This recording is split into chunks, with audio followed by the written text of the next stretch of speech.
righty. Are we live? Wait for it.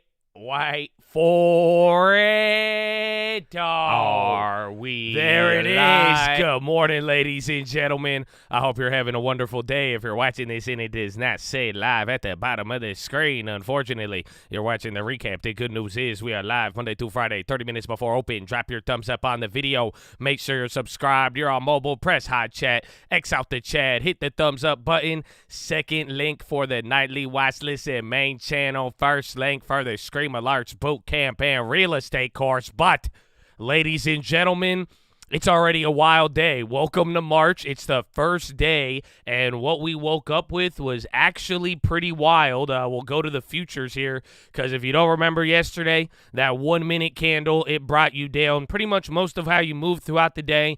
Stocks were slipping after hours. Then all of a sudden, China, they came out with pretty killer news there about their manufacturing. Looks like China's economy was recovering way better than anybody expected. That's what lifted us up. We were actually a little bit more positive here not too long ago. And then German inflation came in hot. So really, the story here is all around the globe.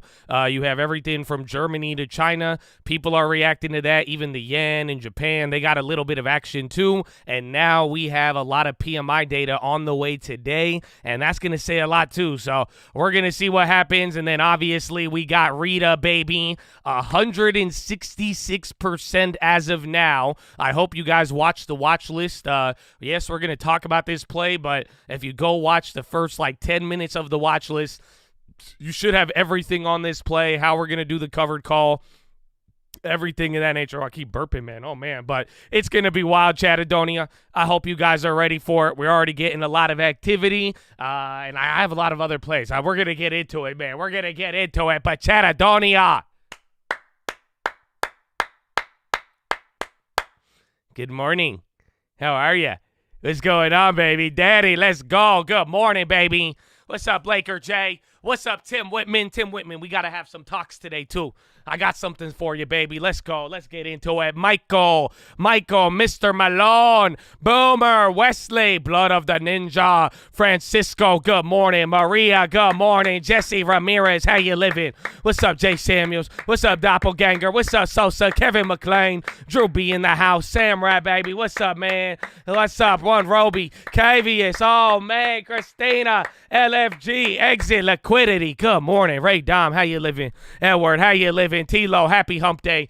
This is season, man. Good morning. Mr. Spence, good morning. Ozark Howler. I want to howl. Now that I read your name. What's up, Daniel Loffman, David Lozano, Eric Bishop, Sean Carter, Scotty Wallace, Chris Pham, Mob Dev, Gunnar, Kristen Zwagart. Is it Zwagart? What a name. What a name. Life of Shaw, JT Daniel, Oscar Ramirez, Augusto, Awasdas, Kid Ball, Jim Birch, Randy Denardi, Stafford with the dividends, baby. Carissa Hayes is in the house. Oh, wavy gravy. Keep it wavy, baby. Hey, man, Jim Birch, you ready? Jimmy G, you ready, baby? Dr. Yields, you ready? You feel embarrassed today? How you feel? I don't know, man. It's been crazy. Oscar G, Lola la pop, Lola la pop, rot. Oh, NBA numbers. Good morning, man. Johnny, Geist Rain, Payday Devil, baby. How you living? Dennis, Kobe McGuire, Picky Audie, Charlie in the tree, baby. Oh, love to see it. El Chapato, how you living, man? Good morning, Cade. Good morning, Deepak. Good morning, David. Oh, Chattadonia. Good morning. It's a good day to have a good morning. You know that. Hype Wednesday. I hope you're hyped.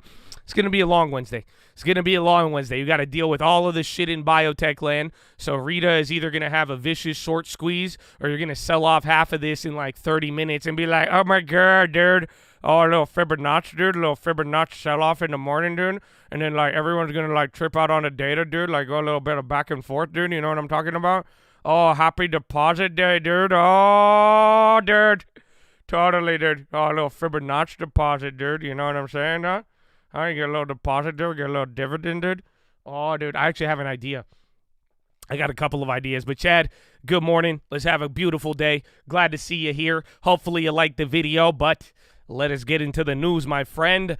China's rebound accelerated in February. That has surprised even top officials who expected a longer-lasting hit from the removal of COVID curbs. People familiar said manufacturing PMI rose to 52.6, the highest in more than a decade. That's as Xi Jinping announced plans for sweeping governance reforms and more influence over private firms. So again, that China data, you've already sold off the effect, but that one was huge. Futures fluctuated as speculation that central banks are likely to stay hawkish for the coming months weighed on gains. Treasury yields were steady. The dollar fell with oil, and precious and base metals were higher across the board.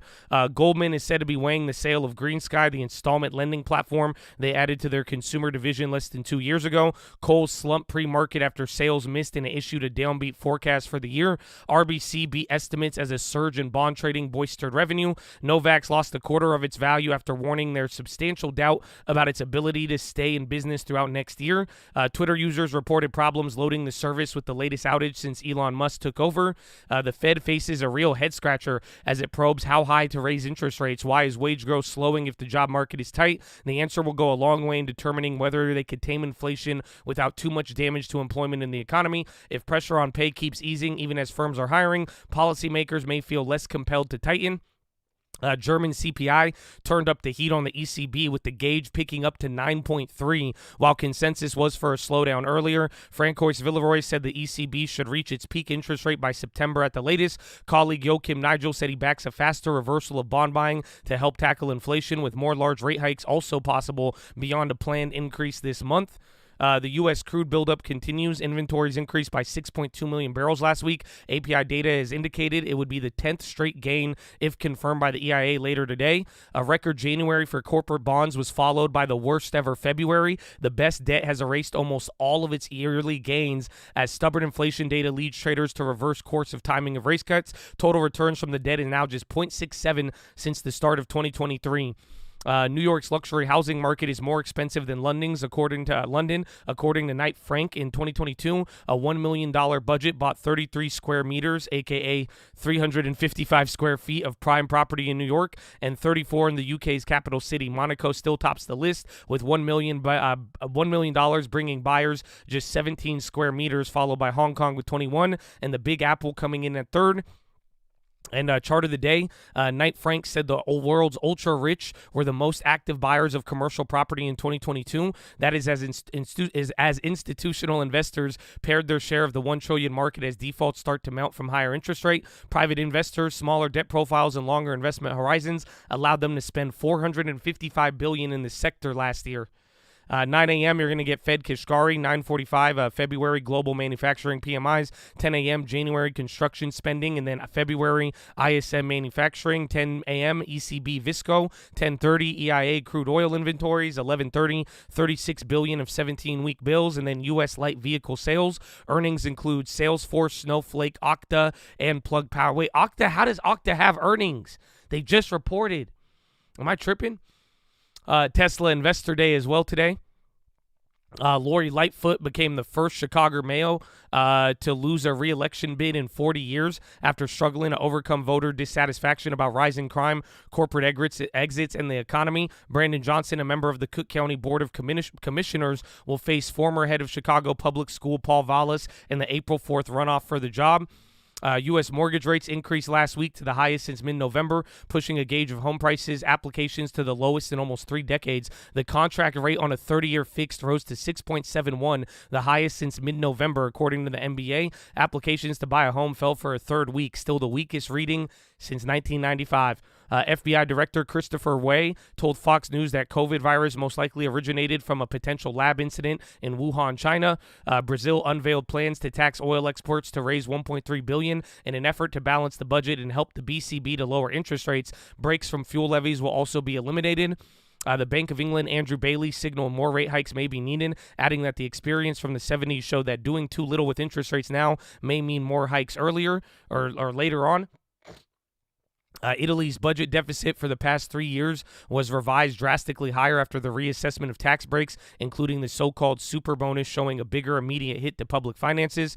2 trains collided in northeast Greece, killing at least 36 people and injuring 66 more. Multiple cars derailed and at least 3 burst into flames when a passenger train from Athens to Thessalonica hit the Thessalonians? What? Shout out to... Oh, yeah, man. What up, Paul? They hit a cargo train, and search and rescue is ongoing. Nigeria's Bola Tinubu was declared the winner of the presidential race with 35% of the votes. Tinubu has pledged to expand Nigeria's security forces, more than triple crude production, and reduce exposure to foreign debt. UK house prices slide as the sharpest annual pace since 2012. Chinese Premier Li Keqiang, who will deliver his last government work report on Sunday with the annual MPC kicks off. It is expected to outline a target of 2023 GDP growth exceeding 5%. Economists said that's after a 3% expansion last year, which missed the official goal by a wide margin. More than half of the 319 U.S. firms operating in China said they wouldn't be profitable in 2022, with 22% forecasting a loss, according to the American Chamber of Commerce survey. Australian inflation decelerated to 7.4 year-on-year. The data may prompt the RBA to reconsider how aggressive they need to be with rate hikes. South Korea export slump continued in February. Macau casinos rebound roll on. Revenue is up 33% in February.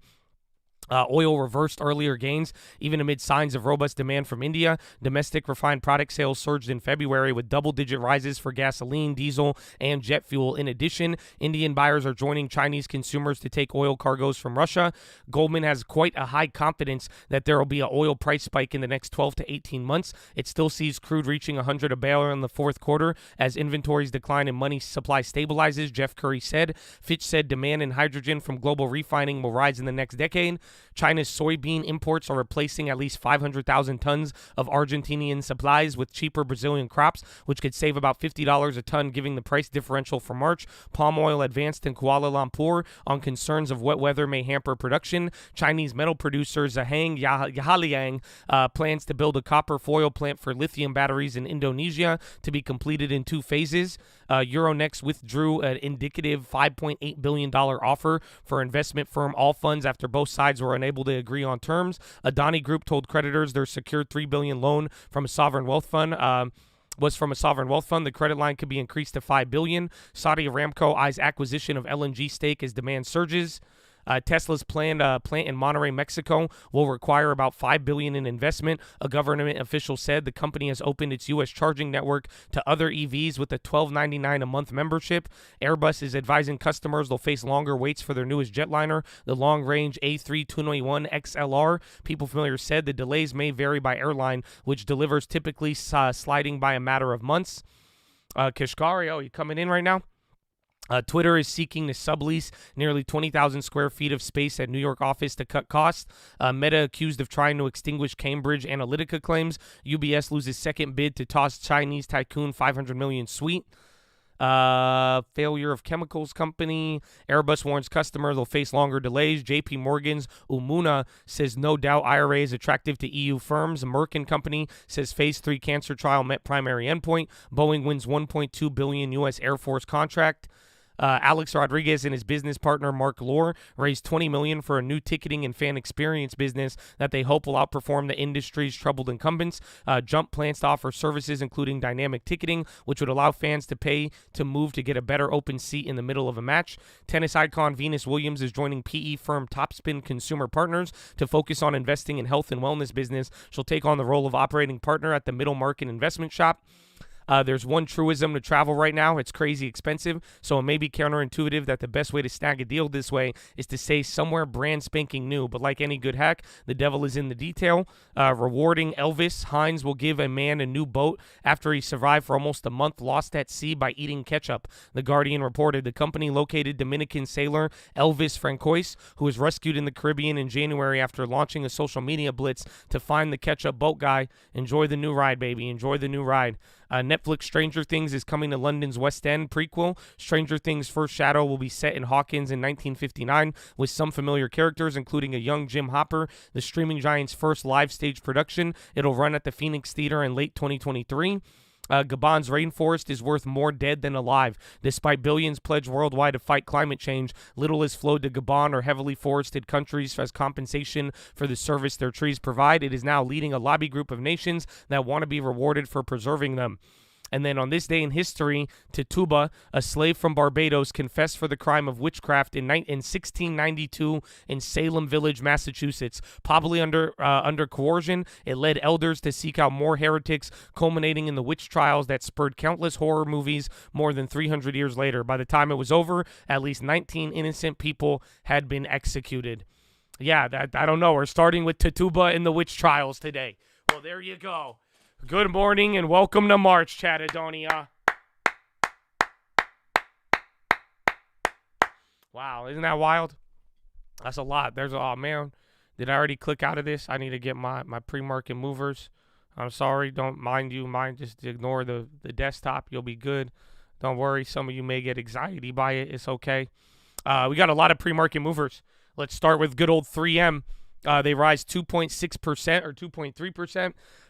After the company said U.S. Department of Defense records show there was no hearing loss among the vast majority of plaintiffs in the Combat Arms earplug litigation. Alibaba is up 5.6%, rising after U.S.-listed China stocks showed data that China's economy is on track for a stronger recovery. Ambarella slipped 6.7% after the semiconductor company gave an outlook that was weaker than expected. AMC slumps 5.2% after the movie theater chain reported fourth quarter results that showed cinema attendance has yet to fully recover from pandemic lows. BGS, B&G Foods, climbs 14% after the Crisco and Green Giant food maker reported fourth quarter adjusted earnings that was nearly double the average analyst estimate. Brightspire Capital, BRSB, falls 16% after Holder Digital Bridge offered 30 million Class A shares. Dollar Tree falls 3% after forecasting first quarter earnings per share that missed average analyst estimate. Duolingo rises 13% as analysts are positive on the language learning software company. First Horizon, FHN, seeks 19% as the company said TD doesn't expect regulatory approvals for their deal.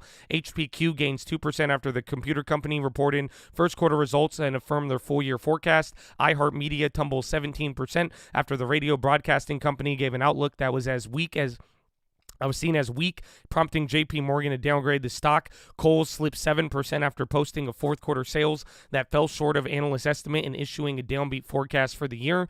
Luminar Technology falls 5% after the company reported fourth quarter results that missed. Marqeta MQ tumbles 20% after the commerce payment platform gave an outlook that analysts see as disappointing. Monster Beverage drops 4.5% after earnings came up short. NIO slips 3.5% after the Chinese electric car upstart reported disappointing earnings. Novax declines 26% after the company said there's substantial doubt about their ability to stay in business through next year. Pubmatic shares dropped 7% after the application software company reported fourth quarter results that reflect ongoing weakness. Reata Pharmaceuticals jumps 170% after the drug developer won FDA approval for their therapy to treat rare degenerative neuromuscular disorder. Red Robin climbs 6% as Benchmark upgrades the restaurant. Rivian slips 8.5% as the electric car maker's 23 production forecast fell short of expectations. Sarepta gained 16% after saying the FDA does not plan to use an advisory committee for their experimental gene therapy to treat Duchenne muscular dystrophy. Analysts said this is likely to accelerate the drug's path to approval. Tupperware tumbles 21% after posting fourth quarter preliminary adjusted loss for continuing operations that missed estimates. And Xometry XMTR plunges 21% on disappointing revenue and adjusted EBITDA forecast for 2023. Wow, that's a lot. That's a lot, huh? That feels like a lot of plays, a lot of info.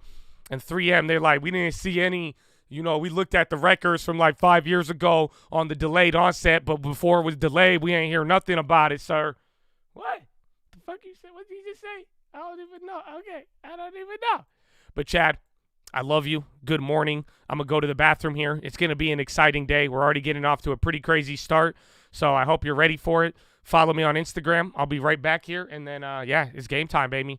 It's game time. Welcome to Wednesday. Welcome to March, baby. A new month. Good morning, John. A new month. You saw the numbers there. They are good news about the Chinese economic rebound. But the question is not Did they rebound after the Lunar New Year? The question is, does it continue to keep going? Chinese are starting their National People's Congress on Sunday, and that is when the leaders are expected to set a new growth target. And it looks now like it's going to be revised higher because of some of this data that has just come in, perhaps above the 5% rate that they had previously established. What you have to look at, though, is where that growth is going to come from. Trade exports have been falling. Imports to the United States negative for the past 3 months. And also, we're looking at a drop in retail sales. The hope was that there would be a big rebound in retail sales once people were freed from the no COVID policy. But so far, that hasn't happened. We'll be watching for that data as well. And then a third part here, this is really interesting. The American Chamber of Commerce in China released a new survey of all of the U.S. companies who are doing business in China. And for the first time ever, China is not in the top 3 of the businesses, places to invest in the world. It's 14%, the first priority, only 31% for the top 3, and 38% say it is just one of many places to invest. So the world is changing on China. Can China's economy change to keep up with the world? It's changing fast. Mike McKee, thanks for that. The latest data out of China looking better. The politics getting trickier. President Xi welcoming President Lukashenko of Belarus, a Russian ally. President Xi telling his guests, quote, China's stance on the Ukraine crisis has been consistent. President Xi, so Chatadonia. Again, China is one of the biggest pieces of news today. That's what brought us up here. We were up a lot before we're getting here to the bell, and it was based on China, and then you got the counter news coming alongside there with Germany's inflation. It hit a new high, which is wild. And one thing to keep in mind, we have our ISM numbers coming in here, and look at ISM new orders today. That's going to come out 30 minutes after the bell. There's going to be prices paid as well, and I'm sure people are going to be looking at that. But the new orders it's a great leading indicator on where things go in terms of the economy, if things are really heating up or not, or if they are actually slowing down. So we will see, Chatadonia, but it's game time. We got a couple of minutes. I know you're in the game. We got our title today. It's already, welcome to March, man. You know what I'm saying? So I don't know if you need to get it out of your system or not, but let's try to keep it serious here. What is your first play of the day? What do you got for me, Chatadonia? What's the first play of the day?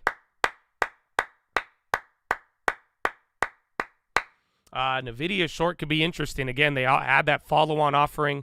I don't think they're too bad right now. They kind of even bounced here. They were getting clapped yesterday. Rita, short NVIDIA, QQQ calls, Rita sell, NVIDIA put, long CLF, Jack calls, sell Rita puts, burn laser, short ES, long, bam, watching 3M, NASDAQ baby, Pfizer calls, holding Tesla calls, Rita day trade, NVIDIA puts, Rita put, Tesla put, this is hard, a lot of chop, Rita, be patient, JD calls, VFC shares, Baidu, Pfizer calls, where's that, PFER, Rita short, Boyle calls, First Solar, Boeing puts, AMD swing, Costco calls, Google calls, I think NVIDIA might hold, NVIDIA puts, KSS for the long-term divvy fire, long VFC, beware the eyes of March, let's go, Rita, short laser, Baba calls, Boyle calls, SPY short, Dow long, TRKA, UWMC, Ford shares flip, short ISM data, Bitcoin long, I can see the Rita Halton, Dancing Queen, credit spreads, oh yeah, right, Mine Yen, Costco earnings tomorrow, Apple puts, VS long, SXS calls, Lego, God calls, oh, GOD, Tesla investor, XAU short, STLD, selling my long-term for Rita, don't do that, bye, Nature calls, get the bag. Josh Long, PB&J Long. Damn, that devolved very, very quickly. Rita, Tesla, Costco, Apple, credit spreads, TSN Long. If you aren't in Rita, I'd stay away. SPY 36408 calls, XRP call, and UWMC shares, baby. Let's go. Amen. I got a couple of plays. I think a lot of what we're already holding here, obviously, going to be watching Rita. We'll see how that opens. Welcome to Biotech Land. Baba, any of the China plays, that will be interesting. It's going to kind of be like Rita there. Watch if China instantly sells off or if they actually hold up throughout the day. Then NVIDIA, I like them a lot here, too, just given the news. We're going to see the back and forth. And EPV, I brought that one up yesterday in terms of Europe, and then sure enough, this hot German inflation, we'll see how that plays out. FedEx, they were getting a lot of moves, and I want to look at transports. Then Coles, they are down 7% off of that bad earnings. And then 3M, they are up on a good news there related to the lawsuit, which we already went over. So I'm going to be watching those. Oh, I need Domino's too. Domino's I've been watching for like 3 days, and I haven't bought it yet. So we're going to see. we are going to see Silvergate downgraded. EPA planned a proposed rule to help expand year-round E15 sales. Okay, that's what they want. That's what they want. But Chattadonia, it's game time. I hope you're ready.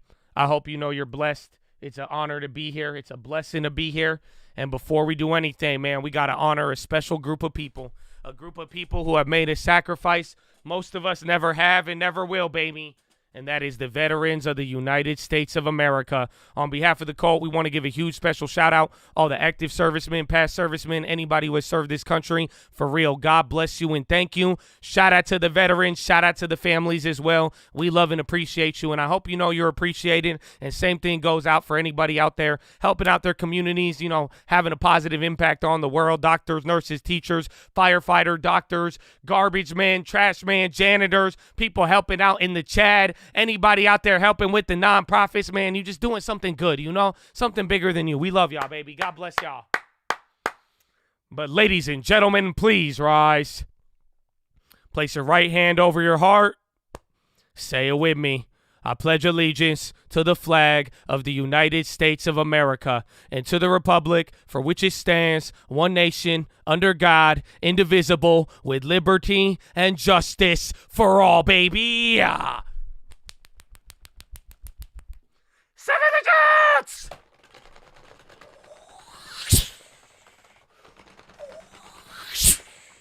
Oh, it's game time, baby. Oh, no, let's go. Oh, wait. I forgot to replace the horn. Yeah, I didn't replace the horn. Let's go, baby. Let's go.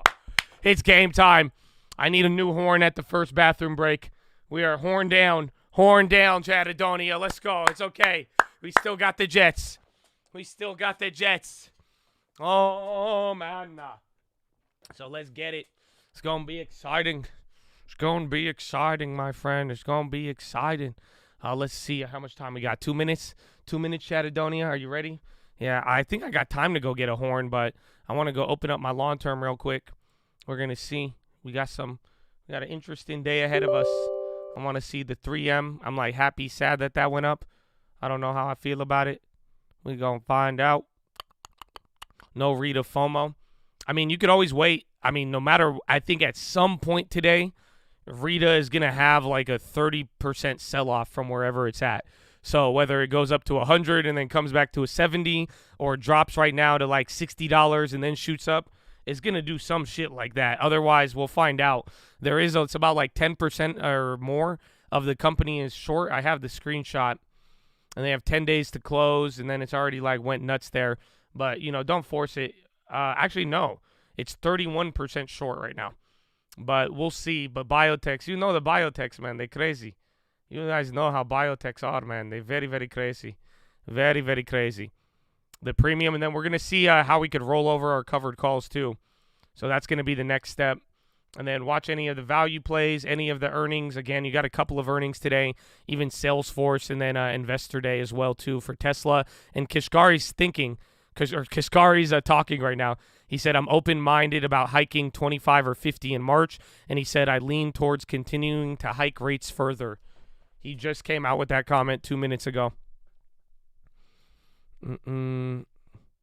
Goldman raises target. Their target was already 117. So we'll see. And I brought up Amylex yesterday on the watch list. If you saw that, that was the last drug that had a similar approval as Rita. But let's see. I mean, it's pretty much give it the next couple of days. It's going to do something this week. And then from the following weeks, it will continue. So I'm not going to take profits on it just yet. But we got to deal with the covered calls and then go from there. So hopefully you watch the watch list. That'll do a lot for you. March dot plot, much more important. Yes. And that comes out in a couple of weeks now, baby. It's March. I know CYTK, that one, they got the FDA letter. It was more negative than not. I mean, some people want to be positive about it, but I think it was pretty bad. Fun fact, 2 years ago, Josh sang me happy birthday on this day. Love you, Cole. Hit 24 strong, long term, baby. Let's go. Round one. Fight. Happy birthday, Tiga.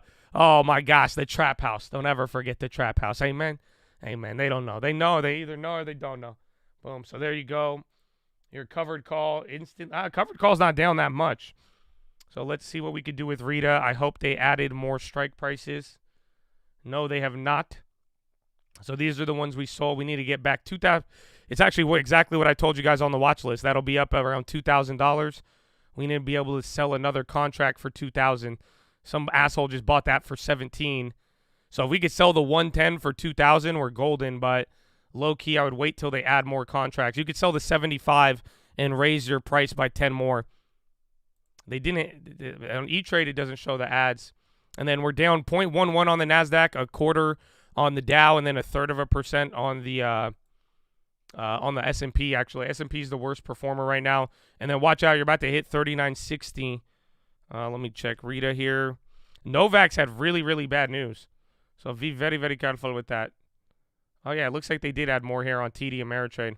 The other ones were lagging. These are cheap, though.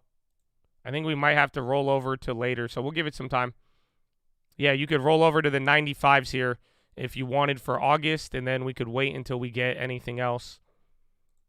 So not bad. And then January, you could easily roll over to January, it looks like, on the 95. So we could actually preserve a lot of value. I'm gonna hold it for a little bit. I'm from UK. Riyadh is closed. I don't know why that would happen. And 3M, again, they had their news. Check NVIDIA out. And NVIDIA is actually, back to break even. NVIDIA had a very awful post-market yesterday, if you saw it right here. So NVIDIA was down almost like $5-6 pre-market or post-market yesterday. And then SPY's trying to work its way up. SPY recovered half, but it's still down the most. NASDAQ doing decent. Tesla, there's Riyadh. So honestly, Rita, just wait for the covered calls. At least you could roll up and get at least $30 more. And then you'll just break even on the covered call, which isn't bad. Yeah, Rita is for real. Tesla, they just flipped right there. If Tesla could go above like 210, 215, I will short it. Buying Palantir, UUP dropping, Netflix. Yeah, watch the dollar. The dollar's down the most today. Chinese data allowed Chinese data allowed the yen or the yuan to strengthen a lot, which brought down the dollar. So we'll see. And then going back up here, cash open is looking decently strong. We'll see if this continues. So yeah, you could roll over to January easily. And then if these could go up to like 115, 120, we're going to be good. So just keep letting that work. We're going to have to watch Rita here so we could get a good covered call roll. It's about 30% of Rita is shorted. That's the only statistic I had, but that could be 7 days old. And then SPY, red candle. 3960, man. So that means futures are below it. This is a very, very big spot here. MMM, they said pretty much like a lot of the plaintiffs in the case didn't have hearing problems, is what they said. Meta flip. They said a lot of the plaintiffs in the case didn't report hearing problems in earlier like Defense Department documents.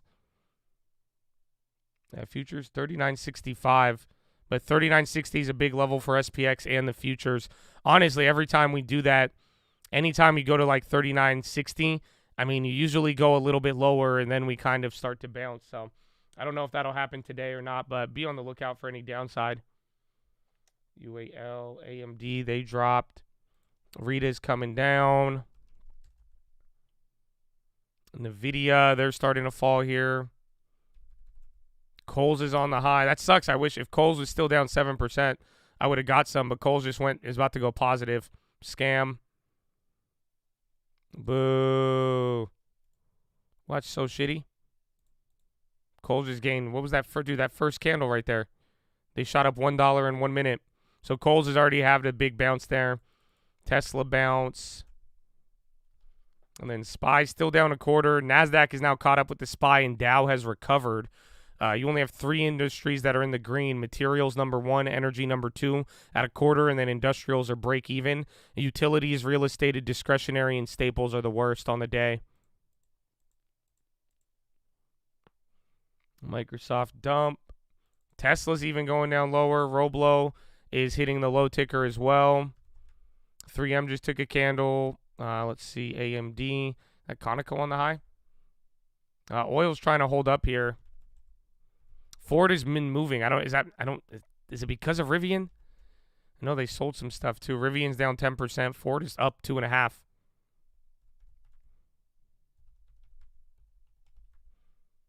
Mr. CYTK. Oh, CYTK, that's the same price we bought it at.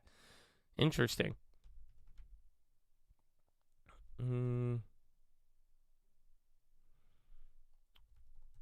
Nvidia is starting to drop now. Again, they were down like another $5 to $7 last night. Nvidia down 0.73. I think all the other chip makers are going down. AMAT had that news yesterday. They're in the green. I think it's around the same price there. JP Morgan high. Financials aren't even in the green, but some of the banks are going up. Goldman Sachs. SPY's coming down here, though. So watch out. You're about to do the 39.60 test. Actually, you just broke it. Now 39.55, and then everything below here. My friend, I think it'd go very, very low. Yeah, 39.58, then 39.40, and then 39.40, I believe, is the 200-day. Let me see if I get an updated one. No cash open. You have not seen cash open, a long time. Where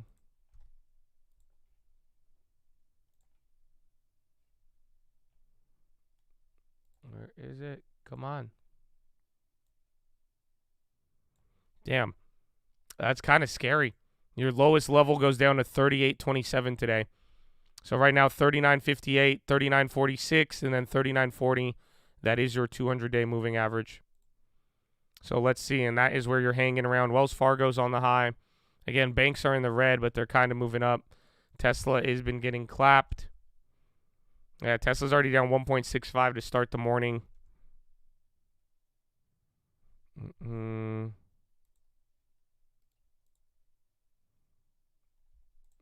Let's see, Microsoftian, Zim on the low, LLAP, Amazon down 0.63.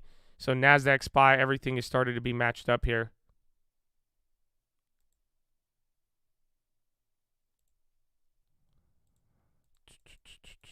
XOM, energy is starting to move a little bit. And then you just had Fed Kashkari's talk there not too long ago.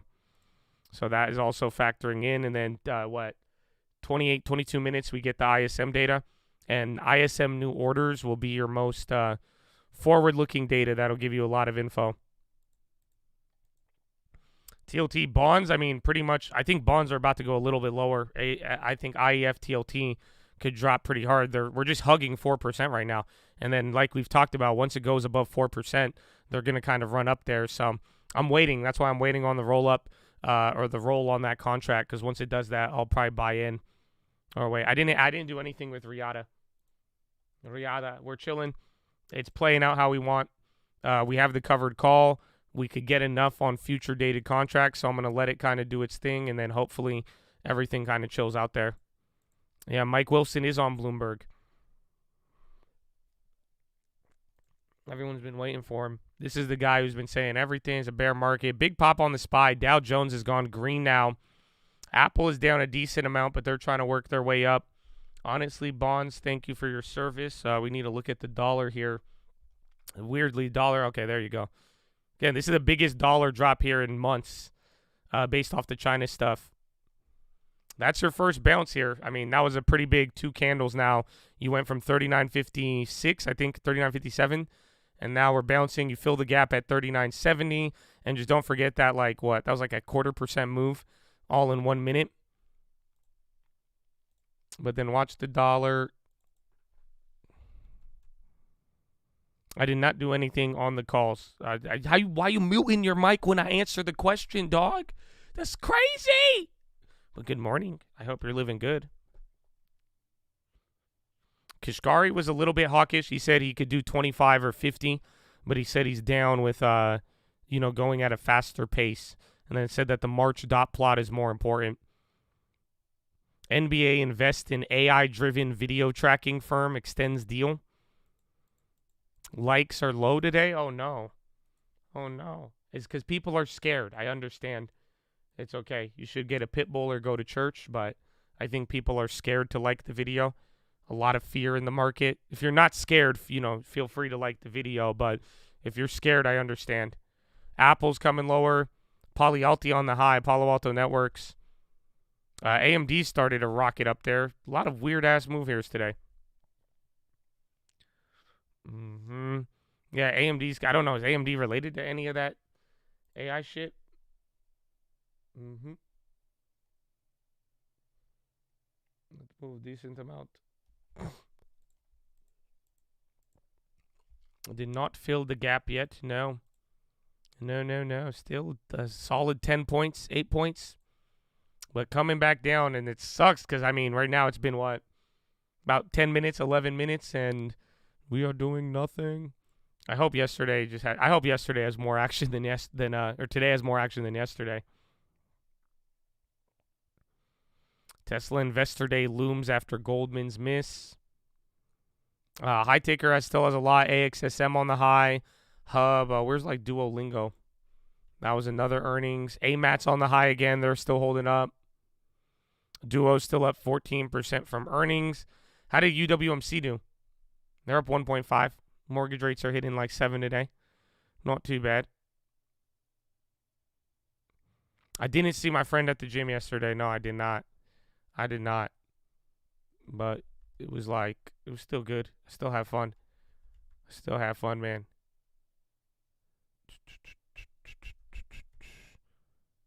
I see Rita. I see AMD, Palantir on the high. Again, Palantir and Palo Alto. Both of them are based in Palo Alto. Damn you, Coles. Bro, why did Coles just rocket up 7% in 11 minutes? Brr. That sucks. That was looking nice for a little bit. 3M, they're up a little bit. And then NVIDIA is still in the middle. Watch Tesla, though. AMD's leading here, it looks like, with chips. Qualcomm's up even 1 point. All the chip makers are actually doing good today. That's probably off the China news. No, so I think that's why NVIDIA's up, but I think NVIDIA's paying for the shelf offering. They would have been up a lot more off of that China news. Qualcomm app. Are you saying right now that's dropping? I think it could have been the China recovery stuff. Riata surges 187 on FDA nod. News just came out on that. Target had bad earnings, I believe, the other day. Or they did decent earnings, but then their guidance was bad. Whereas Kohl's had bad earnings or decent earnings too, and then they gave a very, very downbeat outlook. But the stock bounced. 39.60 again, you're below it. It's like you kind of have respect on it just because you've held it, but low key, every time it's hit 39.60, it just goes right through. So it's not really holding it. A decent amount of bids up. And then dollar's trying to climb back up here. That won't be good if you get nonstop dollar run. The photo the Mexican president posted, yeah, they found a duende. Qualcomm to remain sole modem chip supplier for iPhone. Check Broadcom. Aren't they associated with that? Yeah, 9/17 that came out. So that's 20 or 30 minutes old there. But yeah, Qualcomm says no plans to provide Apple modem in 2024, but then Qualcomm to remain sole modem supplier for iPhone. So I have two, and that's all within the last hour or two. There's an update on it this morning, but not too crazy. Pepsi dumping AMAT 119. 117 was the level from yesterday, but they're killing it. But even Qualcomm's up. Dizzle. Dollar Tree's even hitting the high. Biden live. Google on the high. What? Look at you, Google. Where's Meta? Meta's even up here, actually. Interesting. So Apple, Microsoft, and Amazon, they're the ones that are down. Communications, Meta, Google, they're up. Yeah, Google's actually running here towards the highs. It's up almost 1%. It's up 0.6, 0.7. Yeah, AMD's doing good too. And then 3-4 industries green. Energy's the leader, 0.75. Then materials. Then industrials and communications have gone green. Tech is down 1/4, and financials are down 1/3. TSM on the high. Google's still going. Kohl's is still running up. I hate them. Oh, where's Domino's? Oh, Domino's even up here. Everything is up here today, man. They don't even care. Meta, Retta, and Tesla. PMI data is out. Yes. The first set, global manufacturing PMIs came in 47.3. Estimate was 47.8. So that's just not bad. It came in line, bouncing up here, in line with estimates. That's not going to be the big one. We're going to want the ISM. ISM manufacturing in 15 minutes, and then the new orders of ISM will be the key one. That's already, the PMI just came out. The big thing's going to be ISM. But that one's decent for now. Nothing to surprise, nothing to scare you. If anything, it's something expected.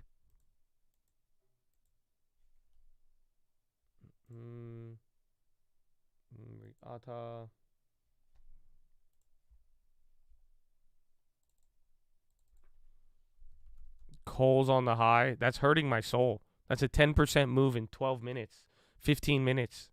I wanted that. All I did was look at Riata covered calls, and that's it. And I guess everybody had the same idea. Sad, sad day. 0-day SPY is the reason for everything. Give to Caesar's what is Caesar's. You know, even Caesar, Ides of March, bro. He was trading 0 days. If they had 0-day options back then, Caesar would have been about it. They're like, who do you want to crucify, the Bears or 0-day options? They said, give us 0-day options. I'm sorry, I'm going really, really deep with that joke. I don't know if it's not even that funny because it's too deep. I don't know if you even get it. You know what I'm saying? I'm sorry, I'm going to go home. I did not sell Rita, no. Still holding it. And then I'm waiting to roll over my covered calls. Like I said, Rita's going to be like a 7-day event. Pretty much, you're either going to have your death and destruction today, but it's going to figure out a range for the next couple of days. And then depending on it moves forwards, it'll go from there. And hopefully all you got to do is just pray they don't dilute the shit out of you instantly when the stock's up 170. That will be the only problem. Amazonian, there you go. He's reacting now. Now Apple, all of big tech. NASDAQ is in the green. SPY is about to go green, but remember, green is the low of that shitty candle yesterday, aka filling the gap here, which is awful. Well, you're 4 points away from that. We'll see what happens. PMI data came in for manufacturing. Nothing too crazy. Got another 12 minutes here for the next set of data.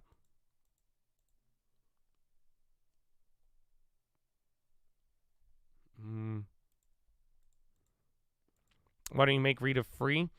You can. I just think we have a really good cost basis.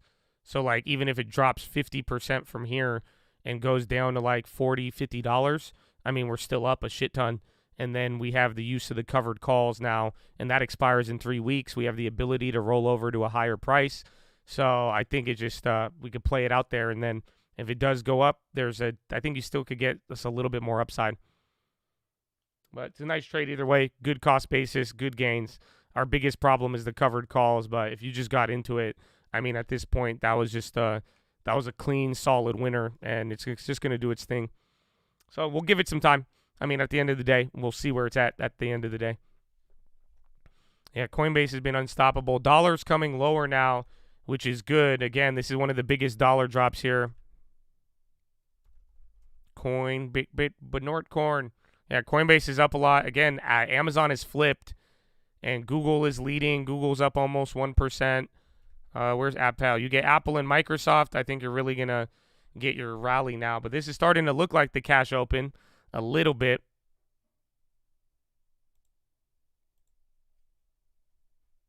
But about to fill the gap. We'll see how long this lasts. It doesn't look like there's that many sells. It looks like 39.80. And just don't forget, you were much higher pre-market. So now this is like where we bounced after China. This is where the China data bounce started to go. I mean, leading into like 1 in the morning Eastern, we were at like 39.90. Look at First Solar. And I think SPY is now positive. The gap has now been filled. So 39.76 on the future. Again, another just solid bounce off of 39.60. So let's see how long this lasts. It either goes vertical or dancing queen back to the gulag. Google's killing it. Let's say we need one more dollar and we're positive on that one. Amazon still has a long way to go. CRM, I think, is going to be very interesting. I think that could be a big mover. A lot of people already invested in it, so we'll find out. Energy's the leading 1% right now. Tech has gone green, and communications are leading very well. ALKS, well-known activist, maybe circling alkermenes. Tesla's dropping. ALKS, activist rumors, it looks like it's trading on that. Kashkari says, don't know if Fed can achieve a soft economic landing. Hot dog. Kashkari said no to soft landing.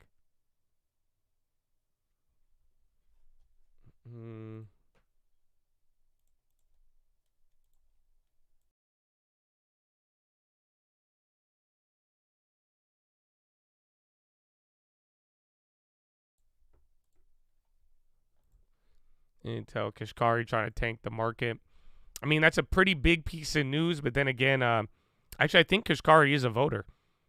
But I don't know how the market will take it. Kashkari says a lot of crazy stuff.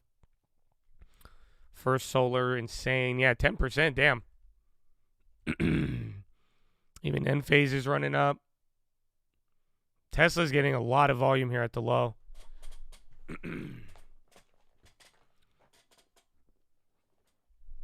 Our session has been canceled. Oh, there you go. That's the first time we got to hear that today. Should we throw Kashkari on? He looked like he's like Jeff Bezos' long-lost brother. Good guy. Good guy, man. Kashkari makes me want to shave my head. Kashkari, after watching Mars Attacks, I'm not going to lie. Volatility. Never mind. We'll see what happens with the war in Ukraine. Heaven forbid there could be more negative shocks yet to come that could cause more volatility in ag markets. But it seems to me that the fundamentals of the ag economy are quite strong. Long term, the biggest challenge that I hear from farmers is they can't get workers. And that the cost that they're having to pay to try to find the workers to harvest the crop, it continues to be a challenge and is only looking to be an increasing challenge going forward. So that's a challenge. Having said that, farmers have been brilliant innovators and getting more productive, doing more. Again, his soft landing comment was right there, but like I don't know how much he's going to move it, but he is a voter. More efficient. So that gives me optimism, but it seems to me that the ag economy fundamentally is strong. I mean, long term, we've got climate change.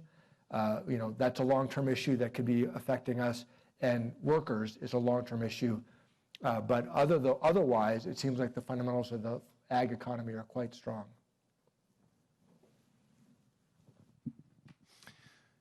Can we switch gears? All right. You're the mayor. Okay. And I know this is out of your lane, but I'm really curious on your perspective on cryptocurrency and Bitcoin. Just ask him something that's going to make the market role move. that will play in our national and global economy going forward. Because whether Nvidia is dropping now, down 1%. And Warren Buffett, who hate it, too. Which is very different than all the other chips. There's no consistent. So Nvidia is underperforming. Outlook on the future of crypto. And I know that's out of your lane, No. but you're a brilliant financial mind, and I'd love to know where you see crypto in the market in the next few years. Yeah, so 4 or 5 years ago, I compared Bitcoin to Beanie Babies, and then I tweeted recently that my apology to Beanie Babies is long overdue. It's been 10 years, and no one can articulate any actual usefulness in the real world. Okay, 5 more minutes till data, though. So that'll be the next thing. We'll listen to him. Dollars popping now out of nowhere. Them, has anybody in this room ever bought anything with Bitcoin? I mean, a sandwich, a cell phone, a book, anything. Drugs? Crickets. No? Okay. Crickets. Sorry. And then I don't know, man. I bought an NFT with Bitcoin. Fuck. For financial inclusion. It couldn't be better for lowering the cost of cross-border remittances. There might be efficiency gains. I didn't buy real And I always estate. I just ask, sold Bitcoin is for there any dollars evidence? and then No. bought real But estate. here's the Bitcoin crypto rhetorical playbook. But Norcorn, Identify an issue that's a problem in society. So financial inclusion is an issue. Bitcoin might be better for financial inclusion. And then spend 10 minutes talking about why financial inclusion is a problem in society, but offer no evidence that Bitcoin actually addresses the underlying issue. okay, so it's going been into 10 the high, I'm years, surprised. Dollar, nobody's been able it's to still point to down a lot, anything but other these than pops, I mean, technically financing illegal speaking, dollar down activity. 0.5. Nobody has been able If to it's going to point follow the any correlation, actual we should be usefulness up in the real 0.5. world So for you real saw how people. yesterday how the dollar So kind of I'm moved deeply around skeptical. and we ended up And my perfect on the skepticism, I used to say correlation. it was 95% So let's see, noise, but fraud, and data's going to come here in 4 I'm minutes now and at that could get things 99% moving. Noise, fraud, and confusion. I'm holding out that hope that 1%, that something useful may come of this in the future, but nobody's been able to point it out. Great question. Okay, question.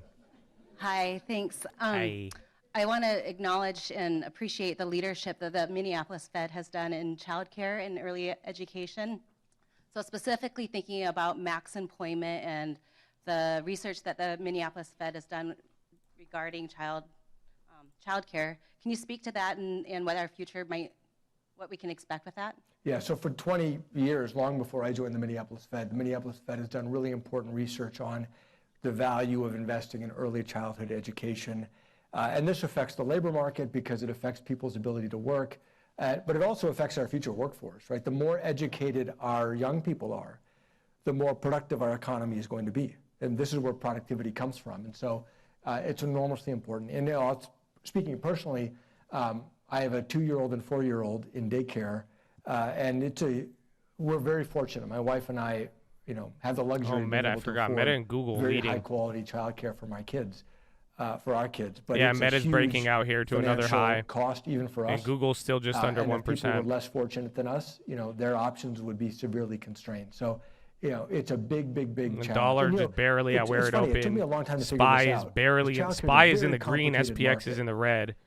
If- So you've already filled the Let me go gap back to in ag. Nasdaq and Somebody asked Dow about are ag. in the green right now. If you look around the world, almost every country Oh, right at the subsidizes gap fill. agriculture. And I couldn't figure out 2 why. minutes till data, And 2 it minutes, finally 15 dawned on seconds. me. Because Again, watch governments new want orders low and prices for paid, consumers and then the and overall high prices gauge. for But farmers. prices paid, and then Those two will things be are in important for conflict. inflation. And the only way New you can orders will achieve be both is important with for government economic subsidies. activity. Now look at childcare. If we want decent wages for childcare workers and affordability for families, those two things are in conflict. And so ultimately as a country, we have to decide, is this something that we're going to prioritize or not? There's no way of squaring those two things without some form of government support. I'm not, you all can decide for yourselves and the elected leaders can decide, but that is a fundamental tension in this market that there's no other way of addressing. And so it's enormously important. As a parent, I feel it. As a policymaker, I feel it. And helping, helping all of our citizens be able to Amazon participate did in the flip. economy is important.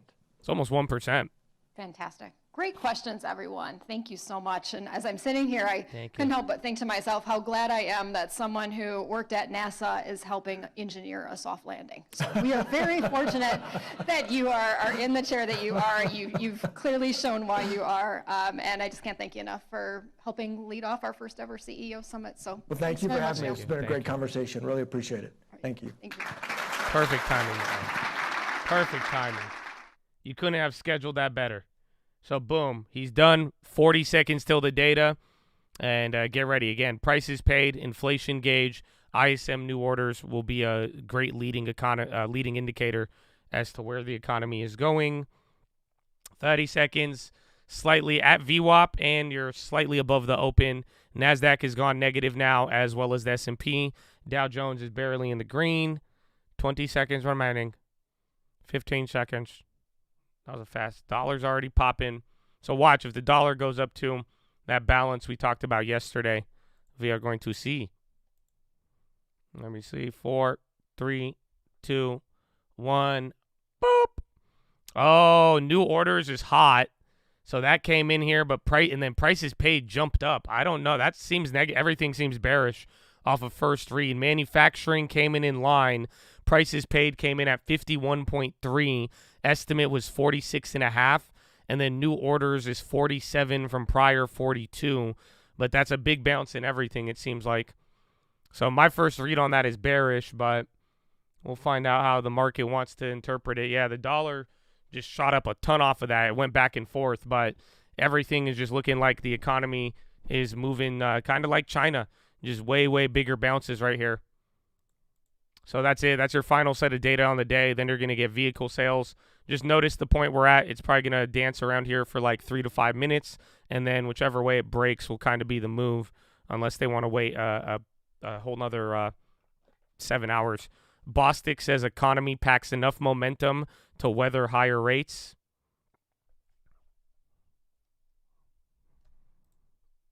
It could make the market go down, but, I mean, like we've been talking about, it's been a very, very weird week already. First day of the month, people are expecting a lot of things, and then we're already pretty down here, but, I mean, all of the signals we're getting from China to Germany and now this data today, it's saying that the economy, like a lot of things are bouncing back heavy. So, you know, your economic activity, your inflation impulses, they're definitely different than what we saw here at the beginning of February. So, like we're saying, new orders is rocketing back up. That means people are buying more and more still, that, you know, going down from being down the last couple of months. And then now prices paid is jumping up and manufacturing is just staying in line.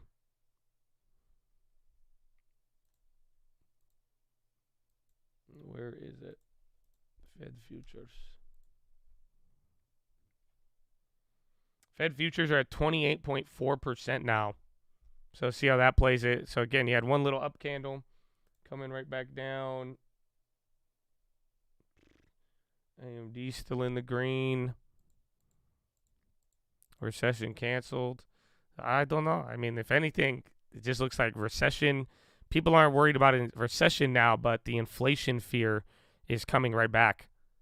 That's what this data would say. If you're going to be worried about anything in the last couple of days, it's one thing, recession and the Fed raising rates, but it's like what's going to make the Fed keep raising rates is response to inflation. And a lot of the economic data here now, this will be our fourth week of just inflation data kind of picking back up when a lot of people thought it was going to be slowing down. Tesla, man, another low here, about to hit under 200, 2% down right now. Pepsi's on the low. Meta is looking good here. And Google as well. Amazon's the one kind of in the middle, fluctuating back and forth. But now it's actually at the low here. They didn't even get any of that bounce. They've been selling. Stagflation, very, very stagflation. Stagflationary. And then Tesla coming down. SPY making a move down. Are we at 39.60? Now you got a little bit more cushion here. Watch, if anything, though, if we do break, even on the futures, I was looking at this yesterday. Here's something to keep in mind. So I was talking about earlier, like every time we've hit 39.60, you pretty much go under it every single time, and then you either bounce back immediately or it takes like a week or so. But rarely do you not go below 39.60 when you hit this. And this is all just in the last year. So it could be a quick 1-2 day thing. It could be like a little wick that leads to a rally. But, I mean, we're going to have to find out here. But this is a crucial level. Candles are getting bigger. You're starting to move down. NASDAQ is now in the red. Dow Jones still up 0.09. SPY is the worst performer on the day, down a quarter almost. Intel going straight up. Tesla going straight down. Yeah, Intel. Damn, son. Damn, son. Where'd you find this one? 3M is holding. Calls is a bunch of scammers. Apple now about to hit a new low. Watch out for that. I don't know what's going on with Intel. I'll check, but that is their Fed swipes are pricing in a peak policy of 5.5 in September 23. Jesus. Loves you. You know that? He loves you and died for your sins.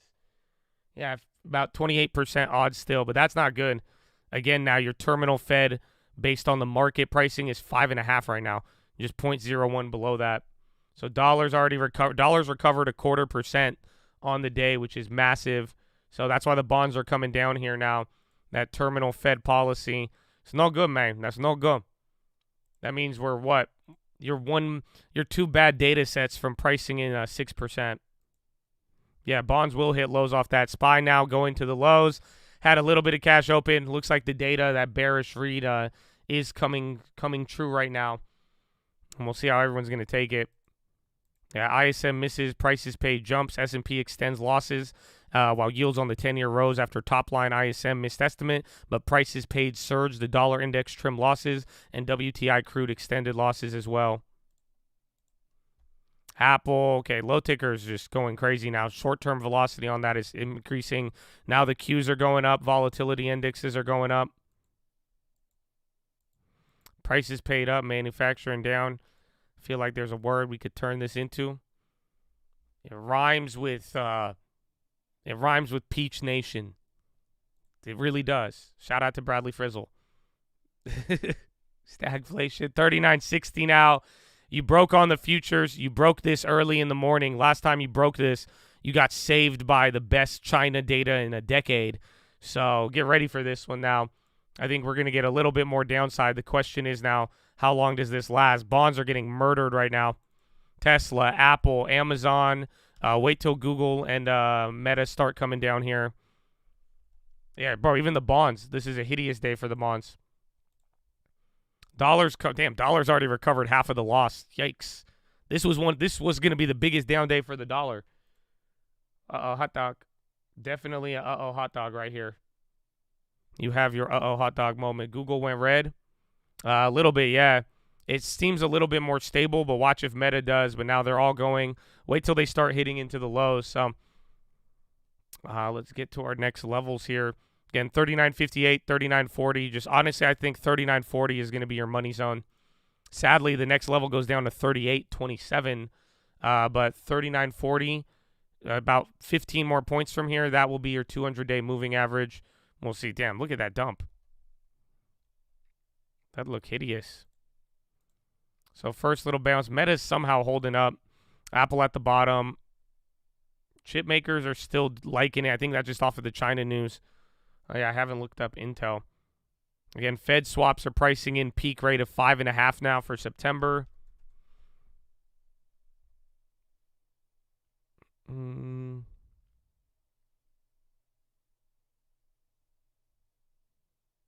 Yeah, I don't see anything on Intel.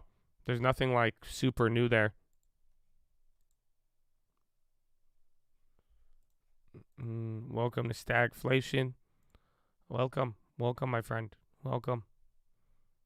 I think we've had our share of stagflation discussions over the course of the years. We've had our share of, it looks like, the 70s, and it's good. Now we got a lot of cash too, so that's the beauty. The beauty within the beast, huh?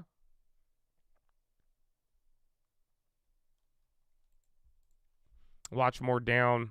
Even in general, I mean, I think once you break 30, every time we've gotten to 39.60 on the futures, we keep going lower. So we've been talking about this here. That's what we started the week with on the watch list. Just even though we're expecting some more upside or like choppiness, just watch out if we get momentum at the level. So yesterday you had momentum, you closed, you flushed the 50-day moving average, and then now we're going to the 200-day moving average, and then like 3,900 flat, 38.40 or 38.60. That's just going to be the yearly downtrend, and boom, you're right there as we enter into non-farms next week. Damn dollar, bro. Dollar's going crazy. It's already recovered half of those losses. Dollar's been hitting a new high as we've been stalling out here, so just be on the lookout. Low ticker is not stopping. EPV, I know I wish we grabbed that a little bit more in the morning. Actually, it's at 1080. I mean, I might be down.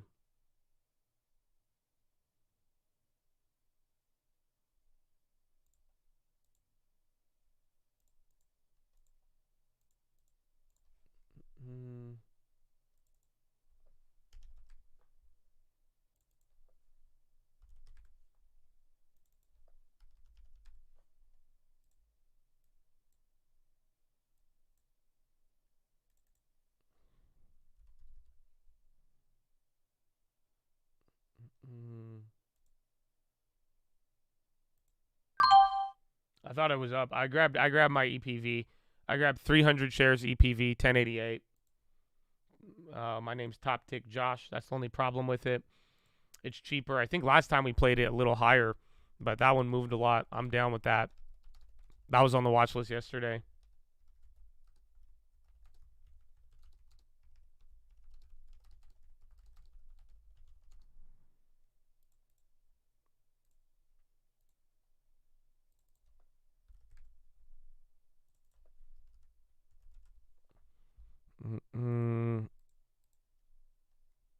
NVIDIA down. Again, NVIDIA was down like 3% after hours yesterday. So I think the China news is what's helping all the chip makers because like AMD's still in the green almost 1%. They're starting to come down now. A lot of the things that we're holding, even Meta, you guys just watch Google give it up. Google's red and now about to go into the lows. Bostic comments add pressure. So Bostic says need demand slowdown before considering policy shift. Economy packs enough momentum to weather rate hikes. So people are blaming the data for half of this and then Bostic for the other half, surprisingly. Yeah, you flew past it. I think we're gonna run down 39.52. Just wait till we get to the 40. Damn, that's 39.52 on the futures. Holy shit. Yeah, 39.48. This is one level now. I believe that's the short interest on Rita. Yeah, 39.46. And then 39.43 is a soft level, but then 39.40, that's it. We're making the move down to the 200-day. I bought EPV, yes, right now I did.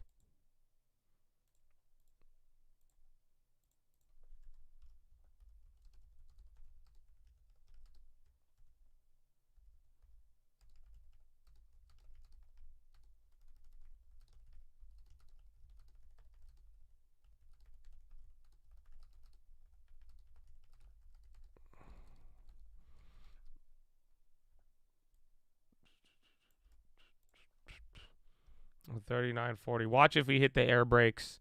$39.46. You're 6 points away. So this right here, that is your 200-day moving average. You came close to it on Friday. So actually, it's not as if this is too new of a place.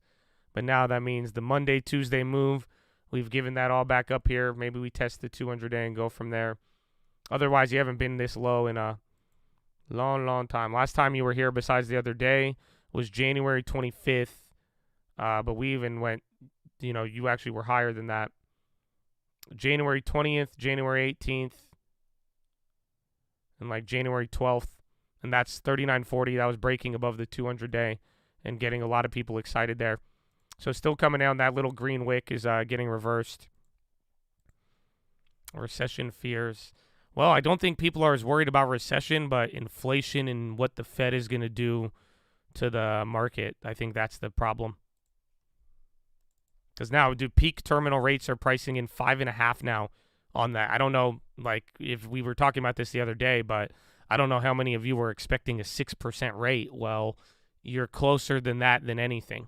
So, like, if you wanted to assume anything the Fed is going to do, pretty much we're closer to a 6% terminal rate than we are to the Fed cutting rates.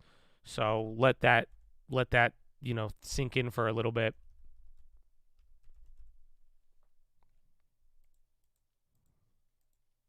I wouldn't say I don't think recession's back on the menu. I think Fed-induced recession or the odds of now higher inflation and higher rates than even what we expected is still remaining.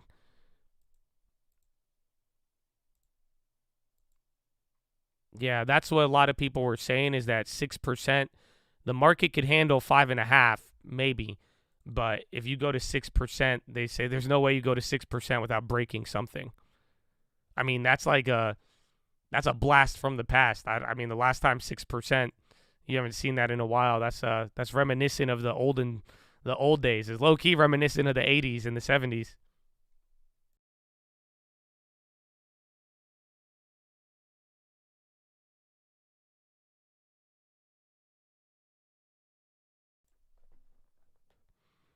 U.S. Treasury yields rise to 4%, highest since November 10th now. Breaking the housing market, everything. Even credit Even like with even I can only imagine with the bonds. Like that was one of the big stories today, is that just January was a record year for bonds and people buying into treasuries, and then all of a sudden now that reversed in about a month. So this is messing up corporate credit as well too, and everything else, or just going to make things a little bit more rockier and add pressure. That's it. Think about growth stocks, higher rates, funding cost, all of that, but definitely affecting real estate too. The mortgage rate's back to 7. Rita's hitting a low. IC is on the high. And then SPY's working its way down. Just get ready for 3,900. That's going to be a shit show. 39.4608. You're hitting a new low, 39.45. NASDAQ is down 0.7 now. SPY is down 0.6. And Dow Jones is down a quarter.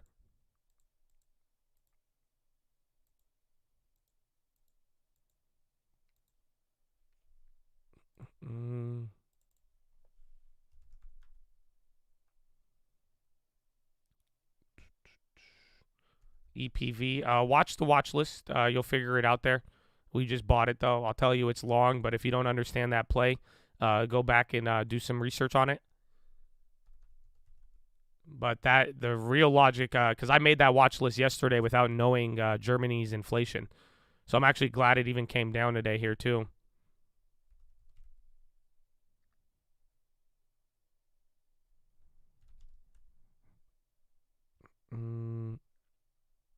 AMD came down a little bit. You're doing the air brakes here, but we're going to find out. Short dated yields drive dollar higher. I wanted to see this. Where is it?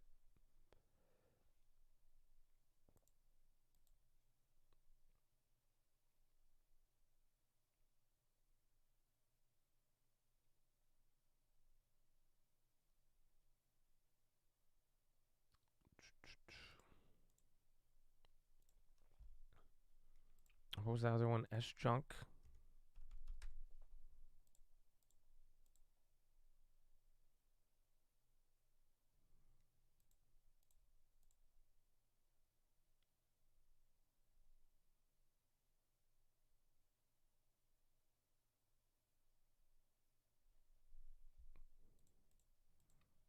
I was looking at Bill. This is one of those short-term treasury ETFs. If we wanted to place cash there and get some money on it, I'm thinking about it. It sucks because today's the ex-dividend. Meta's popping. Meta is not reacting to this negatively at all. Win is on the high. I forgot there was a positive Macau numbers today. Yeah, Win is up 3% on that.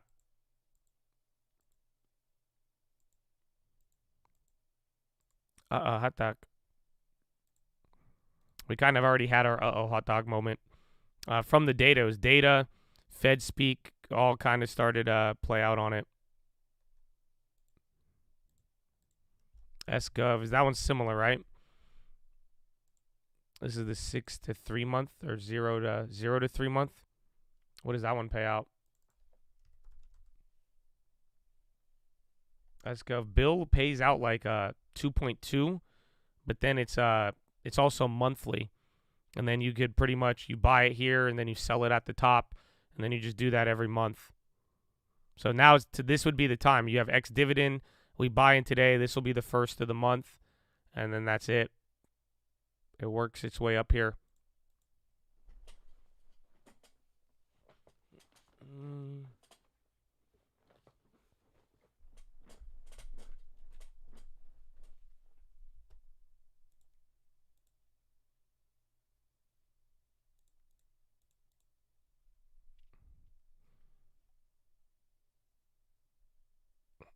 The ES, yeah, I will probably hold it there. Again, that one's going to be a flip. It sucks. I was positive in the morning. If I woke up a little earlier, probably could have dumped it out there. But I still think we're going to get some weird volatility for the rest of the week, and then even leading into next week.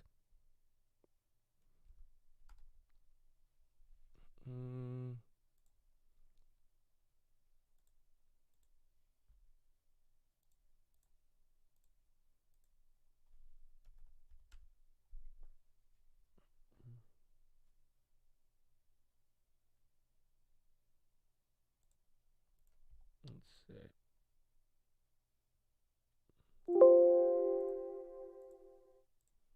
Oh, my deposit hasn't hit yet.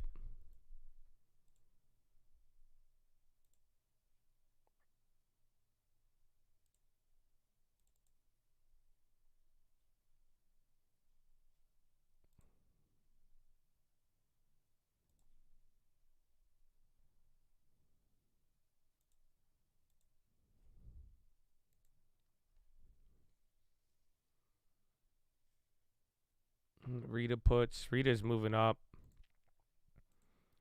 Yeah. I want to do one of those. We'll give it a day or so and see. But now kind of moving up. VWAP has dropped a decent amount since the morning. Next long-term dividend play. We talked about it yesterday with like Altria and 3M. Sucks 3M's going up. What I'm looking at now is like a cash alternative that you could get yield on and stays. Yeah, the chart is goofy for a reason. It's pretty much, this is like so you could put your cash in here and you know it's going to relatively stay the same value. You buy it at the beginning of the month. Look what it does at the pretty much the beginning of every single month here. So like January kind of held up a little bit. And then you start the new month, and then pretty much at the beginning of every month, it resets. And these are like the 1 to 3 month treasury bills. It pays out dividends monthly, and that's it. So it's like a quick way to get extra 2%, 3% on any cash just sitting there.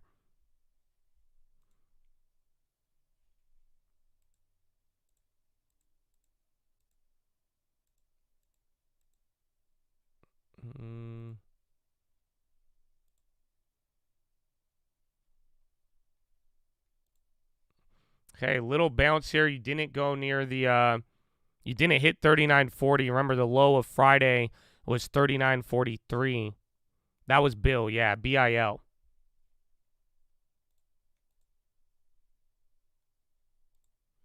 Where is it? So it sucks because today's the ex-dividend day. It already had it. What's the, I don't know if it has an expense ratio.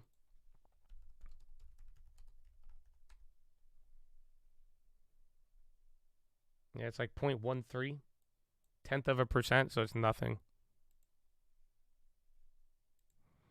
Are you supposed to sell before the month end? Yeah, pretty much right on like ex-dividend, or you still get paid the dividend too.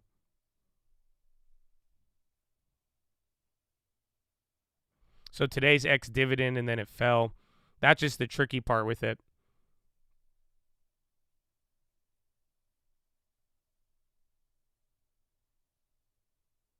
Mm.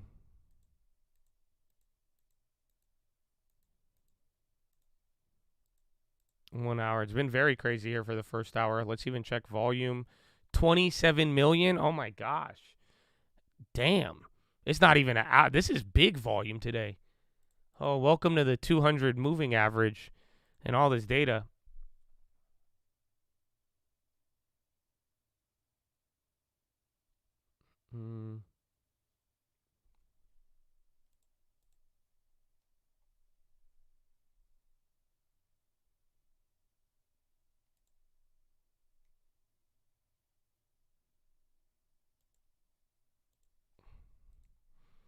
Rita, I'm waiting on it because I think you could roll over to $90 so we could preserve our gains, and then just gonna figure that out there.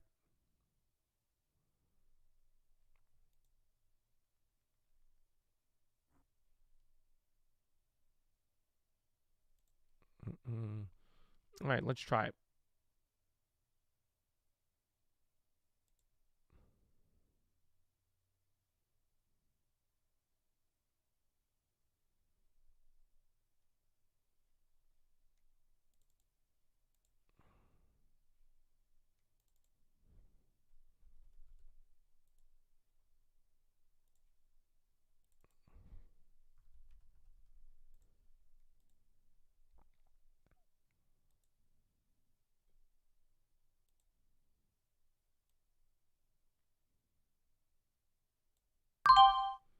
Okay, I bought 120 bill on the big long term, and then I'm gonna buy 12 on the small one, and this is just gonna pay us 2% cash and turn off drip on this one, just until we could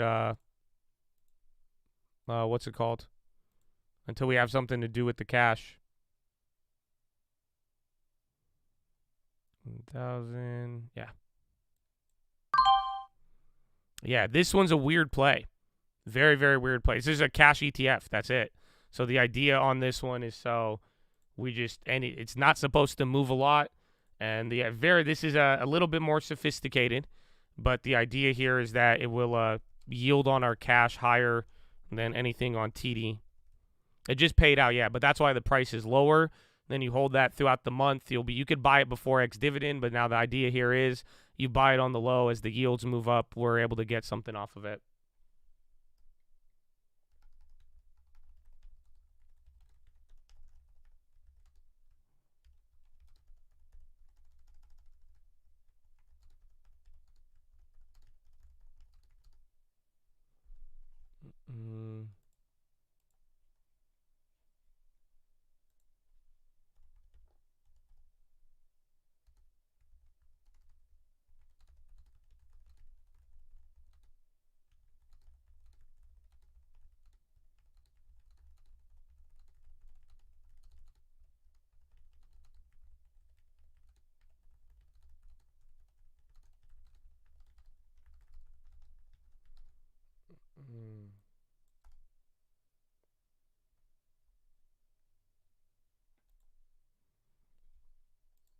Please review on the watch list tonight, yes. This is for the long term. We bought a short-term Treasury bill ETF. So that way we're trying to keep any of our available cash in a steady level, because that's the beauty of it. The whole idea here is every day now from this month, it's going to move up. You're generating your yield. You get 2%, which is, I think it comes out to like, you get like 25 cents. You're getting like 35, 40 bucks a month on some of it. And then the idea is anytime we want to buy anything, the value is going to stay steady. You could pull out the money and then go put it towards whatever you want. It's similar to SGov, yeah. Just different duration. And then make sure you turn off drip on that one. Yeah, Rita is running.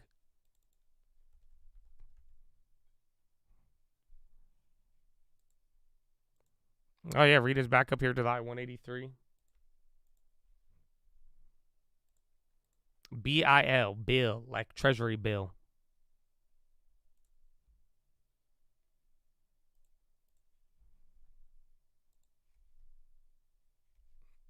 First Solar, Abivi Green. Fed futures were at 28% last time I looked at it. Oh, now it's at 34.3. Jeez. Yeah, so I mean we're right at the 200-day. Dollars climbing back up. I mean, I don't think this downside's over just yet. But just wait for 39.40. That's all that matters here today. 39.40, that'll be the 200-day. You're either going to slam through it and then get people looking to 39.20 or 3,900 flat, or 4,000. We'll go from there.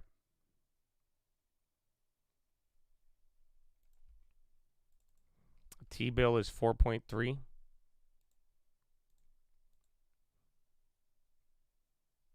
Oh, that's just the 3-month. That one actually looks decent. Same yield percent on the yearly. And then you get whatever happens here. The idea here is just stability. Why turn off drip? Because you want the money. You just want this to yield you cash. So you don't want this to, what's it called? You don't want it to, you don't want to keep rebuying. I mean, you could technically, but it makes more sense to kind of just take the cash from that one. And then SPY coming down. ACAD's on the high again. Meta finally has a cheek lay. Rita is hitting a new high right now. Rita hit 91 or 92 post-market last night.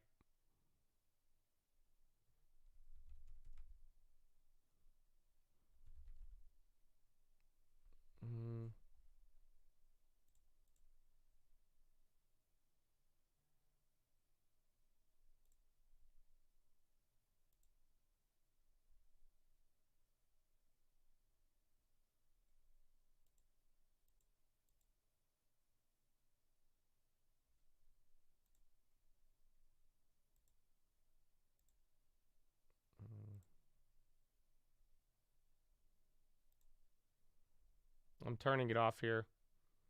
So again, if you don't know how to do it, you go to TD Ameritrade. Go to I think it's, you go to My Account, then Dividend Reinvestment, and then you edit your enrollments here.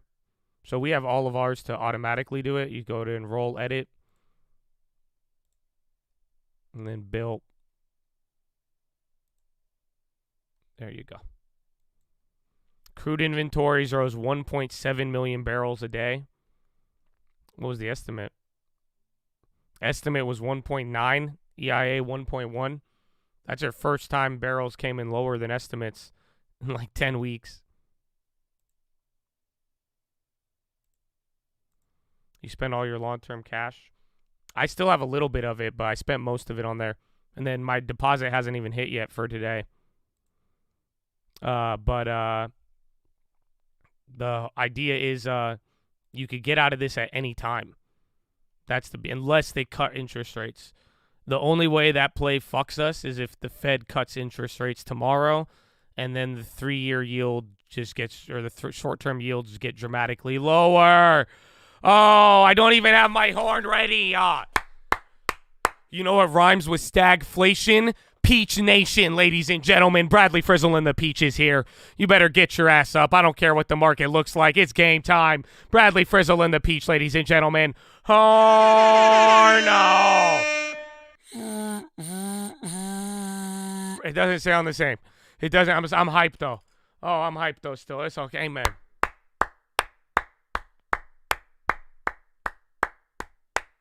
God bless you. God bless you, my friend. God bless you. Wow. That horn has seen better days. I know. I need to bring out a new one, man. We've been running through them real as of lately. Valero's on the high. Again, oil numbers. You just got those. Damn, Valero's killing it, actually. Yeah, all of the oil names are starting to move up right now. And then Rita just hit that high, came down a little bit. Back to the previous high in the morning. Ex-divvy is today, so you still will get it before you sell. I don't think you do. I think you have to buy it the day before ex-dividend. But even if we don't get it on ex-dividend, so even if we don't get the dividend on bill this month, the thing you're going to get is the share price will go up. So resets at the beginning of the month, and then it's going to work up. So in a weird way, you also get yield, small yield daily off of the price of the share. So it's not bad. Oil numbers inflationary. There's our bill. See, boom. Very, very nice.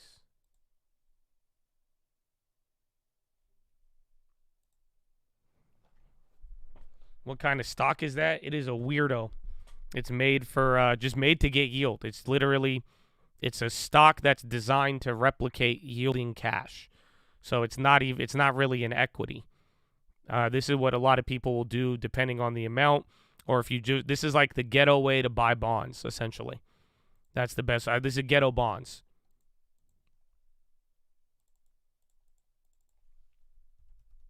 Neo is toast. Yeah, Fed futures 38. It's really, really bad. Yeah, this is the Ghetto bond, 100%. It's the Ghetto T-bill. Russia committing crimes against humanity, says Garland.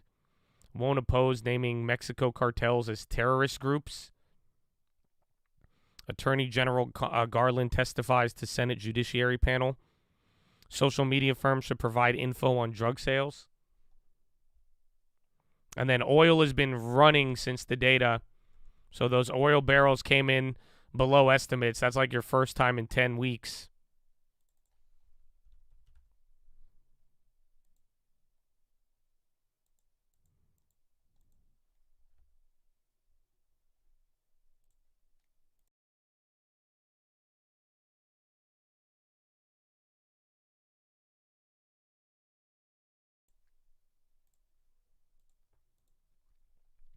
Yeah, Neo had bad earnings, so there's a little pop. VWAP's down almost a straight point here from the morning, or I guess half a point. It looks way more intense. Volume is still high. NASDAQ down 0.5%. Worst on the day. SPY was the worst, but it's only down 0.42 now. And then Dow Jones is only down 0.07. So no respite from stagflationary ISM manufacturing data. ISM came slightly below expectations. Under the hood, though, there was little to good news. The key to new orders to inventory ratio fell and remain below the critical level of 1. This ratio gives a short-term lead on the headline index and shows it should remain under pressure over the next few months. Most telling, the price paid component jumped to its highest since September. It's a further sign that this disinflationary trend under marching orders. Bonds really did not like this, with the 10-year hitting 4, pulling down stocks. That said, the average actively managed large-cap U.S. equity mutual fund outperforming a passive fund tracking the S&P has declined. Short-dated yields drive the dollar up. So dollar's kind of coming down here, still back to 0.43, better than earlier, but we'll see how this plays out. And now energy is giving us a huge lead on the market. Energy's up 2% right now, 1.9. Materials and industrials, and then healthcare, they might go positive, and communications still holding. Very powerful peach, man. Very, very powerful peach. Everything. So let's see if we get to VWAP, though. VWAP is not too far from here, and it looks like VWAP is going to be 39.60. If it doesn't respect this, this could just be a reload. At least the candles are bigger. You're getting way more movement here to start the morning than any time yesterday or the last 2 days. Chevron on the high. I see a lot of oil names. Kinder Morgan, XOM, Chesapeake, all oil plays on the high ticker right now. And then a couple of healthcares, they're starting to get involved. Where's Novavax? Are they still clapped? Yeah, down 20. Damn, they're at $6. Jeez.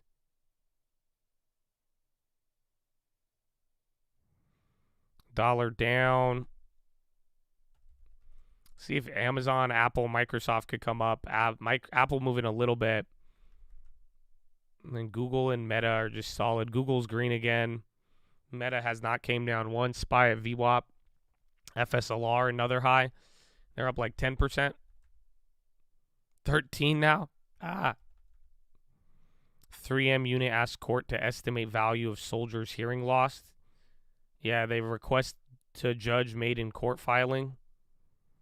And that's why they're up. They said past data shows that not too many people, any people filed for the complaint, they didn't report the hearing loss earlier.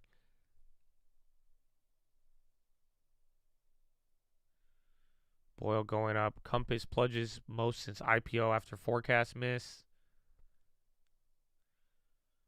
Action follows Wall Street Journal investigation of U.S. officials trading stocks their agencies oversee. Bill. We'll go over Bill in a little bit. We just got it, but you don't have to get it. I don't think it's like anything too crazy. It is a little bit more sophisticated, but just it's just a cash management system. That's all. It's like you don't even get much out of it. It's very, very small, believe it or not. So it's not like, I think whether you have it or not, it just all depends on, you know, we're waiting, and then we just keep getting all this cash in here. So until I could get me some more Altria. I would have bought Kohl's today if it dropped that 7%. Okay, you're back to open now, which is very kind of odd here because now the dollar's dropping out of nowhere. We've been here for an hour. Volume is through the roof. So that's pretty vertical. I don't know if you're seeing this. That's almost 20 points here in about 10 minutes. Yeah, you're like 5 points away from 20, but at least a solid like 15 points there on the SPX.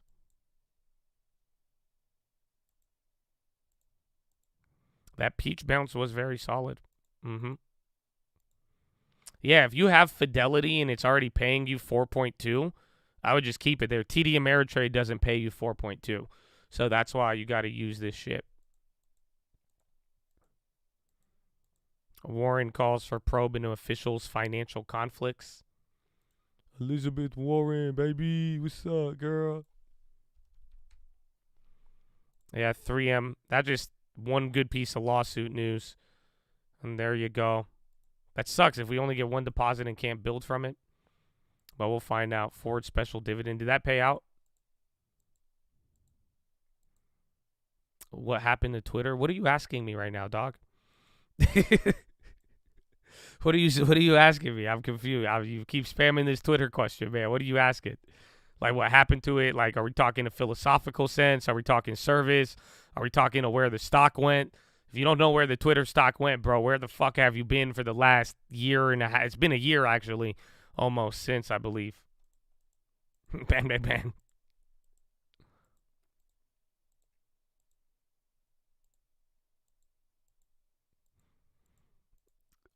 Its stock is not trading. Where have you been?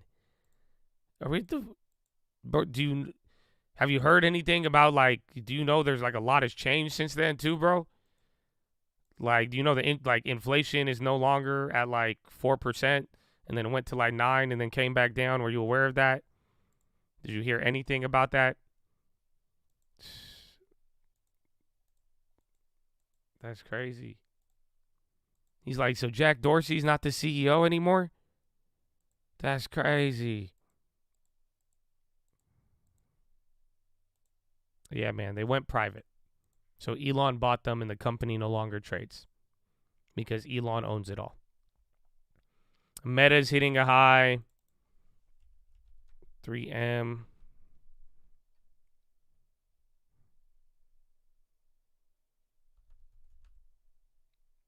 Nvidia, a little bounce there. Okay, you're getting towards the high. You're about to fill the fucking gap again. What is this? Dude, you're higher than the opening candle. You broke out from here, but here's the beauty of this. If this fails from here, you're going to have a violent downtrend. What happened to George Bush? He's not president anymore? What? And I'm sorry, but I'm no longer commander-in-chief. But take a look at the stock market. It's a beautiful day, unless your name's Nvidia. Okay, there.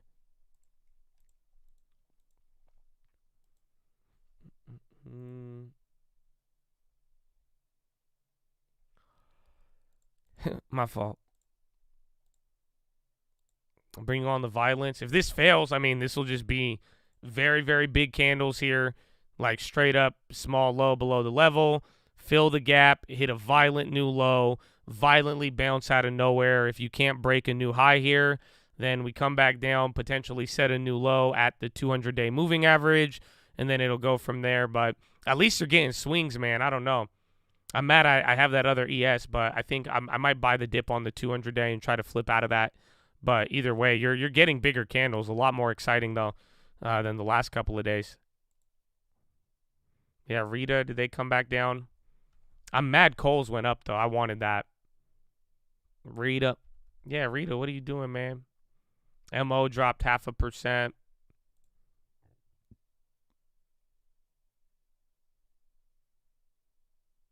I need $44. I'll take 44 now. 44, I buy it.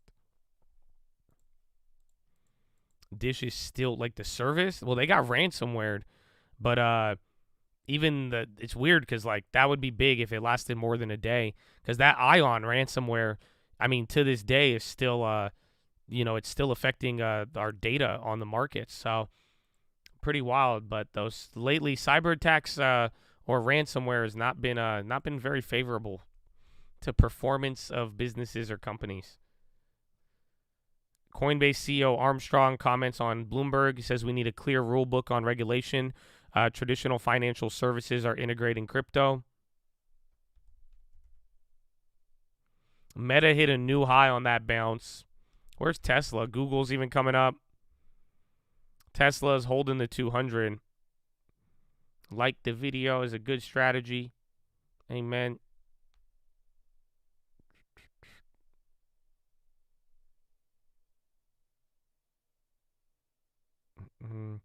Yesterday's first live stream, you sat back and listened, decide before close to buy Rita.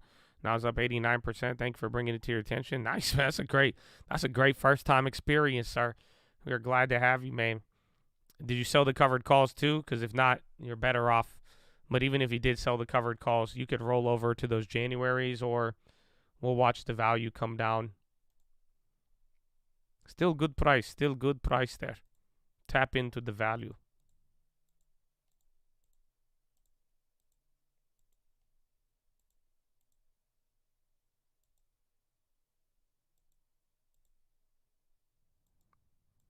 Still haven't sold a covered call, just holding the shares. Oh, if you sell the covered call, you could pretty much make it free. So, like, if you spent $27 to $30, I mean, low key, you could sell a $95 call and now your cost basis on the stock is $10 for the next year. But then you only have like $10 more of upside. But I'm assuming you'll get way more options, and then if it has one crazy pop, those premiums will go up. All right, SPY's still holding here. Watch out. This is the moment of truth. Kind of like yesterday. Because yesterday we did something like that, I believe. You had that drop, then you went lower, and then we finally went up above it, barely broke out the highs, then back to the gulag, and then you did that all day. But I think this is going to be very crucial here for momentum. NASDAQ's only down 0.16, SPY down 0.15. They were down 0.7 about 30 minutes ago, maybe less than that. And then the Dow Jones is positive in the green by 0.1%.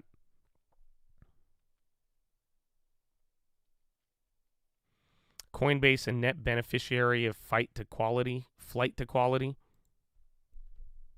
The purple chart is the yen, yes. And the yen did very good today because of China, and that's what I would even argue is the reason a lot of chip stocks are even up right now. That China literally reported the best economic data, like manufacturing data, in 10 years. So they've really, really surprised a lot of things. Futures were in the gutter at open or even at like 5 p.m. yesterday into midnight, and then they started going crazy from there. Thank you for Rita. God bless y'all, man. Make sure you like the video. Make sure you watch the watch list. Tell a friend. That's the best thank you could give. And we love y'all. I haven't done anything with it yet, too, for those wondering. I'm still waiting with the covered call and holding the shares. It was nice. It was nice. Yeah, well, dollar's coming back down now to 0.6. So at least being up here, I mean, it correlates with the dollar. I know the bonds hit 4%. The bonds are looking very dangerous.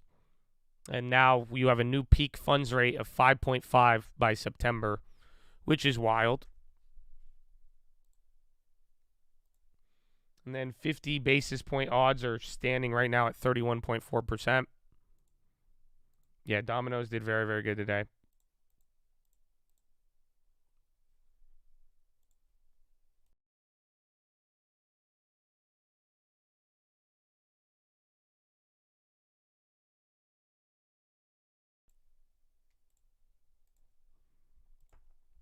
TLT to crack 100.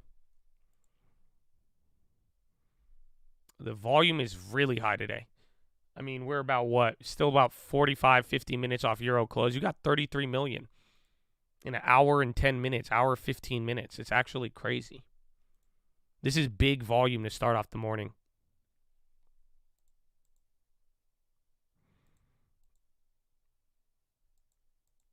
Does the market fluctuate with only people moving around their shares or companies and their earnings? It goes up and down.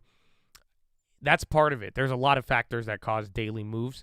I mean, one, you got to think about liquidity and even algorithms and natural. Like, not all of this is people trading, but how people, especially bigger shareholders, buying and selling, supply and demand of that moves things. New information as people price in the future or get data that leads people to buy and sell. And then I want to say more than half of the market is just borderline market makers and algorithms, because if it's not as if you have this many people straight up trading every single day.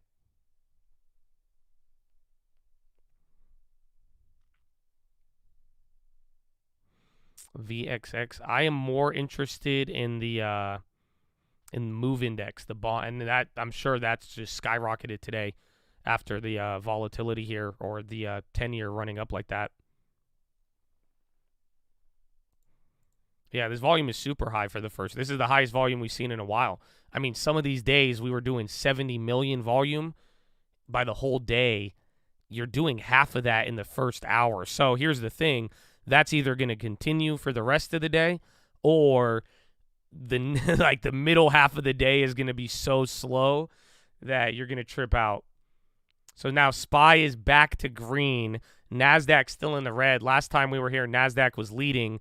So Dow is the best performer on the day. SPY and NASDAQ have switched spaces here. Russia won't revise grain export quota this season. And then Coinbase CEO is still talking about staking product.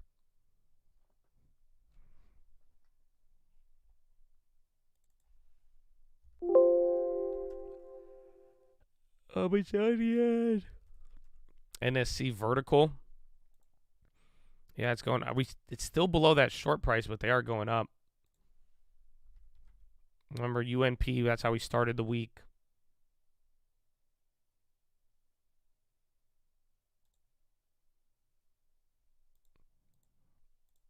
Amberella cut to inline. So SPY just went green, or excuse me, it was about to. That's so weird, dude. The SPY and SPX are trading very wide today. So like your SPX is down 0.14, but your SPY is only down 0.07. So SPY was just about to go green, but then SPX was down. So you got a little gap there. Very, very big.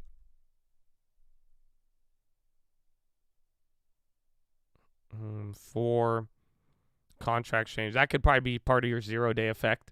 People buying the SPY versus the actual SPX. Chop Fest 2022, Chop Fest all year. It feels like chop, but it wasn't. I mean, 2022 was not a chop fest. 2022 was just a fucking rug pull. That was just bear market rally every 3 months. Massive rip, massive drop, massive rip, massive drop. You're going back and forth. I mean, now here's just another massive rip. You broke out of the downtrend, but that's why we're saying like 3,900 or something, 3,900 flat. That's where you test that again. But, I mean, borderline, I think it's – I would expect chopping for the next couple of days until we get some data here. But, I mean, you got to ask yourself, how is any of this movement different than any of these bear market rallies? And I would argue that it's not. That's why. I mean, we were saying that on the way up the whole time because everyone's like, oh, my gosh, it's different. This is wow. It's going to do this. It's going to do that. But when it's all said and done, this is exactly what we dealt with all of 2022. And that's what I brought up here for March on the watch list last night, is that March has a very interesting seasonality to it, especially the middle of March, the Ides of March, my friend. You should be wary of it because usually that March expiration now with the end of the first quarter and all of that, that's where a lot of things start to change. And if you remember, how many of you remember last year there was a very common theme in the market last year? Does anybody remember it? It wasn't just bear market rally and then you sold off. There was something very specific that happened like 9 out of 12 times or 10 out of 12 times last year. I don't know if you can recall it. Does anybody know? If you watch the watch list, I mean, you are way ahead of your peers right now, and you will know the answer to what I'm asking.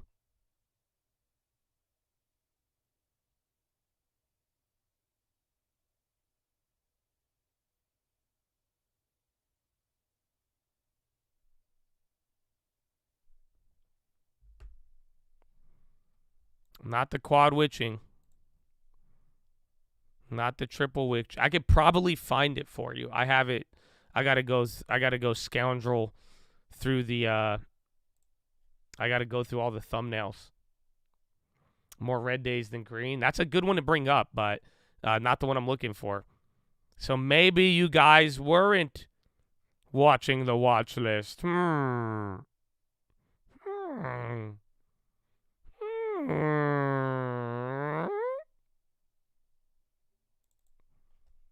Is it this one? No, that's Adidas and Yeezy. That was October. I'll find you the chart, but how many of you remember that day after big expiration, the market would change course? AKA almost every rally that you had last year was busted by options expiration. So pretty much you would rally, and then it was like day after options expiration, the market would dump. You would rally, then you would have the big options expiration, and then you would dump. And then it was just like, 9 out of 12 expirations that were like meaningful. It ended up leading to the market just selling off. That's kind of the shifting point that we had. Does anybody remember that?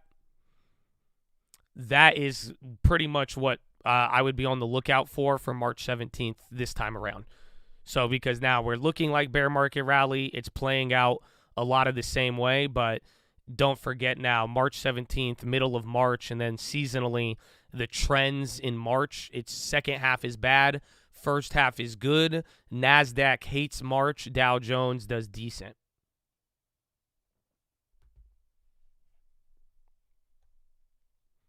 Let me see if I could find you the chart.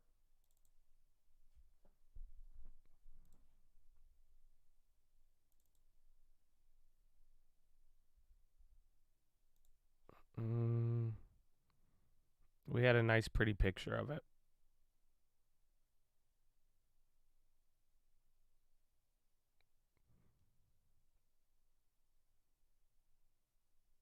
First half bad, second half recovery.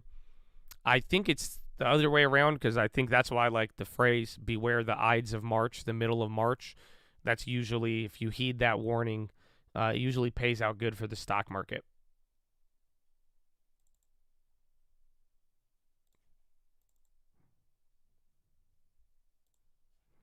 And then we're just holding up this level here.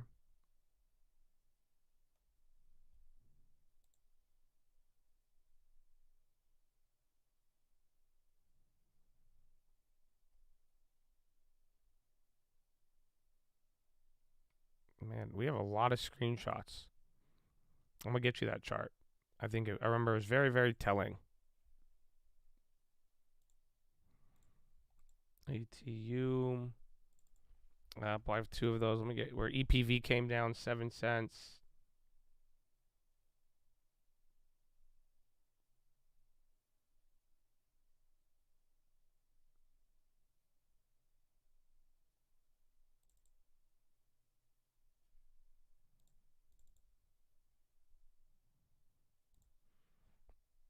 March 15th, that's your birthday. Happy birthday, my friend. For when it arrives. You know, I'm going to be early.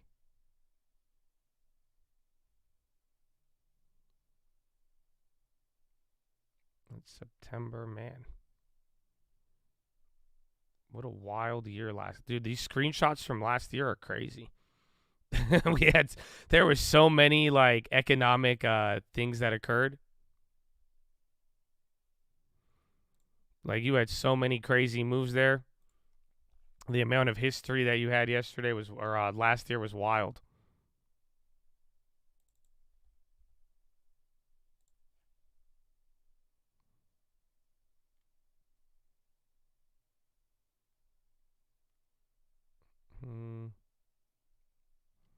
That's why I'm getting quiet. I'm trying to find this for you. I hope I find it.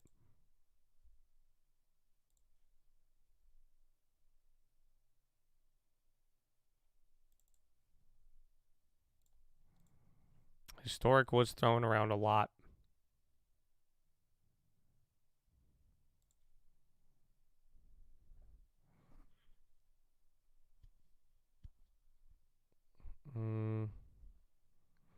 Is Riata done? It's holding. I mean, surprisingly, Riata is way more stable than I expected, which I like, but I don't think it's done. Even then, to really get an idea of where this is going to be, I would give it a week. So again, I'm going off of Amylex. So Amylex is another biotech that was very similar to Riata in the sense that they only had one trial and they got their approval based off of community data beyond updating their trial. So remember, Riata was very controversial. I'm actually mind blown by it. You know, not only was it a cool play and we made a lot of gains, it's just like it's very controversial in the scope, even relating it to Biogen of how a biotech should occur. So the thing about it is that Amylex did the same thing too. Notice the stock was at $26. Day before approval, drops almost 50%. And then they got their approval. But notice, like, for the next, like, week or so, you held the 100% candle or so, balanced between it, chilled out. And then, so I guess it took like a month after.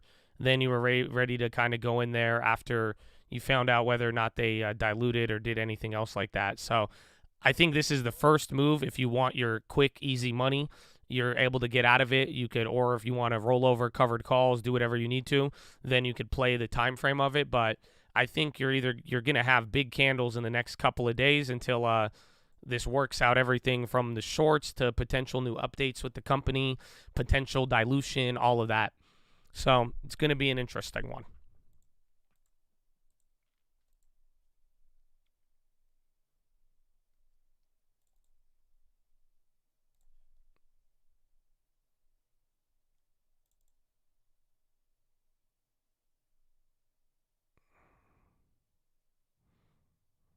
All right. Is this it? I have the Ghetto chart. I remember. So this is what I circled in This was from August. But I remember these. Remember, I showed it on the video. These were all the past expirations. These were your big, like, monthly expirations last year, and it was the same exact thing. So you had drop, pop, monthly expiration. You went down, big pop, monthly expiration. You died. Another big monthly expiration. You died, and then we entered the other one around August. But there's another chart.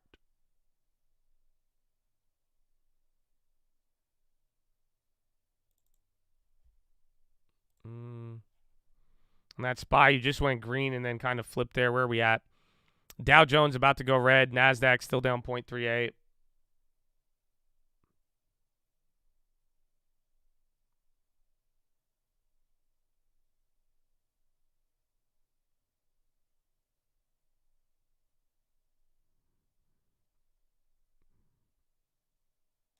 How does that theory hold with 0-day options? It still applies, just because we're talking about like the middle of the month, where even though 50% of the option volume is now moved to 0 days, it doesn't change how like a lot of things are on there. Usually those expirations now, that relates to the bonds, the futures, currencies, commodities, every other asset, you know, on like the triple witchings and the quad witchings.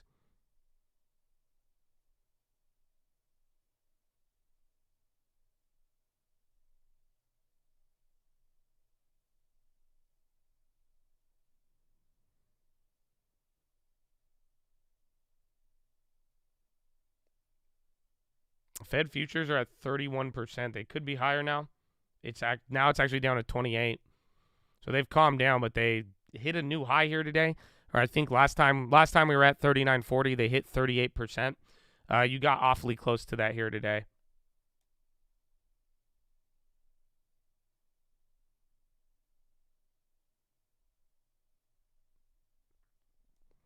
Yeah, I think that was the only other chart I had for you. Break even. Energy plays are killing it today. But yeah, pretty much wait till March 17th. That's the beauty. I mean, we're halfway done with this week. And this week was our purgatory week. It's interesting now. We're pretty much back to where we ended on Friday now. A little bit lower depending on how we close. But we get over this week. And then now we deal with the non-farms next week. And then after that, it'll be CPI and then Jerome Powell. And then that'll be middle of March. And then there you go. So you could work on down swinging. I'll be your number one with the rate hike. A loaded Powell put, then cock it and pull it. Oh no, big volume, no bid support anywhere below. 39.58. What time is it? 11. 30 minutes till euro. And remember, last two euros have been dumps. So we'll see how that plays out. Rate hikes good or bad for healthcare? They should be good, and even if you get into a more recessionary environment, healthcare usually is what people go for, but we've been kind of dealing with this back and forth between, inflation is up, but the economy's not bad. I think that's what's made it very, very difficult there for the healthcare stocks, because they are on one of their worst streaks here in a decade, actually.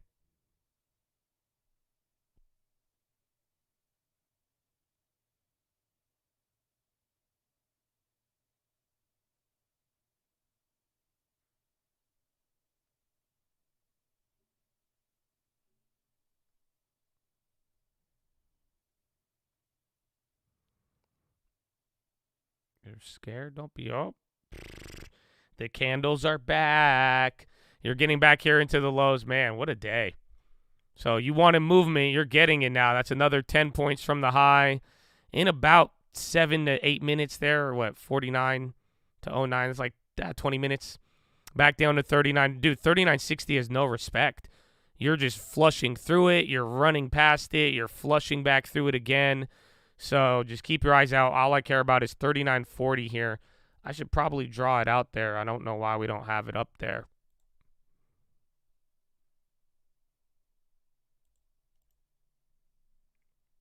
How do I extend it to the left? How do you do the Beyonce?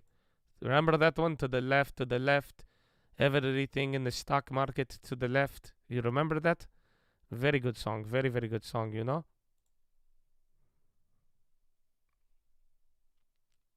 NVIDIA new low. SCHN. Airlines are actually up here today. First Solar on the high, killing it. First Solar is nuts. Good morning. Welcome to March. What a great day. What a great way to start off the year, man. Some big market moves. Everybody tripping out. The big China decade news. And then European inflation hitting a new high.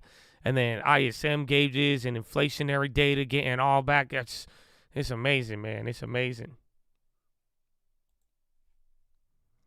Earnings previews. I think we could go over Salesforce. That'll be the only important one. Other than that, though, man, earnings is done. Earnings is done just like the 200-day moving average, it seems. So coming into the low, 39.53 now. This has been a solid downtrend since Monday, man. Ever since, if you really kind of even look at Monday till now, I mean, this is borderline playing out almost perfectly. So that was your, and remember now, this is where we spent a lot of Friday.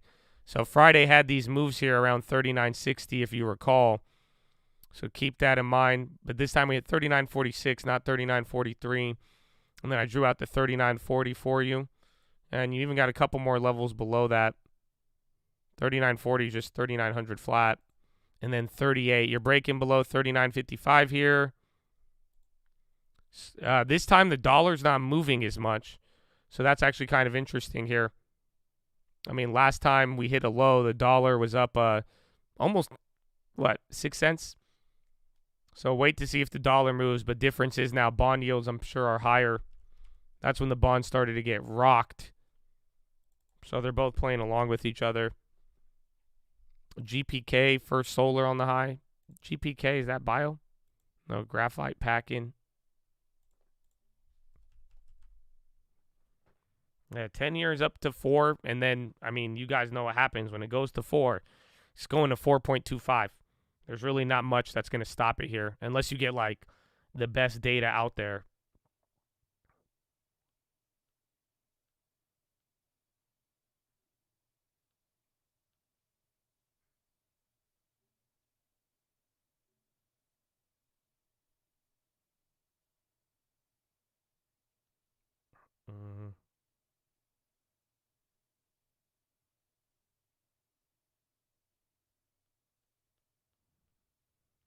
Roku frozen, GPK underdog.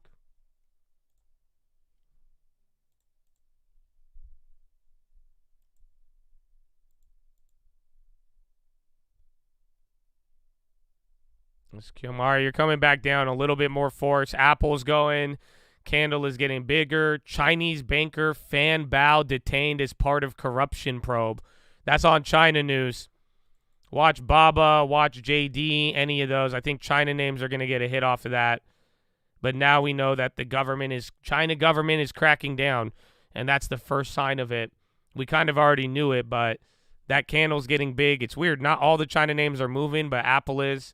I would say near the lows, that news could probably add a little bit of panic. 39.44 now. Get ready. We're coming into 100-day, but that China news is not good. That's being reported now by the Wall Street Journal.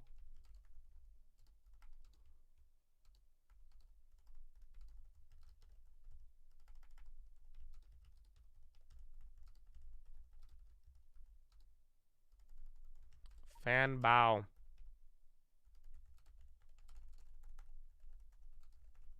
Watch any of the China stocks. Actually, shit. Win might be an easy target. They were already kind of dumping before that. Raul. So there's Macau numbers, but if Chinese tensions heat up, I think Macau or Win could be a good short.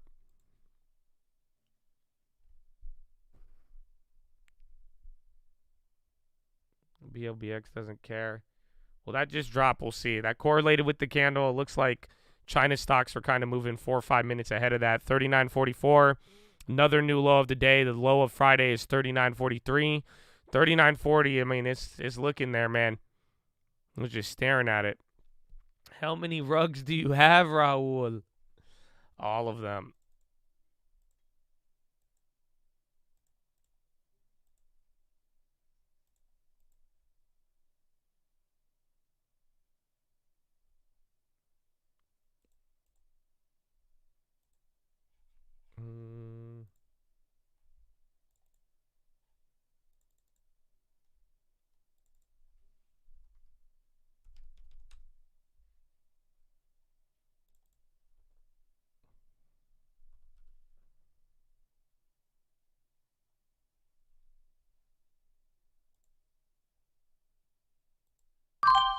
Yeah, I'm taking it. I'm taking the win.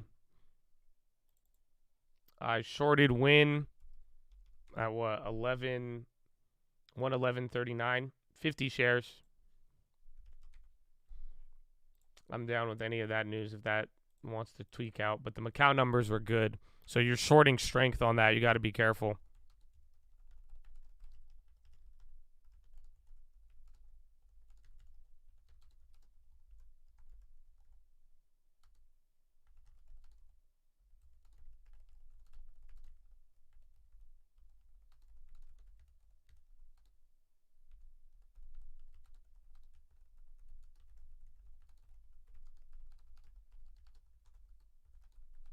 No, I shorted win. The China news, so we've even talked about it on the watch list. There was that banker who disappeared, and they said that he was working with the government, but now the news just came out that there was it's based off of a corruption case, and now ever since he even disappeared, people have been worried that China and Xi Jinping, and then they're about to have this Congress meeting. They're worried that China's about to go on one of those like batshit crazy crackdowns again. Remember where they like killed Baba and all those companies for a little bit? I already have some of the Yanks. That's why I'm going. I think there's an outperformer on win, and again, gambling and crackdowns. They've gone hand in hand. 39.42, Chad. 100-day is right here, man. That's it, or 200-day, excuse me. So this is it. They said nothing good happens below the 200-day. Half of your rally, man. I'm telling you, half of this rally from the end of January, you were above the 200-day average. This is what got people very, very excited. So if this starts to break here and holds below, that is not pretty. Big red, 39.41.64. This has been a constant 7.58 to 10.08, or it's been like 20 minutes here of just straight dropping. New low. First Solar's like, I don't care. I'm a real little boy. Can't stop me. Apple's on the low.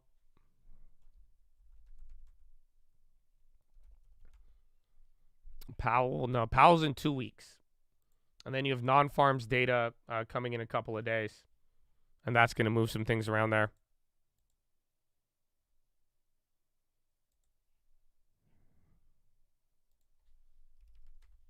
How's the Lilly news? Not bad.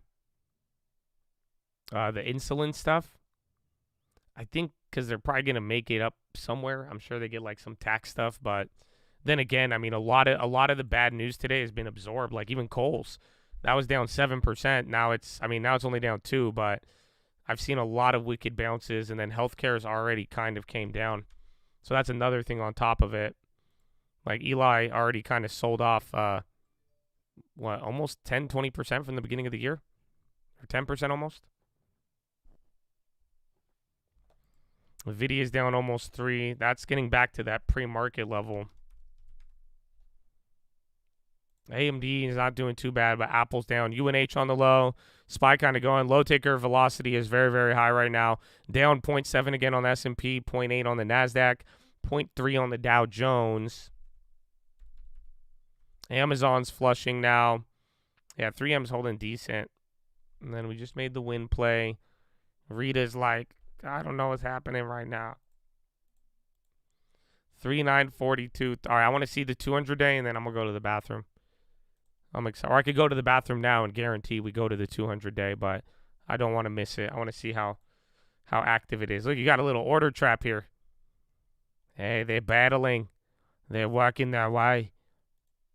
First Solar, SPY ticking down. Again, volume right now. 15 minutes till 2 hours in, and Euro close, you're at 41 million in volume, ladies and gentlemen. That's huge. That's over 20 million an hour constantly so far.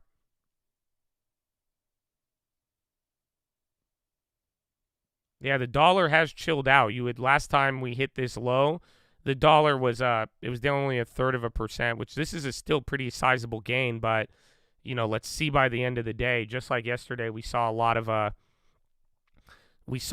gap between the two, but ultimately they matched up perfectly.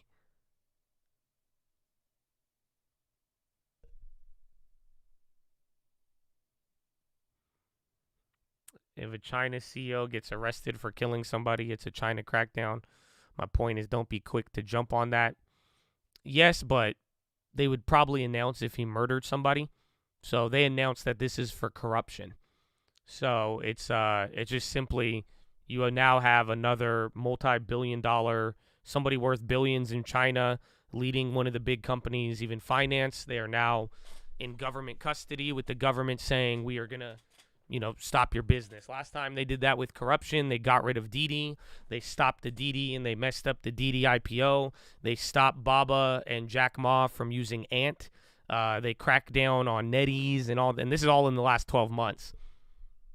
So if someone did die, they would say it, but this is it's a corruption thing, and this is sadly, people are going to be sensitive given what Xi Jinping has done in the last 12 to 18 months. McDonald's board beats investor suit over culture of harassment.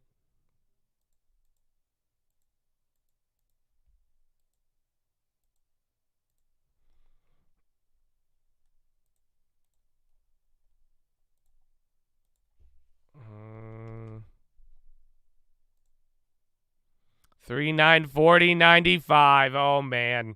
So this is it, Chad. You're into the low. You're 1 point away, 3/4 of a point away. Bump, bump, bump, bump, bump, bump, bump, bump. What a morning. Yes, the education stocks too, yeah.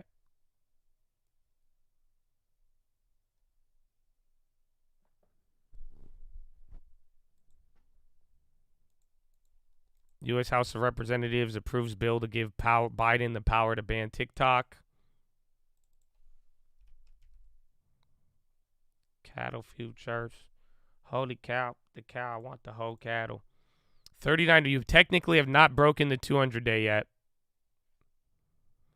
March out the NQ, yeah. I'm mad I got that ES yesterday, but, he will not have – ES can't do that much damage compared to the NQ, so I'm excited.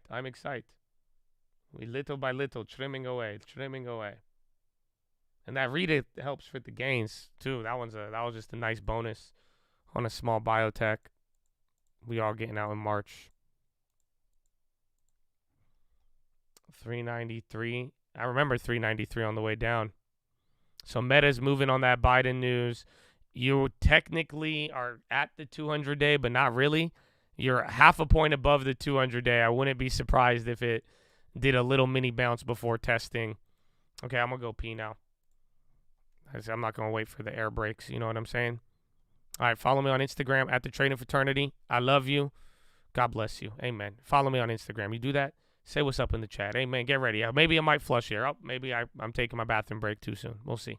Strategist, he says that equities both in Europe and in the United States are still going to bottom out maybe in the second quarter. He sees the stock 600 dipping to around 410, the S&P going down to 3,200.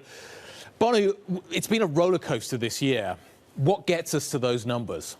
Yeah, so look, I mean, let's start by looking back very briefly. So the first trade this year was the Goldilocks trade, when inflation came off and growth didn't, and people basically short covered. Since February, we have been worrying about inflation and higher rates. What I think lies ahead is inflation comes off slowly, but growth turns much, much lower. So starting Q2, I think we'll begin to see these Q1 numbers. Basically, March onwards, we're going to see the labor market beginning to weaken. We're going to see the consumer beginning to weaken, margins coming under pressure, and that's what leads the market higher. What I will concede is that between now and then, you could have a month or two where the data stays reasonably firm. What I do feel reasonably confident about is through this time, you're not going to see the market melt up. There isn't the fuel of shorts out there that can lead to a melt up because of the covering. That trade's already done. So I think at best, you get a grind up in the market, but everything in credit spreads, in skew, in correlations is telling us that this is a good time to buy protection, even if the actual downturn begins in Q2 and Q3. But we do think that Q2 would be the time when earnings come down, credit spreads move out, valuations come down, and that's what's going to take the S&P to sort of sub 3,500. Banu, why Q2? Because the scenario that you're laying out, everyone kind of thought was going to happen in the first quarter. Like, this is the scenario that we were all talking about in the fourth quarter of last year. So why Q2? What is there a trigger? Is it just a normal meltdown? What happens? No, well, this is normal lags of monetary policy. It takes somewhere between 12 to 16 months for that to feed through, and that's the time we have been tightening. But also because if you look at the savings rates in the U.S., they've been so low, the flow of savings has been so low, and the stock of savings begins to get exhausted. So for the bottom 50% of the population, the stock of excess savings pretty much goes to zero. And for the entire population, the stock of excess savings goes to zero in Q3. So the actual recessionary data can probably begin in Q3, but the markets, remember, always react before that. So the kind of upticks that we have seen in retail sales and core PCE spending, which, by the way, on a 3-month basis is flat because November and December was so poor. January was a little bit of give back from that. We think these numbers begin to come off again March onwards, and that's going to be reflected in Q2 numbers. It's going to be reflected in April, and that's when the earnings downsides also begin. Let's talk about some things that may rescue the market. China, Japan, both still pushing the credit impulse. Liquidity helps. Definitely in equity markets. China's economy is coming. Helps. His name's Bono. I didn't know that. I didn't know Bono. Oh wow, you broke the 100-day, 200-day, and then you had a green shoot. So there it is. That wasn't as eventful as I thought it would be. What's up, Hambe? How you living? Very key spot. Let's see now. Does it do the dancing queen around here? Do you get big candles? I mean, now almost 1% on the NASI, 0.72, 0.75% on the SPY, 0.4 on the Dow. Only thing up right now is energy, materials, and industrials. Utilities are the worst. Real estate's the worst. Discretionary. It's a very weird mix. Honestly, you're borderline getting everything clapped. Like, it's not even like energy, materials, industrials. They're kind of in their own little category. But like defensives to tech names, this is like broader sell-off right now. Only thing going up is inflation. What are you talking about? I brought the gas price down $1. Huh? Come on, you were talking smack. Go fill up your car and tell me how you feel, huh? Actually, I filled up the other day. It was like $5.50. I cried. I did. And then I was like, I'll just go drive the Tesla. And then I was like, I got to wait 17 hours now because the damn fucking GM Volt is taking my charging spot for $12.99 a month. Thanks, Elon, you evil genius. How you gonna sell a charging spot for the same price as a blue badge? Charge them like $50, bro. We already waiting, man. We already waiting. I'm just kidding. I haven't charged in a long time, man, because I made the adult decision to not wait. I don't know. That's just me. Again, I don't know. Reclaiming 394. It's hard to reclaim. We got a lot of work to do today.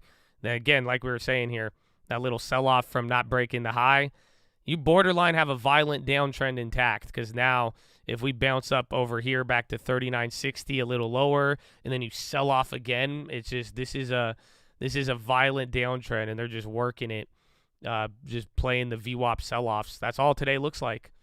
Again, you had a lot of pre-market gains, but borderline, I would just say today has just been a VWAP sell-off for days or hours.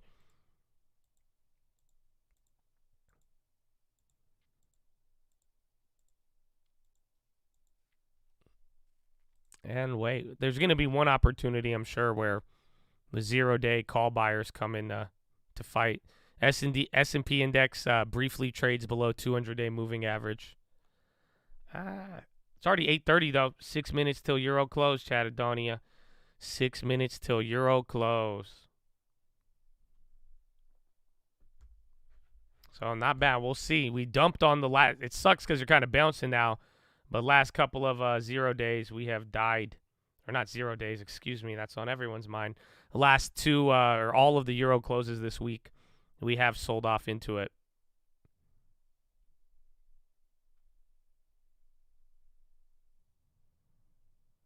Breaking 200s, yes. And then below 200 gets a little vicious.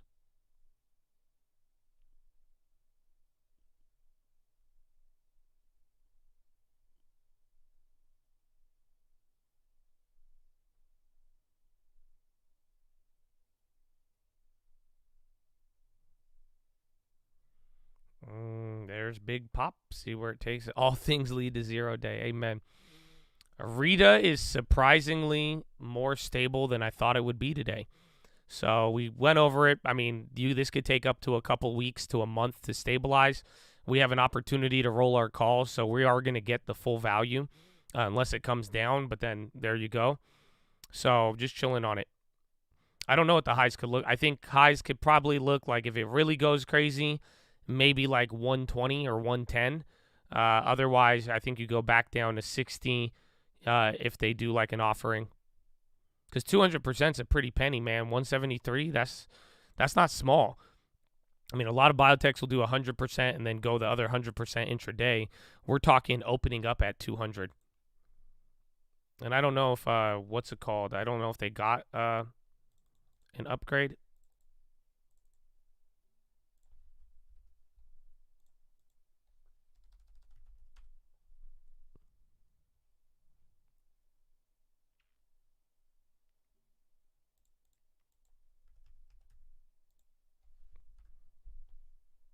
Yeah, Jeffries gave it a price target today at 105. Yeah, a lot of price target updates. So Cantor Fitzgerald, they're overweight. They upgraded it today. Price target 120. Citigroup has a price target of 120 as well. They're a buy. And then Jeffries raised their price target to 105. And then there's 2 other price targets at 91 and 85. Those are all today.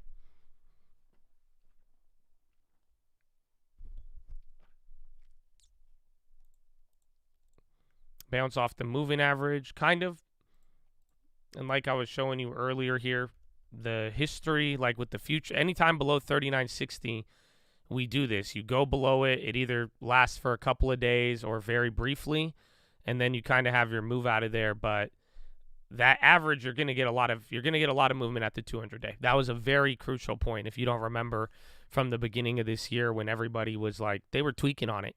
So, I mean, if now the data's not working in your favor, at least you had technicals in the market momentum. But if that starts to fade, that's going to start putting things in a more precarious spot. And get ready, there'll be algo activity and all that there. But still pretty early to tell right now. We have a long day, and we've already had a lot of volume. Why wouldn't your Rita call get assigned? It could. It could get assigned. I don't know if it'll happen now. I'm hoping that I will just be able to roll it over in the next couple of days. I could roll it to a 95 right now, but that's on January. The August almost had 2,000. So I could roll to like August 85. But even then, by simply doing our rollover, we make sure that we, get the full $5,000 value rather than, taking the loss here.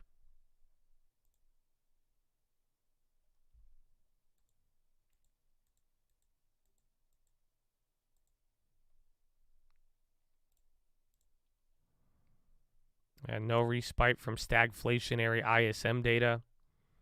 We already went over there. Hasn't been any other updates. The only other thing was the China stuff. As of late, you had a big pop, if you think about it, from the 200-day there now. Europe's about to close in 45 seconds. And let's see what happens next.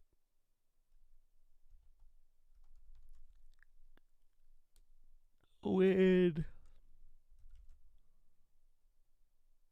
Para's on the high. China names are still up due to the data.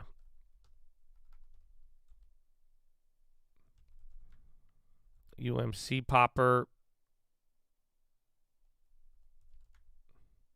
Oh, they had earnings. I didn't even look at the earnings, but 7% is great.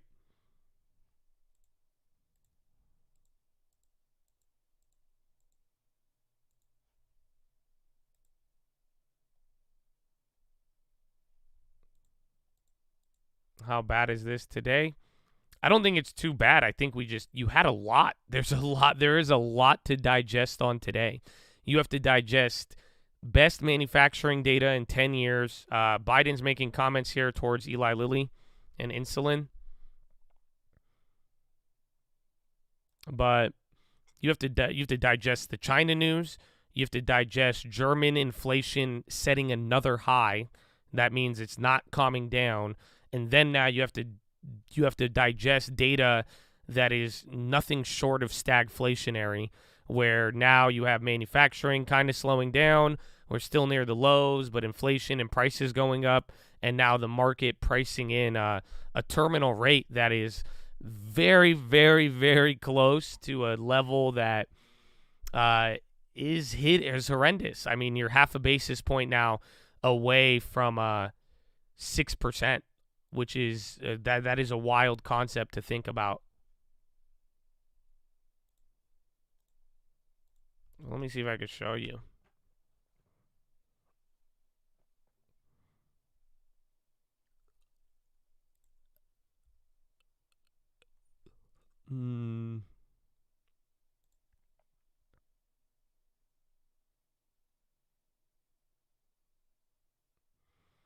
Would you consider out the money put for Rita, considering it, and then hedge to the downside by rolling the call? No, I would utilize getting high call premium, because right now, if you roll over to the right call or you're able to do anything with it, and if you haven't even sold a covered call, you could legitimately sell a covered call now for almost what you paid for all 100 shares. But the puts are going to cost a lot of money, so don't underestimate that, and that's going to have its thing. Yeah, Euro closed and we're bouncing, or at least going up off of it. Pretty big, 3 points, but let's see if it lasts. Futures are trying to get down to 39.60 now. But like I was just telling you, if we get up to here and you sell off, violent downtrend is still intact.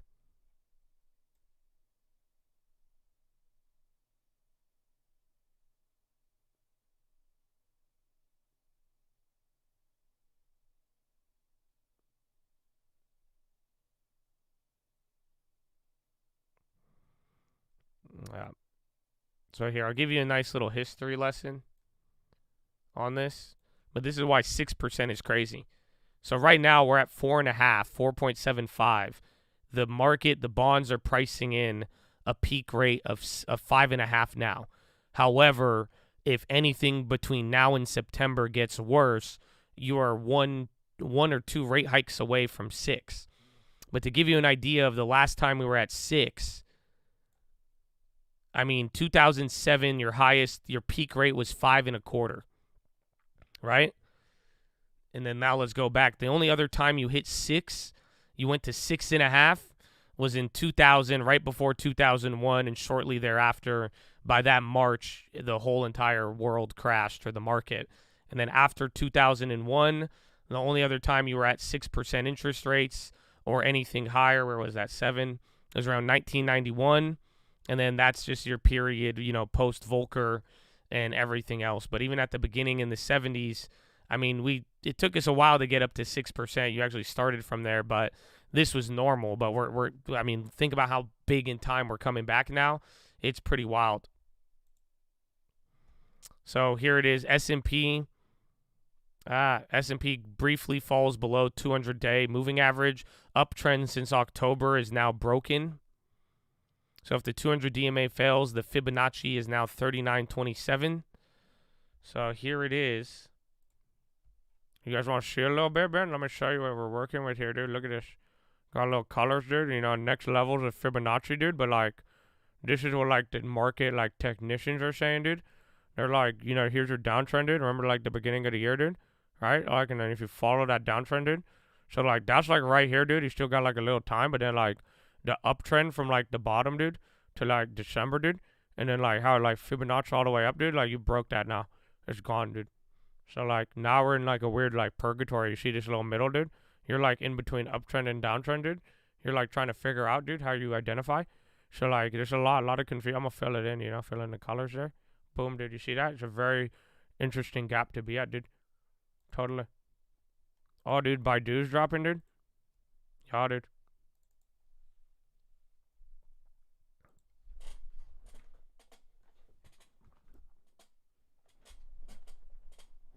It's been more impeachatory.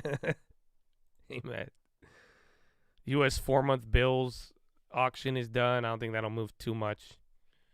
Shout out to Bill. You guys you like this play today? We did. Look, this was us today, man. You've been chilling. That's one of the greatest plays out there. I'm gonna wait for one of you to try to day trade this shit. Oh,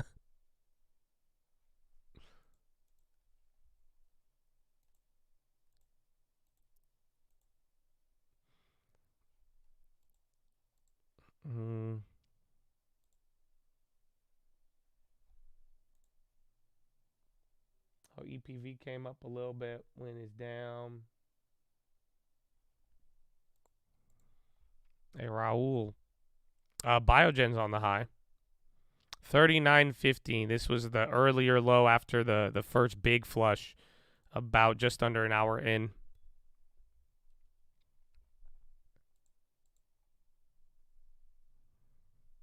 We'll get the Bill 100 day. Yeah. This is what it's meant to do. So the idea here is that you could get yield on your cash. It pays out monthly. And then your cash value should be relatively stable. This thing shouldn't move too much. Even look at the 1 year. So it makes sense. You were at this price here a year ago, but as rates started to go up, as the short-term rates rise, this stock goes higher. Because now you're getting paid way more on short-term treasuries. 1 to 3 month T-bills, they pay out a certain payment. So like a couple years ago, like even if like 2020 went up and then it came down simply because of how the short-term rates are moving after the pandemic. That's why it shot up once, because rates shot up until the Fed did the emergency cut, and then it leveled out, and then short-term rates were low all the way until we started hiking, and then that's where this thing started to really, really react. But the idea of this is that you could put your cash in there, still generate some free money off of it. It's a Ghetto bond, and then you don't, if you wanted, like, let's say I want to buy MO right now, or let's say I want to go buy 3M, I could exit out of this play without losing really anything and making sure we get paid on it, and then that's it. It's just super chill. They're like 17 cents, and then you're going to get paid pretty much 25 cents a share every month or so.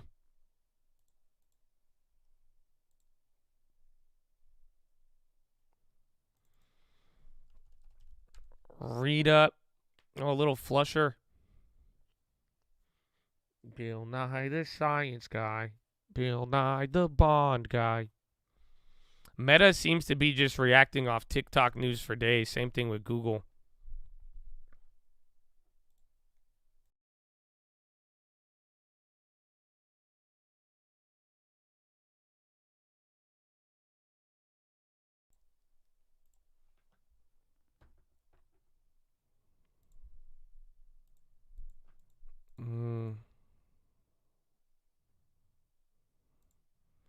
About another 50 at 3 a.m. till today.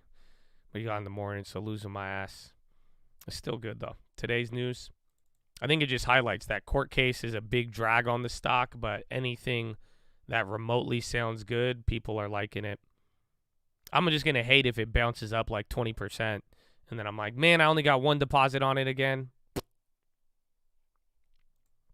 Yeah, we're sitting on cash. Don't get it twisted. The bill play is simply to put our cash there and get money while we're not using it. Since TD Ameritrade only wants to pay you 1/3%. Assholes. Makes no sense. Shout out to Fidelity, though. Y'all getting 4% doing nothing. You don't need to do anything. You don't need to do anything crazy.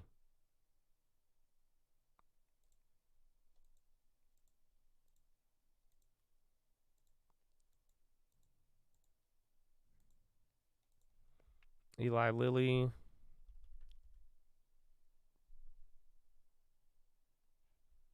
Well, at 3M, we're just going to hold. But like I showed you my plays there earlier. Waymo said it laid off 8% of employees. That's the Google company. I showed you guys the dividend calculator yesterday. I wanted to, my goal is to double up, triple up the position on 3M, and then double up our position on MO. But I need the right prices, you know what I'm saying? And hopefully this plays out how I expect. I mean, at the end of the day, holding cash was one of the greatest decisions from even October. I'm glad that we bought stuff, but even this year, I'm just glad we didn't FOMO into anything. And the only play we bought this year I mean, we made sure we bought it at a 10-year low. So the long term is gonna be sitting pretty. We're playing defense. We got our cash. We got another deposit coming in today. It hasn't settled yet for me. Baba. Baba's dropping. Stocks S&P's coming up. Baba's not like flushing though.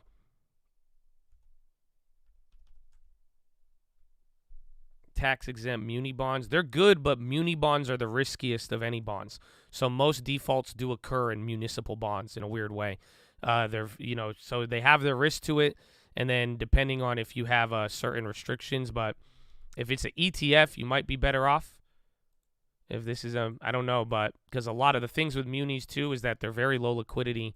If you're actually going to try to buy the bond, there is limitations there. Big SPY candle, the VWAP, but let's see if we could hold it, man. I don't know.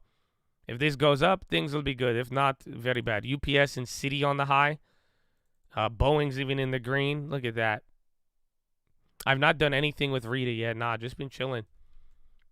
Because I know I have my options. I mean, either I'm going to get assigned on it or hopefully it's able to move from here and then we could take advantage of any premium in the meantime. That's kind of my plan. Thanks for the nod. Thank you, Tyler. God bless you. Thank you for being here to be able to recognize. Amen. Amen, man. Amen. I think you like me more than before. I'm happy. Yeah, man. I got love, bro. I got love. You know, even though the other day you were like, hey, Josh, you should convert to Islam so you make more money. And I'm like, did you even read the damn Quran? Because I don't. So I don't know. Other than that, though, I think we're good, though. Yeah, man. I got love. You like the video? Have you told a friend? Have you brought a friend to Cult Day yet? If you haven't done that, then I don't know. But you know what? That's why, don't rely on humans because humans are more conditional love. So if you're looking for love, man, praise Allah, finger to the sky, whatever you believe in, Amen.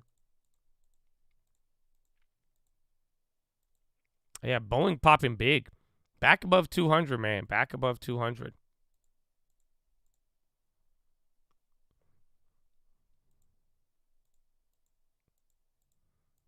I say hello to the person next to you. Amen.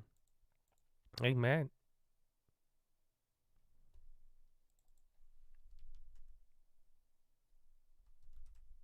$3M.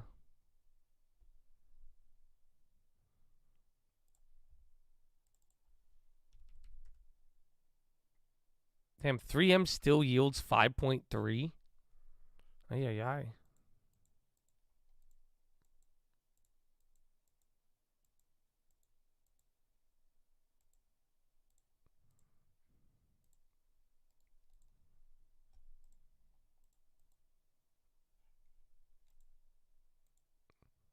Check how much you got from Ford. Let's see.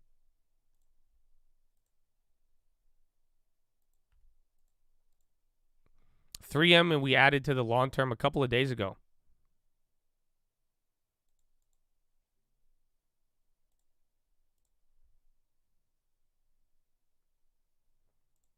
We bought 3M February 23rd. So just last week, we added it to the long term with one deposit. It was yielding like 5.5%, or it's still yielding above 5%, which I think is pretty wild. But that was our latest that was our first long-term pickup of 2023.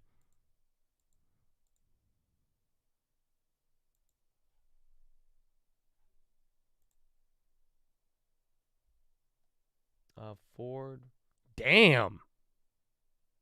Bro, Ford you got $400. But we had like 600 shares in that one account. That's crazy. That's the whole yearly dividend.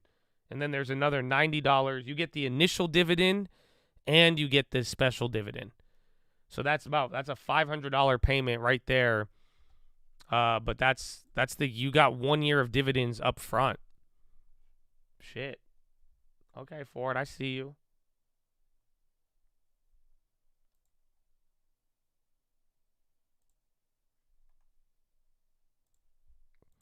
TWKS layoffs. CCJ did have a pop there.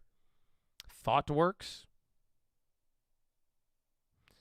I haven't even looked into UWMC earnings, to be honest with you. I'm assuming that it's up. He didn't say anything about it.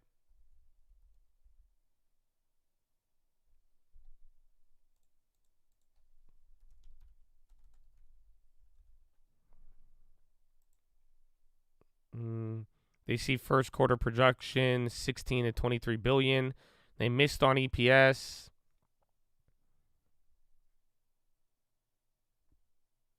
And then that's it. The only other update, revenue beat. I think they did good. I need to just check the margin, but it seems like it played out how it was expected, where they were going to do good numbers, but then margin was going to go down as they're trying to gain that market share.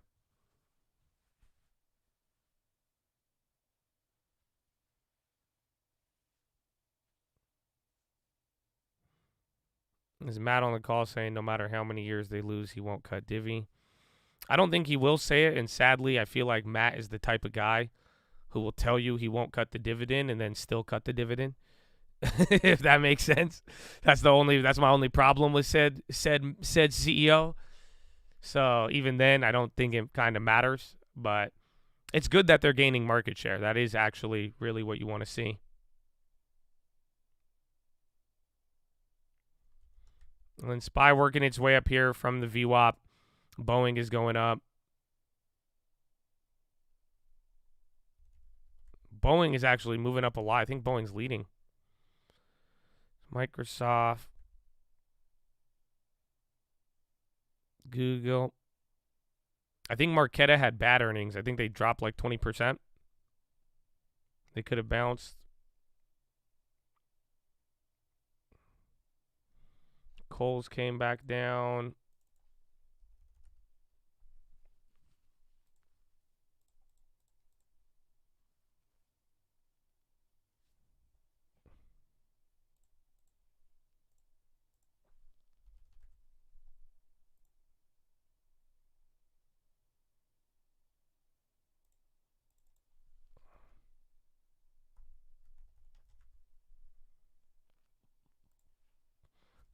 So 39.60, a level you've dealt with all day, even yesterday. So we'll see. But now it's starting to gas up here a little bit. Oh my gosh. If it hits a new high, that'll chill us out for a little bit. But if this fails and rejects again, be prepared for another violent move down. But that candle is very, very large, and we've been watching a lot of things run from Dow, even oil holding up as well. Healthcare is almost positive, in communications. Google, Meta is still holding, and financials are also on the brink of going green right now. Yeah, Rita. So Rita hit $91 pre-market or post-market. Yeah, its high is like 91 or 92.40. And then I'm surprised it is this pin, though. I was expecting way more movement. Democrat tester will vote to block Biden ESG investing rule. Pfizer at this level, ridiculous. I'm surprised Pfizer didn't go down. I mean, Novavax's data today, Novavax was scary. Novavax was not pretty at all. DXCM on the high. So watch any other medical companies if they start moving.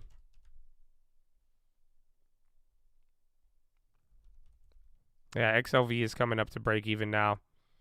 The yen is doing good. Yen was doing good off of China. Right now it is rocketing. This is a new high on the yen for the day. So as we're bouncing up here, I think that bounce kind of even correlated with the yen. But we were saying here today, the dollar stopped moving. So like from here, and then we came back down. It's not like the dollar didn't play along. The dollar's kind of holding that range from earlier. Bro, I feel like I got blindsided on Okta. I thought that, I swear they had earnings, and then I saw them come up on the earnings calendar again. So it's going to be weird, man. But I think they do have earnings here today. And then we're going to find out. But that one, I'm scared. That one can move a shit ton because it's pretty sure it's unprofitable tech. Yeah, they don't have a PE ratio. So it's at a low, but that one you're gonna get, it's gonna be a 30% mover, or not up or down.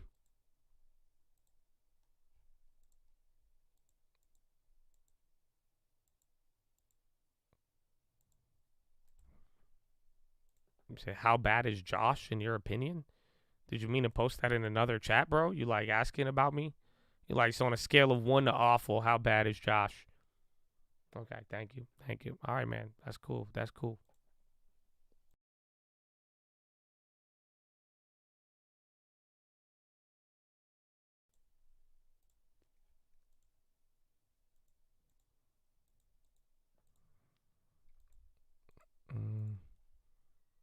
sell off.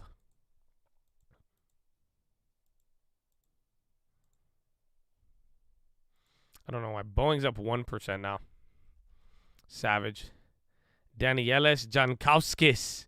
Bro, what a name. What's up, Danny? Is it Danielis? Dude, what a name. It's like Julius, but Danielius. Oh my gosh, it's beautiful.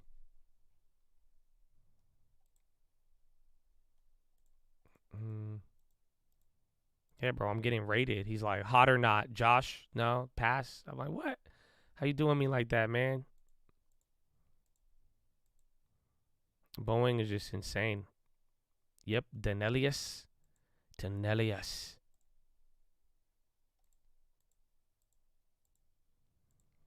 Well, as long as you don't flush here, you buy some time for the rest of the day.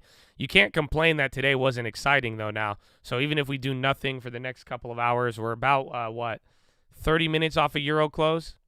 So this was, you actually bounced since Euro close, but now I was assuming we chill out and not do anything too crazy. I don't think you could complain too much.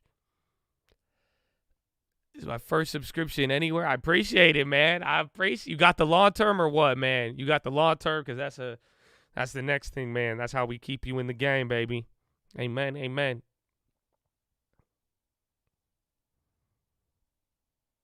Also, yesterday's close to it. Actually, yeah. Again, the gap between the SPY and the SPX is big right now. Oh, I forgot to get a new horn when I went to the bathroom. I gotta get that for y'all. It's because of Riata. Oh, now get the law. Wait till you get a long term, bro. Hey, man, Riata was sick. That was just a very solid play. I'm glad we got it. I'm glad we took advantage of the drop and got into the biotechs, man. So we gotta make sure we check that calendar every couple of months. I mean, we have a pretty good record with them. I mean, there's like one, I think OMA was like the only one we missed like really, really big. The other ones we usually play after the reports, but that's hit or miss. But anytime we know the PDUFA is cornered, and depending on the features of the company, it could be good. So, amen. Still keeping. I have no recommendation on that stock. I think if you got good money for your account, I would take it. Like I saying, I have the covered call. I'm playing it specifically, but nothing is warranted here as a recommendation to buy or sell any assets or securities. Option trading, stock trading is extremely risky. You can lose on financial investment, lose on financial advisor, educational purpose only. Thank you for a wonderful day. So you got to do what you got to do. It's a nice bag. $3,000 into $9,000 right now, or $8,900 if you want to sell it. $8,300.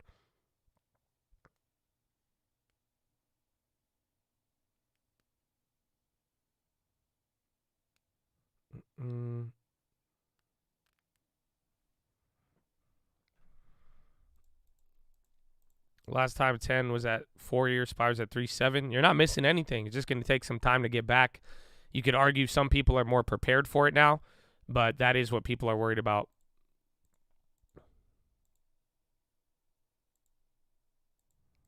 Yes, when I could go grab another horn. I don't keep the horn in my bathroom. That sounds very odd. Speaking of Rita, you're getting your dump. I shorted Win because of the potential China news, any China downside, and they've been running, but it is shorting the strength because there was also a 30% jump in Macau numbers today. So it's kind of risky there, but I think any like brand new China tensions, Win will be nice, especially now too with the China NPC comment coming up. That's going to be over the weekend, March 5th, I believe.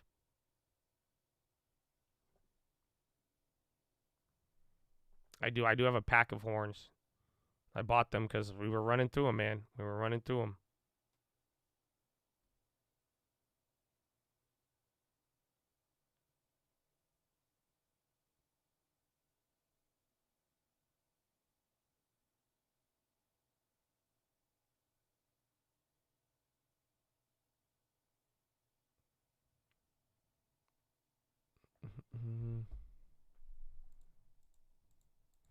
NPC, yeah.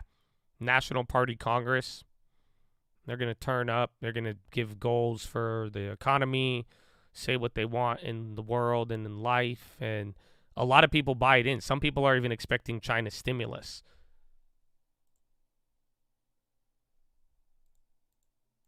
Virgin Galactic tumbles as cash burn is bigger than estimates. Dollar neutral approach hobbles factor investing performance. Naive dollar neutral factor portfolio strategies kill performance, especially for low volatility factors, and ensure a short market strategy, according to Bloomberg strategist Christopher Kane. Beta neutralizing solves this problem and clearly helps performance. Since 2010, the long, short, low volatility beta neutral factor is up 282%, while low volatility dollar neutral implementation is down 17.5%. That's like the only news update I've gotten in a while. We went straight up here from Euro close, but now you're back to the initial level, man. As I don't know how to explain this with an analogy. It's like, I don't know. It's kind of like a drug addiction. You got a little bit high, and then you crash, and then you smoke again. But now you're like, wait a minute, I'm not even higher than last time. And then you crash even harder than the time before that.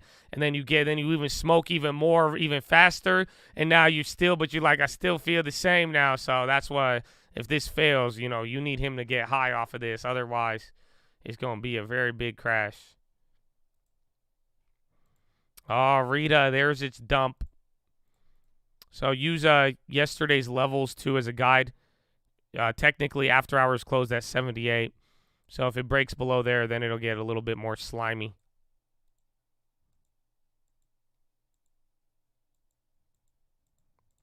Netties. Give me one more time. I like it if I have the channel. I wish you all the best. Let's go, Danilias. You from the UK too? You got them euros? God, I wish I had it.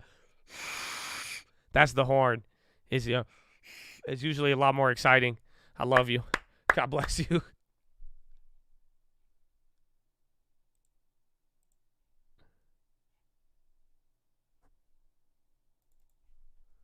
FSLR 195. That's insane.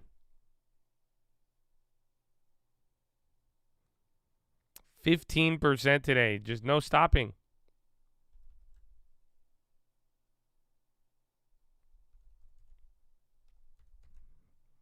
Yeah, fundamentals don't align. The great thing, fundamentals don't tell the full story. And people try to get ahead of it, right? It's like the fundamentals may be there or not be there today, but then that's the effect of forward pricing is everybody's like, well, this is going to happen. So then if this happens in the future, I should do this here today. I need to lose some pans. Ban. There he is. What's up, Luis? You just wake up or something? That's the first ban comment I've got in like 2 hours, man. 2.5 hours. What happened? Why you wake up so late? If you on the East Coast, I'm mad disappointed with you, sir, because it's about 11:58.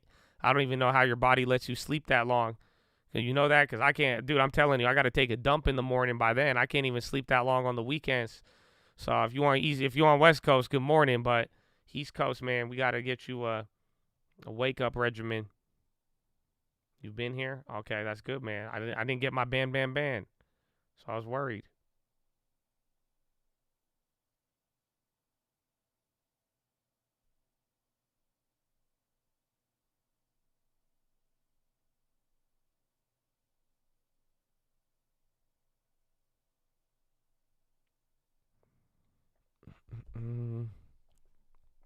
I'm in the Oakland. Oh, there you go, baby. Yeah, like that. Tell the people that high interest rates are back. What?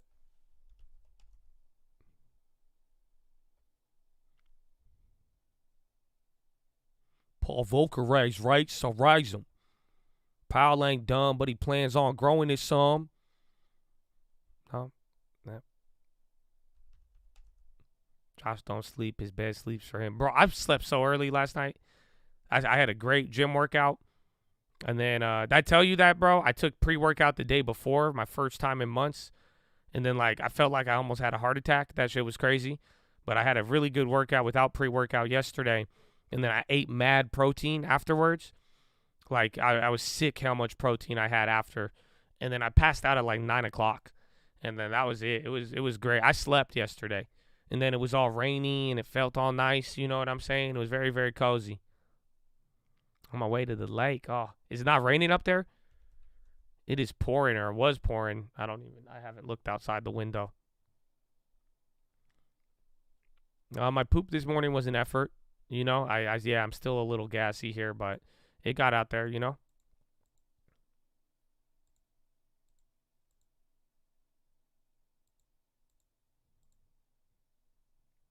It was like one more fool's bounce. Or we're just, I'm telling you, the new low, get high, but not high enough. We're doing this. This looks very ominous. I don't like it. Because this is a wind, it's a working your ass down with the potential to be able to get back up here. And like the yen is doing good, but it's just like if you fall and then don't respect any of these levels again, it's just going to be hideous. CBN gummies? Is that like CBD? What's CBN?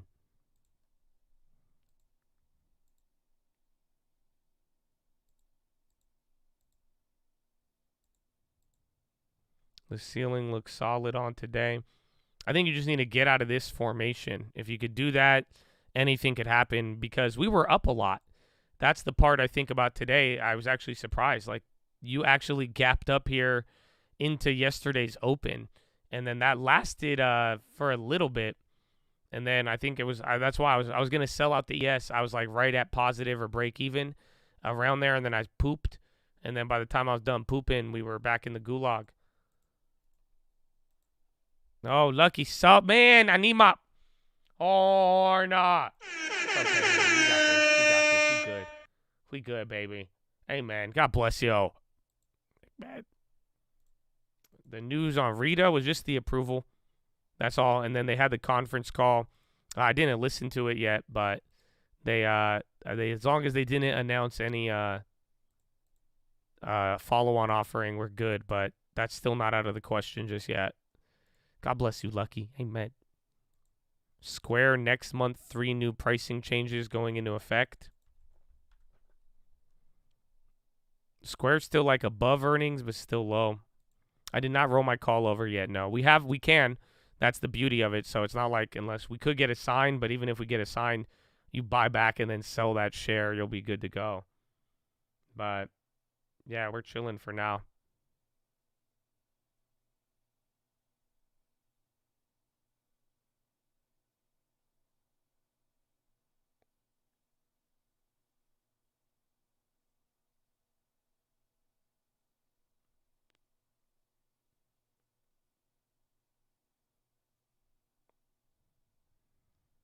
Colt goes stronger and stronger every day. Amen, man. Hypothetically speaking, we get 10% stronger a month. You know what I'm saying? Tell him, bro. Tell him.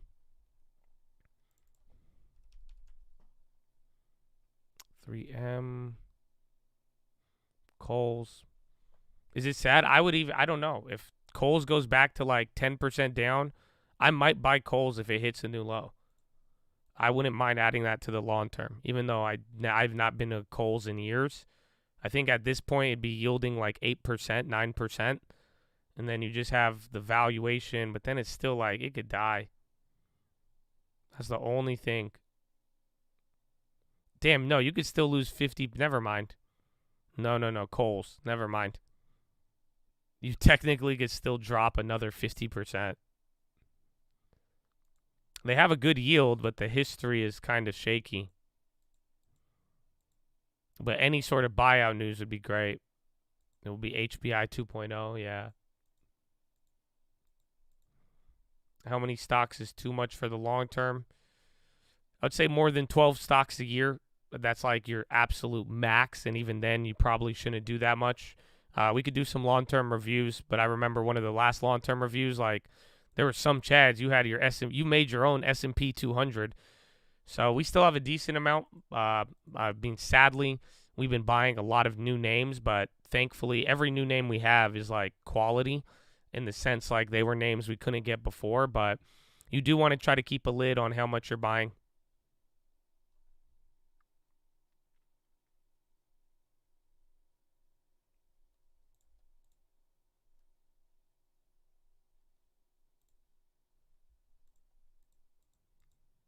Check Myrna. That Novak's news is really bad.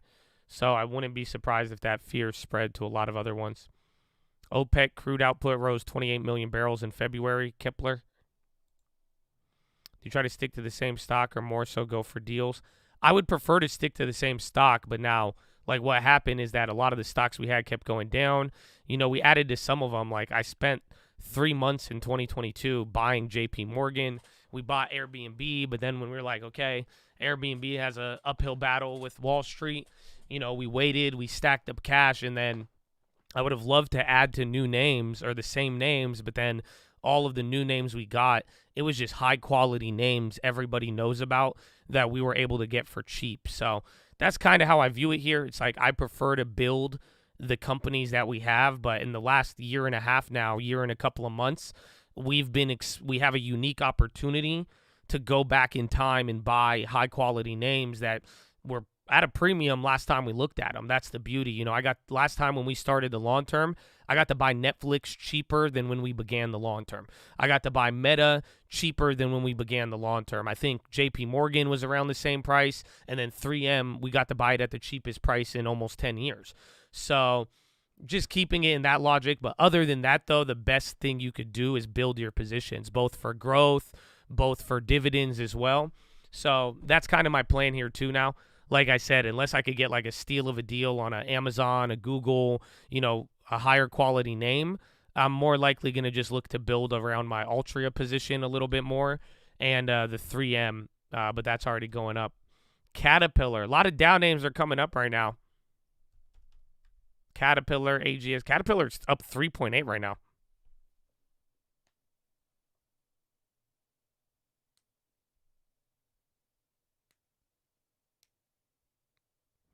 I think the NVIDIA shelf offering is going to put that bullishness to the test. I think that's why NVIDIA is down so much. You'll notice, like, not all the other chip makers aren't down like NVIDIA today.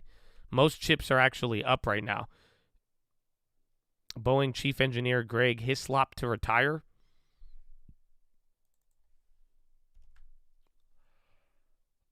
Dow has SMR news. What's that?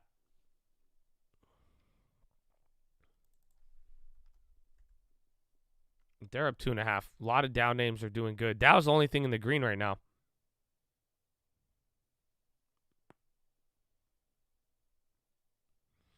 Altria, I believe in their dividend health and stability, and I know they have a lot of the income stable. It's like the same thing with 3M. You know, these are dividend plays, and I'm not looking for like revenue growth. We're not expecting these things to grow a lot. It's just more, can they stay consistent in any environment, and do they have good cash management where that dividend can remain steady? So that's why I like them. I think their dividend, they have many avenues to pay the dividend through income, but also they own a couple of assets that for the last couple of years people were expecting they would sell off, and then you could use that to fund anything or give it back to shareholders.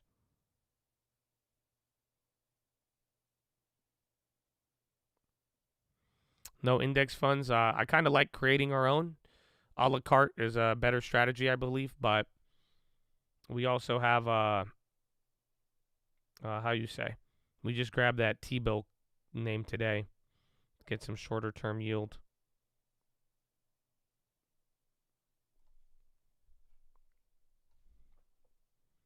Yeah, payout ratio as well. Amen.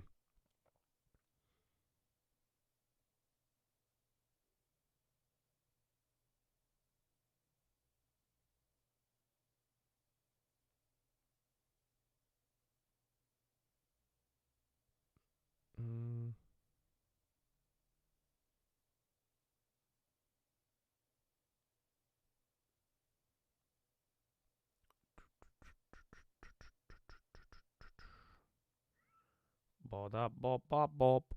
All right. If this works up, it's been just straight nonstop since Euro close.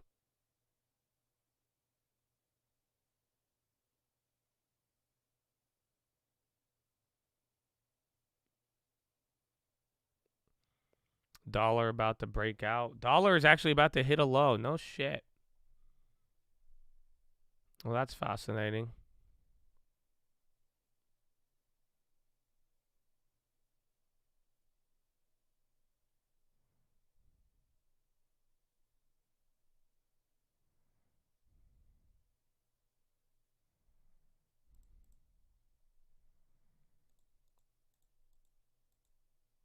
price action literally all over the place.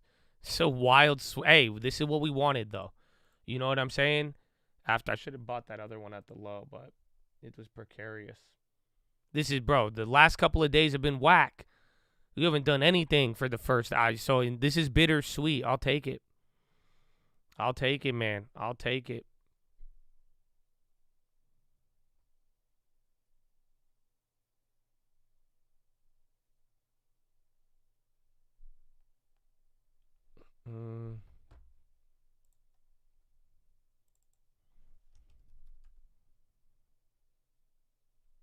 This never happens on green days. All green days melt up.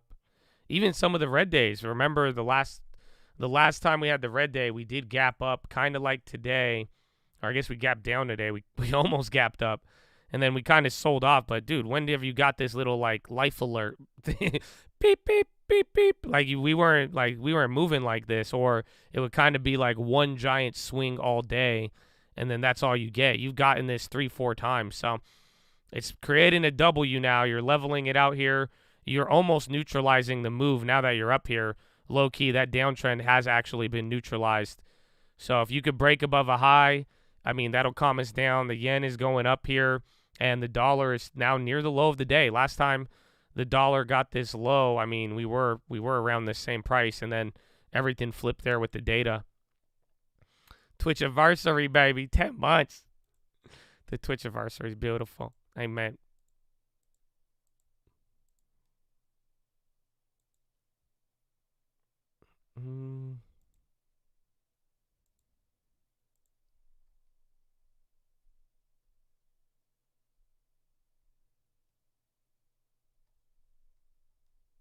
Yeah, ACAM holding up, then Octa.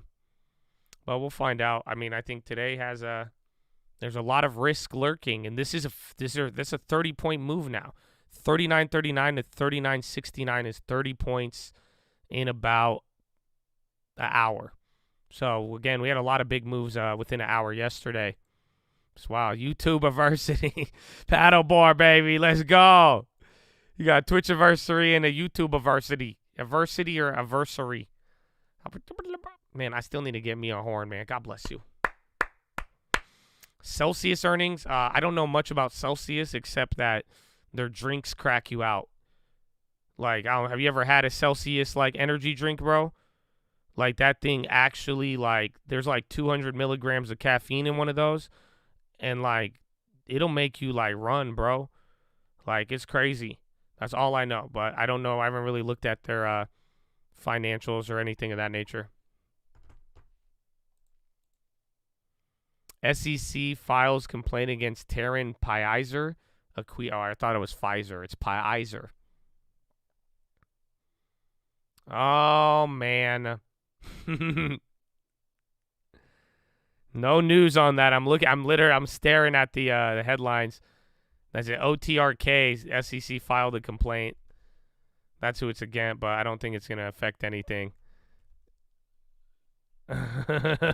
Says fat, hit the high, fat candle, dollar at the low, stops going down. I'm not seeing any news, though. That was a Clifford. We're back. Oh, man, they just want to punch you. Bro, that's almost 10 points in 2 minutes. That's like this one right here, bro. It's crazy. That's almost the size of this candle there from the end of the day. So watch, if it flushes below, you neutralize the downtrend, but now I don't know if it counts if you quickly resume it back in 2 minutes.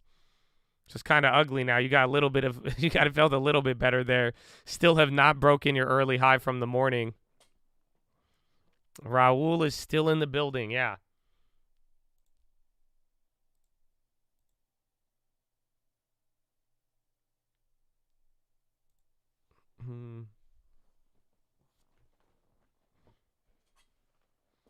Very, very wild. Very, very wild, Habibi. Recession has been on. Oh, no. I was getting a lot of recession canceled in the morning, but I think everybody kind of shied away from that here.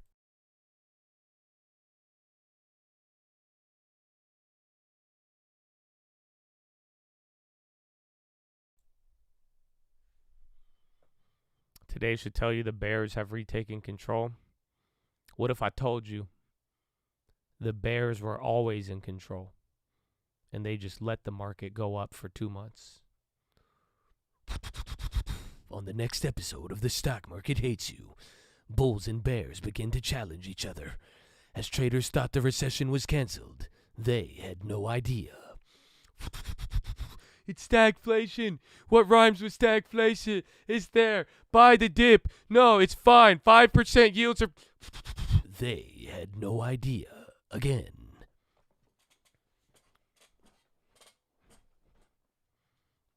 Yes, we are crackheads. We watch 1 minute candles. I don't know. I feel like some of you guys have gotten accustomed to the 1 minute candles.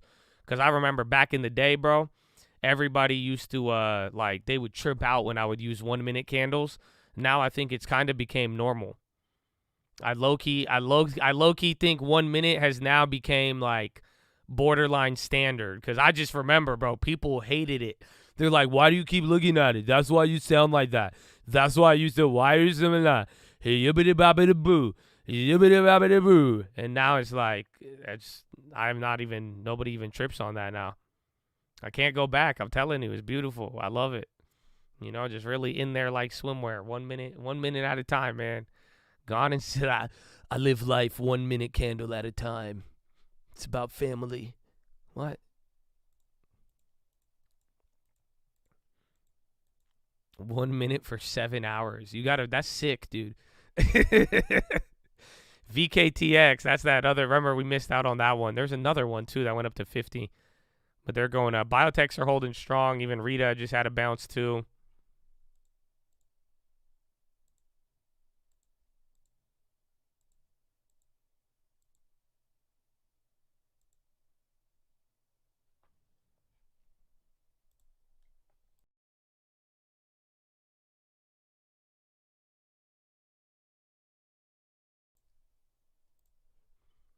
What's funny is 2023 hit and somehow everyone forgot what happened in 2022.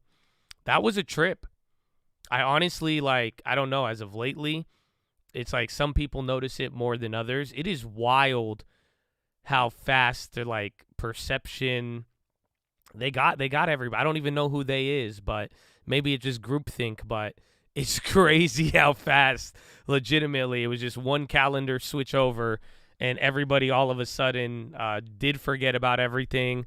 I remember about a year and a half ago, if you said anything about Wuhan, a lab leak, and COVID, and I just said every key word, you are not allowed to say it. But now they're like, oh, Department of Energy now says it. It's crazy how the belief and how we remember something and then instantly just the flip-flop in publicly accepted perception from markets, equities, the news that fuels it. It's actually wicked. It's actually wicked to really, really think about it. Because you can actually say it now. You can say certain things that you would have been crucified for, and then you see people go from, the most bearish outcome ever to just snap of a fingers, we're going to buy up everything, and then 50% runs, all of that.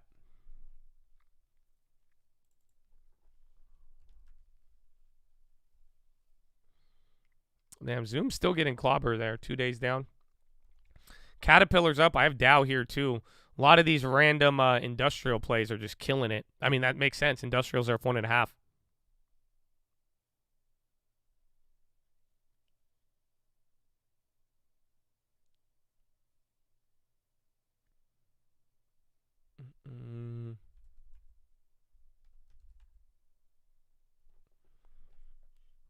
Love you, WMC is good. That's good.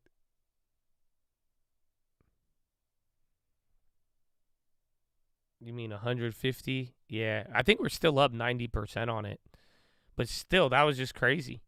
I just remember buying that stuff at the low. It felt so different.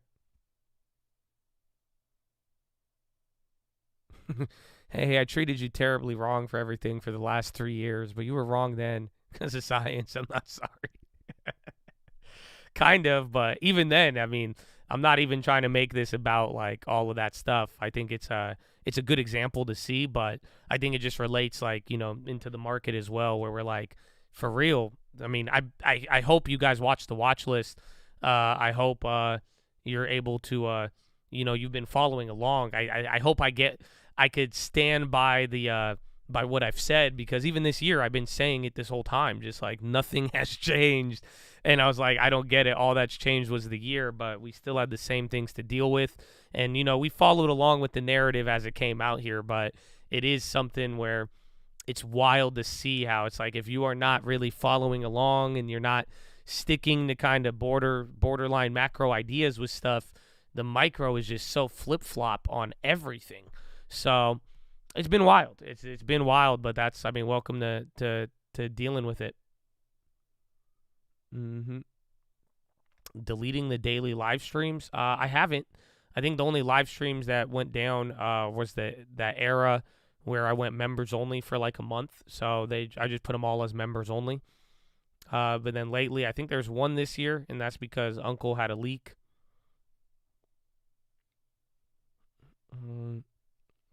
Look at Kohl's. I want to buy Kohl's. I want that divvy, but it's kind of like a trap because it's still like 50% from the lows. I guess that's like 2019 lows or 2020. Senators introduce bill to close pharmaceutical drug loophole. Thanks to you, I made money on Rita, baby. A lot of Rita. And Rita's going up too, baby. Or not. God bless you, bro. Amen. Amen. Amen. That's what I'm talking about, man. That's what I'm talking about.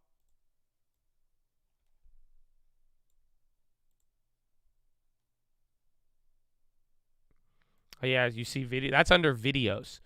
So if you go to videos, if you go to live, it'll show all the live streams. So it's just how they record it. But yeah, man, every single day. There's just like one gap from last year, and that's when we killed it. We made a shit ton of money there, but there's a lot of assholes in the chat. Everybody was not really focused. So we kind of flipped it up there a little bit. But yeah, they should all be there every day for the last couple of years. Look, you could go back any day you want to see, bro. It's there for you. It's there for you.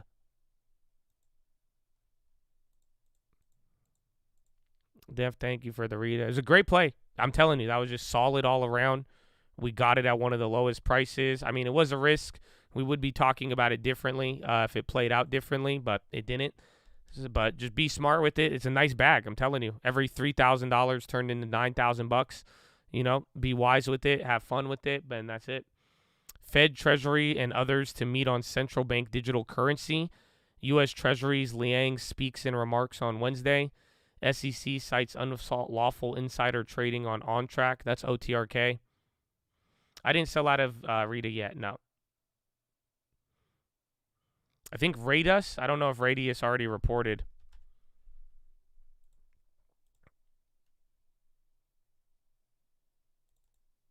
Where is Radius?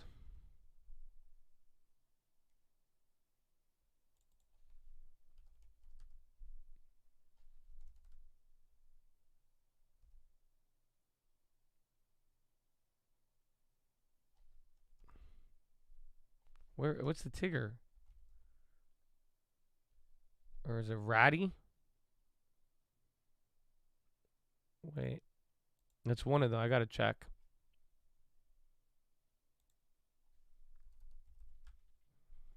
Nah, earnings plays are over.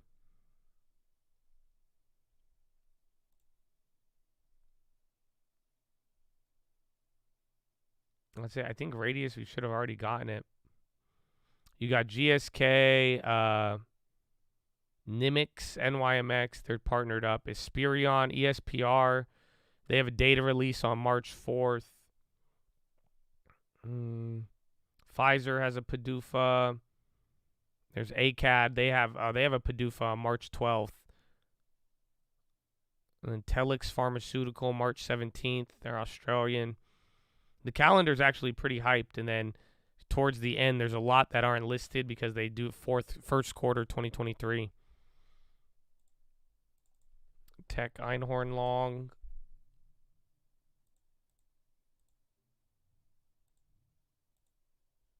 Oh, Win hitting a high. I shorted that earlier. We're down on that now. Down $1 per share.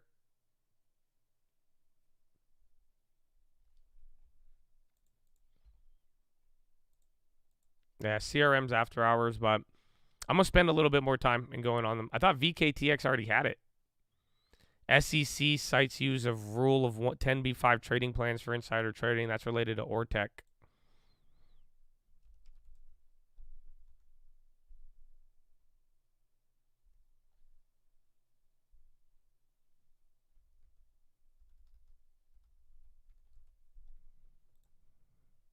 I don't see anything, at least for March. Between now and March, I don't see anything for VTEX.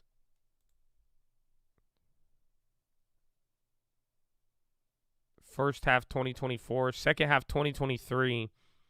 So after first quarter, all other data releases are second quarter 2023.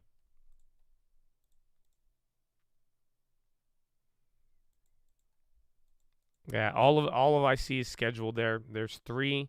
One of them is first half 2024 expected time frame, and then the other 2 are second quarter 2023 or second half 2023.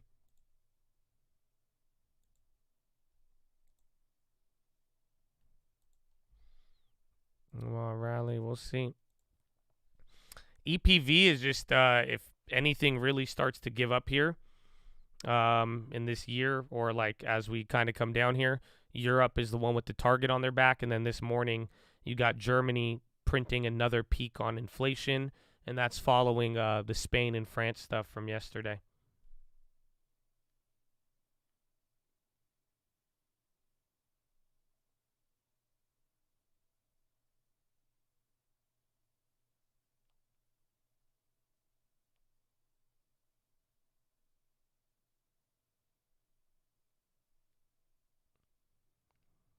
Virus of the spike. Dollar. I see the dollar down, but I'm not looking at the DXY. For Rita as well. I feel like a lot of Chads got the Rita. I'm actually glad. I think more Chads got Rita than Longeveron, which is because again, Rita we just didn't know. Like Rita, there was an element of luck involved there, but like Longeveron was very specific when we hit that. But I think a lot of Chads got in on Rita this time around. So GG, man. GG. I'm glad we had a lot of good talks on it, 48 hours before that.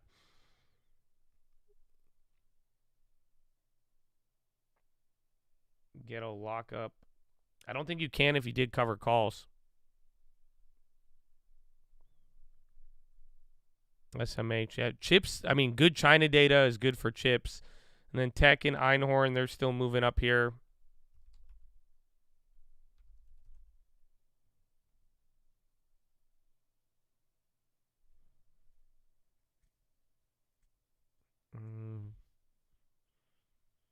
How'd you find Rita? I was watching it earlier, but I didn't want to play it when it was at $50.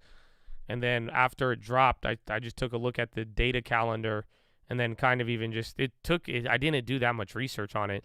Just finding out they had no approved drugs, nothing in the pipeline, and then even just seeing how much it dropped, I just like the risk to reward. And then we knew for sure the data was going to come out in 48 hours. So, like, it ran up a lot. I remember seeing this stock from October. It went up from $20 to $30. This year it started at 36 and was at 50. Like, every like 30 to 60 days, this thing was moving. And then all of a sudden it drops on that Bill Dunn news. And I'm like, wait a minute. And then the data is the day before. So it just seemed like a decent risk to reward. And that's like, I like how we played it. That there's a reason why I sold the covered calls, because we were trying to play it with being smart. Like, you just didn't know what was going to happen. So, like, I think we managed our risk beautifully.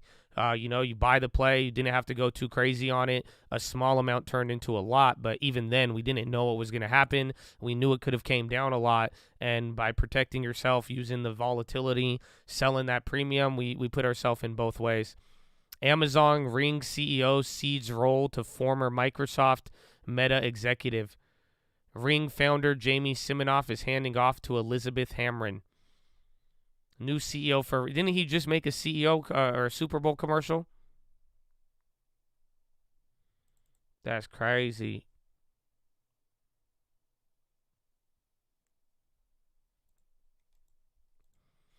If it didn't get approved, the play would have dropped like 50%. So it was at $37 or $31. It would have went to like 15, 20 bucks. And then we would have been down like $500-600 based after the covered calls. But now like we have like 5,500 gain. So even with the covered calls, it's saying we're down 1,600. But if I roll over to the January, we unlock all of it. So it's just like we made sure we found a way to play the biotech. We knew the dates. We got it at one of the cheapest prices. And then we still utilize strategies to lower our cost basis and protect against downside.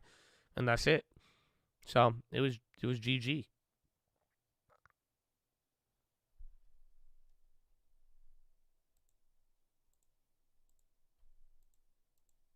Yeah, it's like we could roll. That's why I'm just waiting, because like even on yesterday's watch list, the price of my contract, it's literally what I said. I was like, this will be worth like $2,000. It's holding there now. It hasn't gone above 2270. And then there's like August contracts you could roll to, but then we lost that. Otherwise, just January. And then I'm thinking as these start to go up, we could roll to a 95 for roughly the same price, and then we unlock all the money, get more upside. But after we roll to January, we're done. That's why it's like I kind of want to wait. The risk is we get assigned, but you know, give them a week or so. People will wait.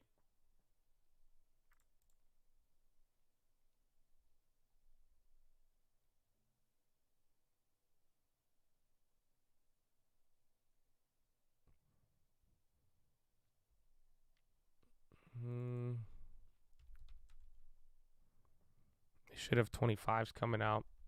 Oh, is that only for 24? That's weird. Yeah, most names already have 2025 out there.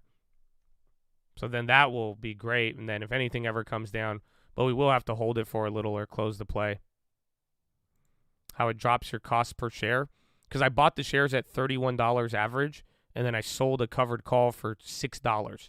So 100 shares, $1 per share, right? So if I got $600 now to agree to sell my play at a 100% premium, I collect $6 now on the play.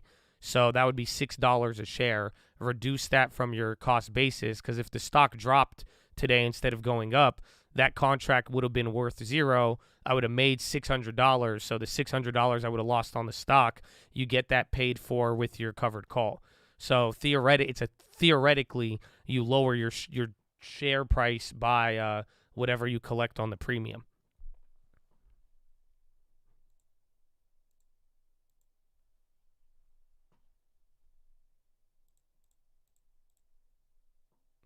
Pay the plug if you flex and read it. Hey, man, just tell a friend. Just tell a friend. I mean, this is like the third biotech. I mean, even then, the PRVB played out.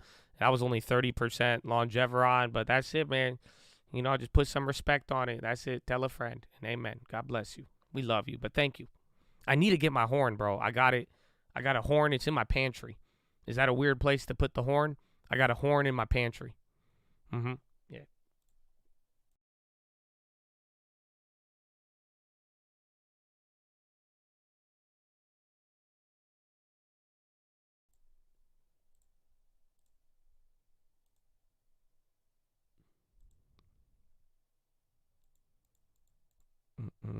I saw someone post on Reddit. They mentioned their stream. That's a real one. That's a real one. Amen. Amen. I've heard worse. All right, maybe, I guess. Italy budget deficit 14.7 billion euros. Amazon Ring. You had that new Caterpillar. It makes sense why. I was like, why are industrials up? Caterpillar, Dow, they're all killing it. 51 stock market live membership, right? Duh. Even with the pony too, baby. Amen. Amen. Thanks, Mr. Reddick. God bless you. Is that like JJ Reddick? You know, I used to love JJ Reddick in college. What team did he play for? Was it Gonzaga? No, that was the Adam guy. He played for Duke. Were you all a part of that era? Yeah, Duke. There was the era where like JJ Reddick was like the best shooter in college. I remember that. That was like, I was a JJ Reddick fan for a little bit. We're like, bro, this guy just pulls up from the 3-point line.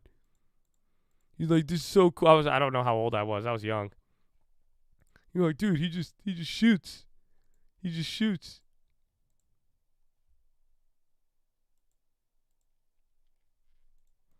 Steph Curry. Honestly, man, until Steph Curry like really started going off with the Warriors, I thought Steph Curry was a food dish. I didn't know what Steph Curry was until I was like, damn, he could pull up like that. Sadly, I knew about JJ Redick before Steph Curry. I thought Steph Curry was just something that was spicy. You know what I'm saying? Yeah, Jimmer Fredette. That was Gonzaga. Or was that Adam Morrison? I think it was Jimmer. I remember Jimmer. And I was like, what kind of name is that? Have I watched Jesus Revolution yet? No, I have not. I think I could assume the plot. I don't know.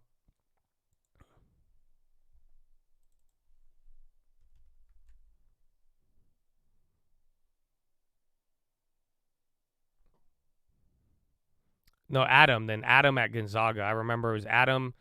It was Adam and what's his name? Redick. I think they were the same class.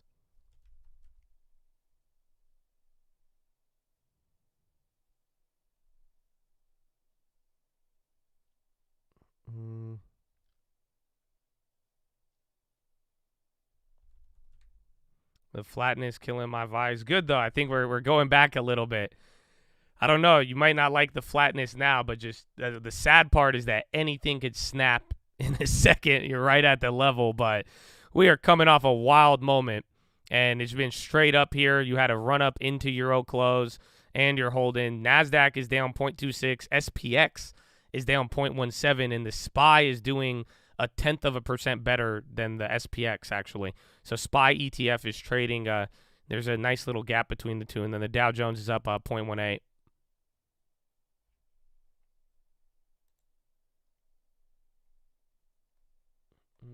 Alrighty. Okay, so let me go to the bathroom. Let's see if I could locate a new horn. Talking Biden and unions. All right, that sounds good. All right, follow me on Instagram at the Trading Fraternity. I love you. Say what's up in the chat, baby. Shout out to the long term. Save your 10% and smile today, okay? Put a smile on your face. It's good for you. Amen. Amen. Largest hedge fund began even before founder Ray Dalio had handed off control 5 months ago to CEO Nir Bardea. Now the new management team is adopting an ambitious strategy to boost returns, increase profitability, and develop new sources of revenue. It's also cutting about 100 jobs in a workforce of roughly 1,300. Secretary of State Antony Blinken has no plans to meet with his Russian and Chinese counterparts at the G20 meetings in India. Relations remain frayed over Vladimir Putin's war in Ukraine and U.S. allegations that Beijing may offer Moscow weapons or other lethal aid. Biden told reporters in Uzbekistan he may participate in group sessions at the meeting alongside diplomats from those countries. China's President Xi Jinping has moved to consolidate the Communist Party's hold over the economy. In his speech today, Xi touted plans for sweeping changes to the country's bureaucracy. Now, the party will also have more influence with private companies. And President Biden says Julie Su, his nominee to be the next labor secretary, would work to protect the rights of low-wage workers and boost high-growth healthcare industries like semiconductor manufacturing, broadband, and healthcare. Introducing her at a White House ceremony today, the president called Su, quote, the American dream. The current Labor Department chief, Marty Walsh, is moving to fill the first cabinet vacancy of Biden's presidency. Global news powered by more than 2,700 journalists and analysts in more than 120 countries. I'm Lisa Mateo. This is Bloomberg. David. Thank you so much, Lisa. Let's continue on that story Lisa just reported on. That is Julie Su, the Deputy Secretary of Labor, nominated by President Biden to be the secretary. To give us a sense of what this job is and how she is qualified for it, we turn now to Alex Colvin. He is Dean of the Cornell School of Industrial and Labor Relations. So, Dean, thank you so much for being back with us. Really appreciate it. Let's start with the most basic question, because I'm not sure all of us, including I, really fully understand. What exactly does the Secretary of Labor do? So the Secretary of Labor runs the Department of Labor, which is a complex. They take notes on labor, and then they're the secretary to anybody that's laboring. Okay, it's a pretty simple job in context. They got to handle a lot of things. Okay, and then you got to make sure you note down all the labor and then put out the data 3 months later. Okay, very simple. Hey, Chad, glad that you're here. Okay, and I got some news for you. I got ready. It starts with Hearn.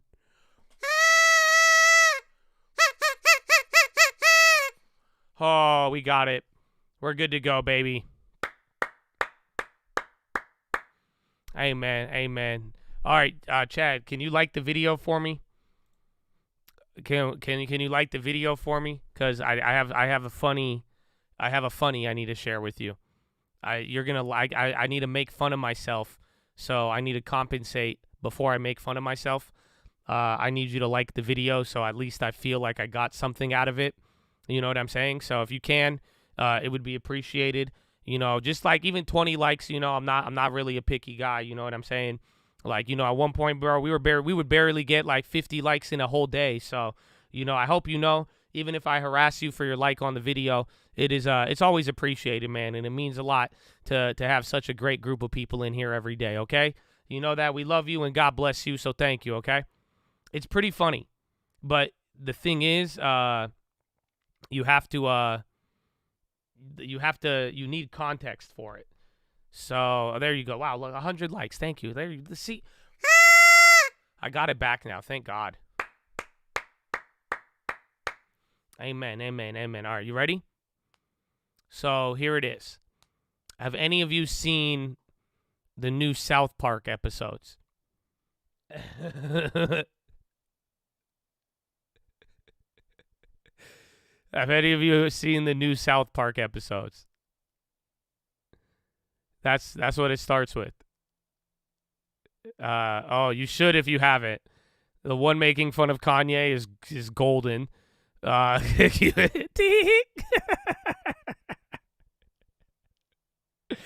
golden. It's golden. But then the other one with the king and the queen, or whatever, edgy, caring victim. So I don't want to spoil it for you if you haven't seen them, but you will need to watch it to understand. But I had a very weird realization. I am like fucking Prince Harry. I've realized that's who I am now, because that's totally me. Where I'm like, I want my privacy. Give me my privacy. But I'm like, I'm live every day. I'm like right in your face. I'm loud and annoying. And I'm like, oh my gosh, is this me? I had a very weird realization. Haven't you heard anything about privacy? Haven't you heard of privacy? Me and my girlfriend were watching that. We were like, I think that's me now that I realize it. So, yeah, I kind of had a realization there. I thought it was funny. Yeah, I love, like, because I was like, no, that's too relatable, because I feel it now, because I'm like, yeah, like, you asking for privacy, but then, like, you totally, like, just being in front of people. So I'm like, oh, man. Yeah, that's me. Yeah, I'm very private, but I'm popular. Yeah, exactly. Exactly. It's just not there. Or I want to be popular. I don't know if I want to be popular. It's I'm like stuck in the middle. It's a very weird, very, very weird if you think about it. Or I guess that's my personal dilemma. But yeah, it made me laugh. It was a good self-laugh. It's February 31st. My birthday's February 33rd, I believe, or 32nd. I forgot. I need to check my birth certificate. But my birthday is coming up here. I mean, since now we're oh, wait, no, you might have missed it. Oh, it's March 1st. Damn. We might have missed it.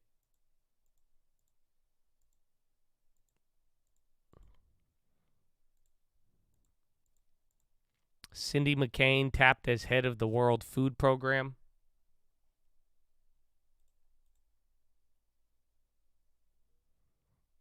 Happy belated. Well, thank you. Happy belated. It happens I don't know how I missed it. Yeah, that's crazy. It's a leap year, probably. I think that's why. I think it's a leap year. That's probably what it is. Definitely a leap year.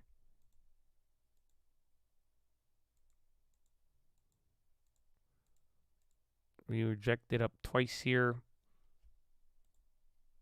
Now we're chilling, but at least you haven't sold off. I mean, just like yesterday, when we finally kind of held a high, it was good. And you've been holding this here for a solid hour. Spent hour going up here, like 30, 45 minutes, and then another hour staying pinned.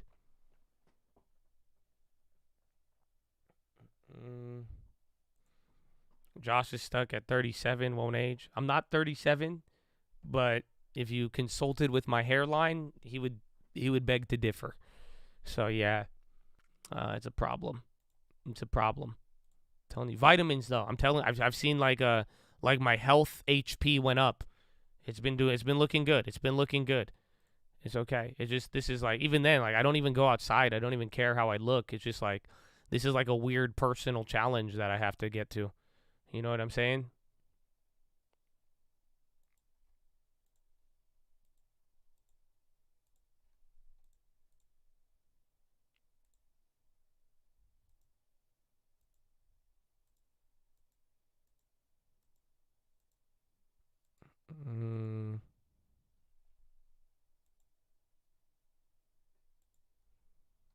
Expose my age. All you have to know is that I'm an old head.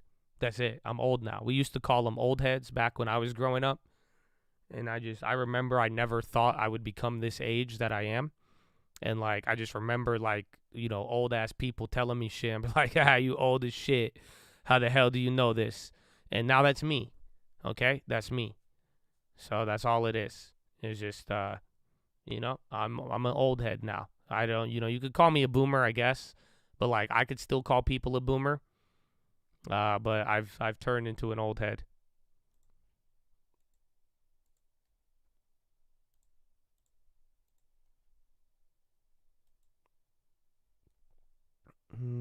For 3 years, baby. Amen. God bless you. You know, God willing more. And hopefully you got the long term. And then that's it. We good, man. We good. You're the homie in old top G. It's just old.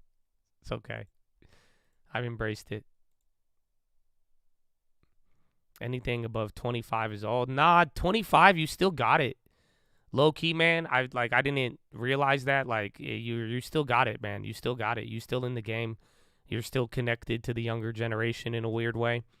Like, you still haven't had enough life to, like, you know, make you act a certain way. Like, 25, bro, you're golden. You could change your life at 25 still. You're still, like, your knees haven't even gave out yet. You might start to notice some problems, but nah, you're chill. You're chill.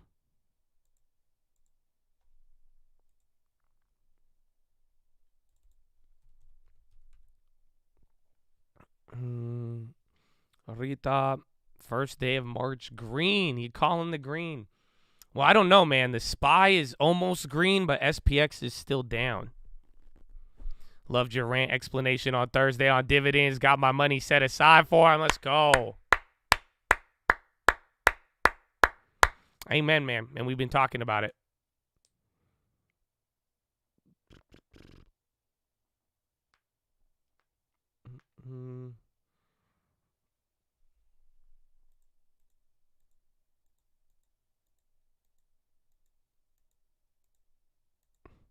Your mouth is younger? I don't know what that means, sir. I don't know if you're hitting on me. I don't know if you're making fun of me. I don't know if you're criticizing me. I'm just going to say thank you. Okay, and that's what you do. If, like, in public, like, when people say shit I don't understand, I say thank you. You know what I'm saying? So thank you. I thank you. I'm going to take that.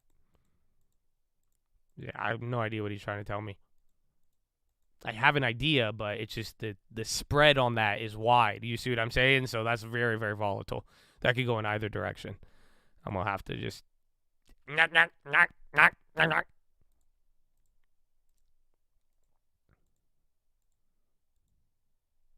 Fed rates, I mean, the Fed odds, I think it's like 30% right now. But the part of today, it's not showing up on the front month contract. So that the March meeting, it's at 29.9 right now. But the problem is that September rate hike odds have reached a peak of 5.5 today, as the 10-year is now going back above 4%.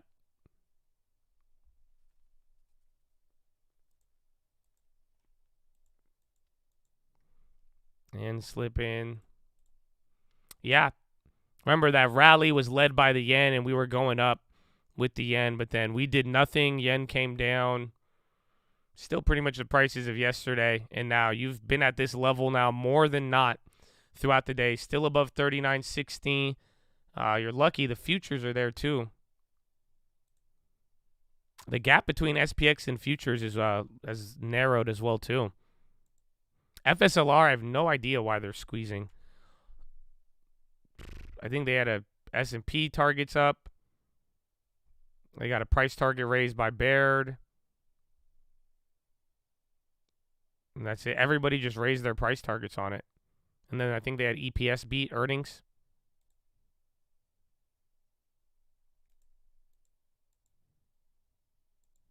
Yeah, it's earnings and then upgrades. Nah, we missed our Tesla Investor Day short. It could still go down a little bit more, but if we took it at the other day, it would have been good. Yeah, 3.2. That's because they had updates on the lawsuit. Pretty much good news, or they're claiming that most of the plaintiffs that are filing against the ear claims, they said they didn't have any medical documents that complained of hearing loss prior. So they're pretty much trying to say a lot of people are filing claims that never really filed any health issues leading into it.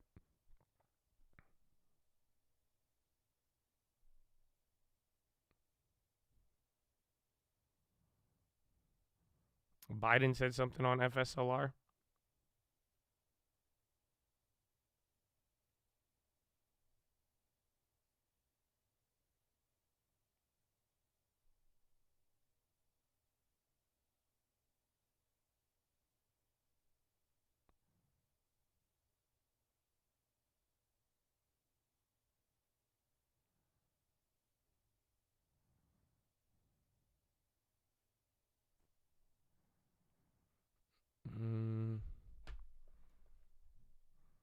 Yeah, the hearing loss lawsuit's big for them. That's what we've talked about it, about that being the risk.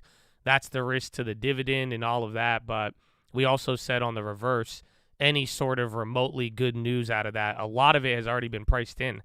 I mean, they've been pricing in the lawsuit since 140. So, we're in at 108. It's at 111 now. I still think there's downside, but like I've been saying, it's like 10 to 20% downside from here. But so far it's decent, but we'll find out. I think you said Biden will back FSLR. Yeah, the shelf offering too. That's for NVIDIA and 3M. But that first big candle was the initial lawsuit, and then the report that they weren't allowed to spin off and do the Texas two-step.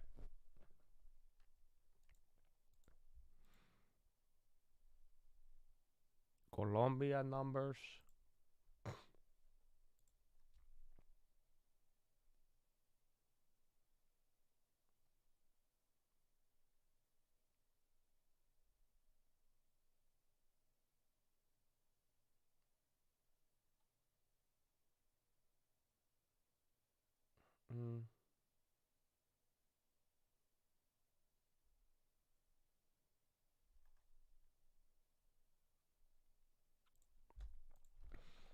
Texas two. That's what it's called. That's where you get clapped by a lawsuit, and then you try to spin off the company into another entity, and then just leave nothing so that you could file BK.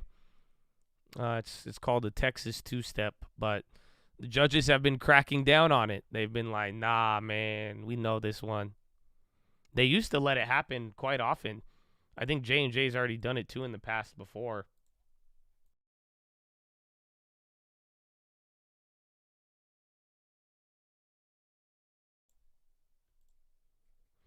Yeah, UWMC, it was down initially, and then it went up. Seems like people like the earnings. SPY inside 50 cents for an hour after moving $3 in half an hour. Yee. It's exciting. This is what we wanted, but it came quickly. 39.39. I can't believe it. We went below. You went 1 point below the 200-day, then instantly bounced up. Now you're above the 39.60, which is a big level on the futures. Well, we still got a long day. No more data, though. That's the key in the middle of the week. And that's it. If you did not have YouTube all day, would you just do things in the market all day, like look for other jobs? I would probably party a lot more, or I would be on the phone calling for real estate. That's kind of the other work-life balance I had prior to streaming. I was either just doing LA things, or I was calling people asking if they would like to sell their home today. So I think you should choose one of those options. You either should have a lot of fun or you should make a lot of money by working. Anything else is kind of like, I don't know. I think you should go hard or go home. VIX cheek. I can't believe the VIX is lower than 2 days ago. Think about that. Bro, we started this week with the VIX at 21. The VIX closed on Monday higher than where we're at right now. That's hideous. And then this little gap between SPX and SPY is kind of pissing me off because it's a very big difference. Affirm Homes? I haven't looked into that, nah. Is that what I think it is? Like, buy now, pay later homes? But isn't that's technically a mortgage? Isn't a mortgage buy now, pay later? I don't know. Correct me if I'm wrong.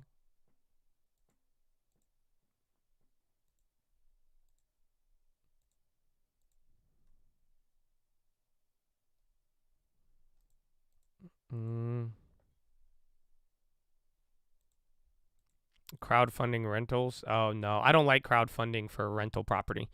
You're better off buying a REIT, in my opinion.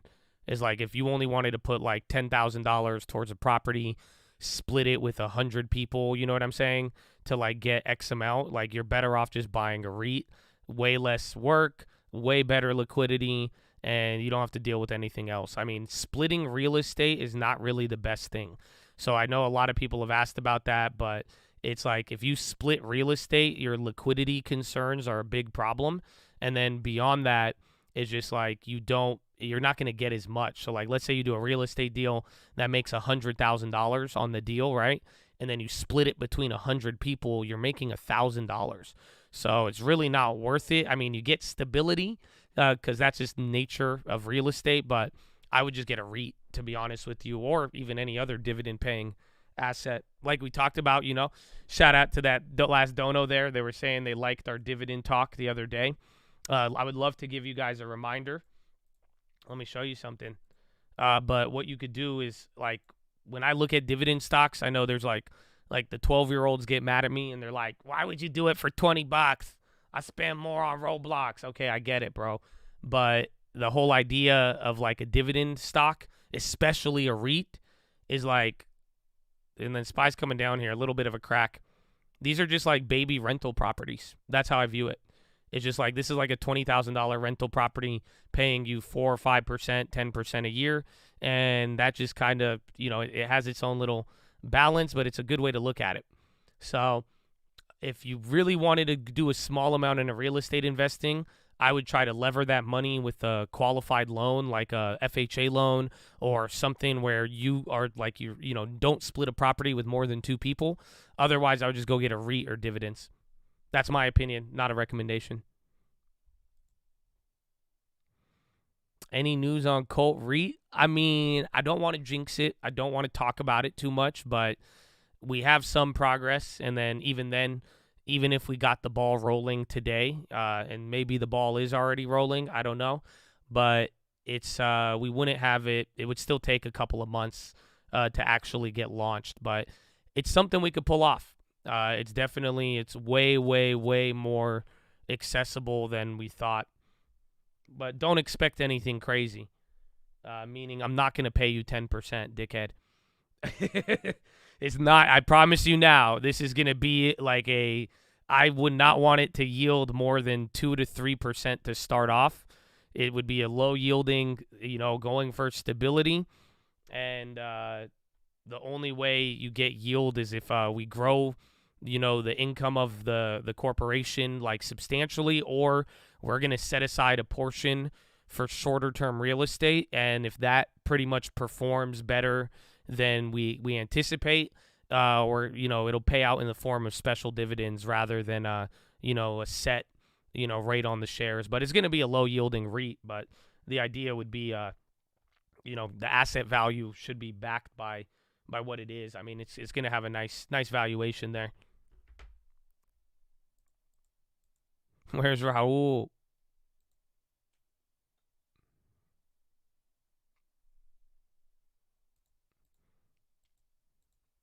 What would this be on? It's just going to be a REIT. We're going to make, I think we're going to start with like something small, go for like a small $5 million cap, not anything big. Then take $5 million of property, and then I'm just going to throw $5 million property in there and then pay out the rent.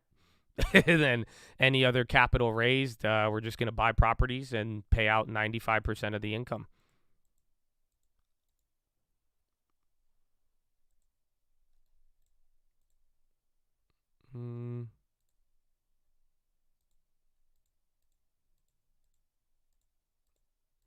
Yes, it would be public. How do we get it to short? It's kind of hard to short squeeze a REIT. Like, that's what I'm saying. All of it. It's just, it's weird. It's not going to move like an equity. So unless like we do really good and then I somehow can return to you a crazy amount of profit and people start anticipating a lot more. I mean, my idea is I want the asset value to reflect what we own. You see what I'm saying?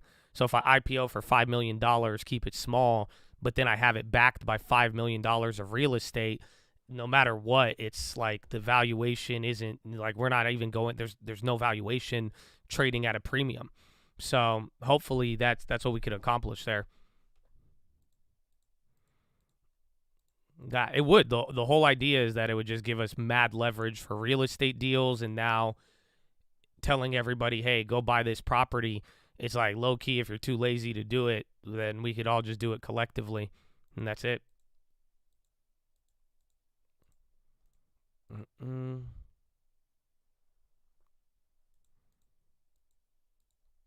Josh sounds like he's going to dilute. Well, even if we did, you still get paid 95% of the income. Welcome to REITlandia. Well, I don't know yet. We're doing talks on it. I know it's possible now. That's the beauty of it, is that it's like, it's very possible, very accessible, but we're still a long way out. If not, I could change my mind as well too.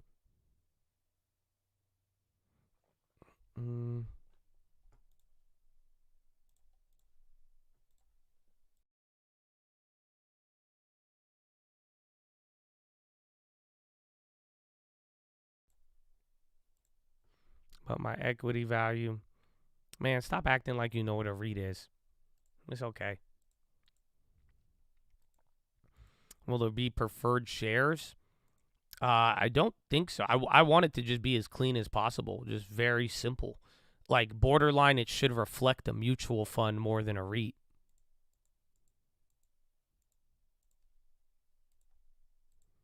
He's like, no, they're going to gamma squeeze me, short ladder attack, dilution, recession.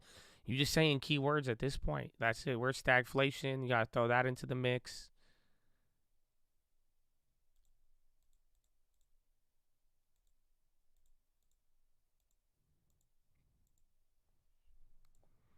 Let's REIT S back. I've seen a couple. There's some cheap ones, dude.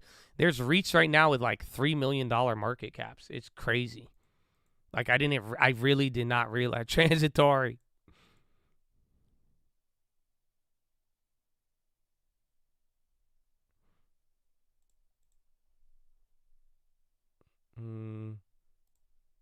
You broke 39.60. That's your first time breaking it since 8:45. So hour 15 minutes ago, you hit below here.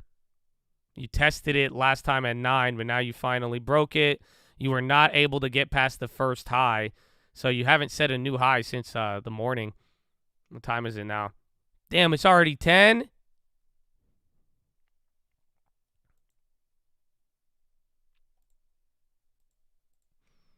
Would you take the CEO position and handle the day? I don't know. That's part of the problem too, is that, like even then, if we have a company like that, it becomes a little bit more difficult even with like streaming. I pretty much just can't talk about the company. It's just like it gets hella weird. So, but I would definitely be on the board, and I would hold an executive position for it. But if we could find, I have a couple people I could think could lead it up as a CEO. Not to mention, just like we have a couple of people who I got some big money people who could in their like swimwear. But all speculation for now. God willing. God willing is all that matters. Shout out to Lord Ticker or Jesus, which we're still deciding.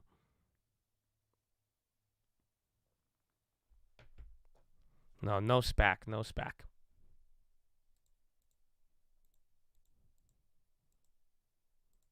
You would dox yourself? Yes. But then after watching that South Park episode, I mean, I don't know how I feel about it anymore. So it's cool. Edgar for CEO. Amen. Edgar, are you interested? Peloton hires former Twitter chief people officer Delana Brand.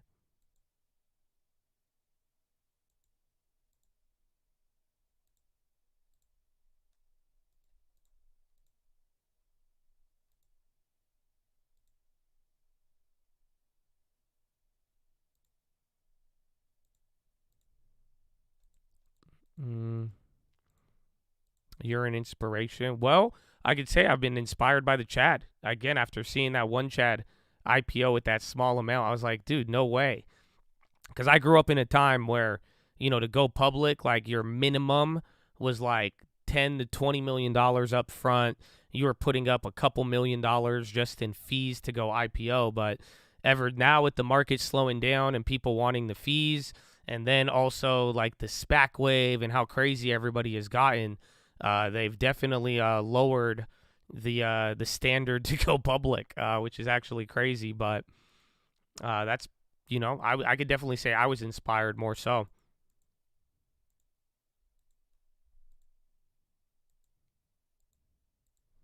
Yen dropping, I mean, it's correlating nice. I mean, we're back now technically to the same price, but yen was on an uptrend. You're selling off a little harder here.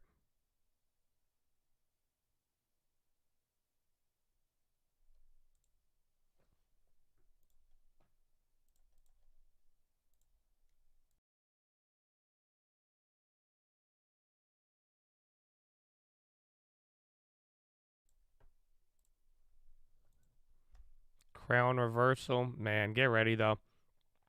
It didn't drop as fast from this high, but like we were saying earlier, I mean, it's not too far away from getting wickedly violent if it does start to just through the levels.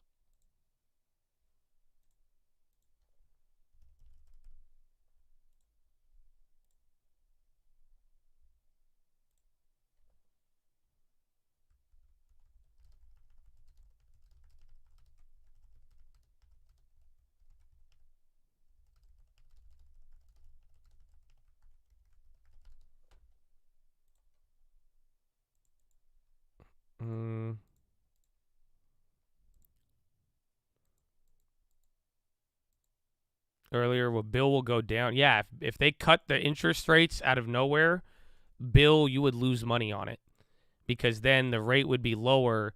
So then these 1 to 3 month treasury yields would go down, and then it would start to like, do you see how it was lower here? So like it was working its way down in 2021 because rates were still low, right? So if rates are lower, it would be a downtrend. Now rates are going higher. But if they cut rates instead of going up, this thing would start and then start moving down. So you would actually lose money on the equity, maybe about 0.25% or whatever the rates move in that case.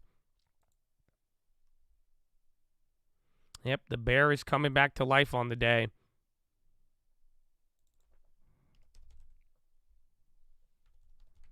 Then Rita is just staying pinned.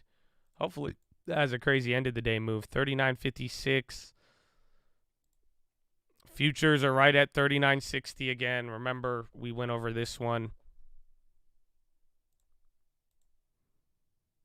Just 39.6. Dude, this is a crazy price. I hope you guys see that. From May all the way till now, this 39.60, this is like a very big, giant line in the sand. So September or May 11th, you hit the 39.60. You bounced a little bit. Next day, you dropped to 39.59. Bounced back up to 40,100. Dropped again below it in 2 days back to 38.19. Bounced above it. Flushed it again. And then you closed 39.05 that day. Next day ended up at 37. Then this leads into June. That brought you down to 3,600. Then you couldn't get above it in June 27th. Failed. tried again, didn't get close to it, went towards the lows, then you broke out, went above it for 2 days, fell below it for 1 day, then proceeded to rip in August. And then this is where you stopped dropping after mid-August, September, bounced up off of it huge, and then Jackson Hole, or no, that was the Fed. And then you fell below it again, and then that started the October low run, September, October. And then you didn't really rebound from October lows until we broke 39.60. And then that's where you've danced around from November till today. So nice little recap as to your history, how you got here, your lineage of 39.60, and how it has played across the futures curve. Many generations of 39.60 have came and gone, as it is described a lot about the market and market sentiment, as traders have been eyeing bull market, bear market, soft landing, hard landing, no landing, interest rate cut, rate hike, rate cut, terminal rate, transitory. You know? Yeah, it's been almost a year if you think about it. Like, it's what? We're 2 months away from May 10th, and that's where that line starts. That's where we first dropped into, which is kind of crazy to think about.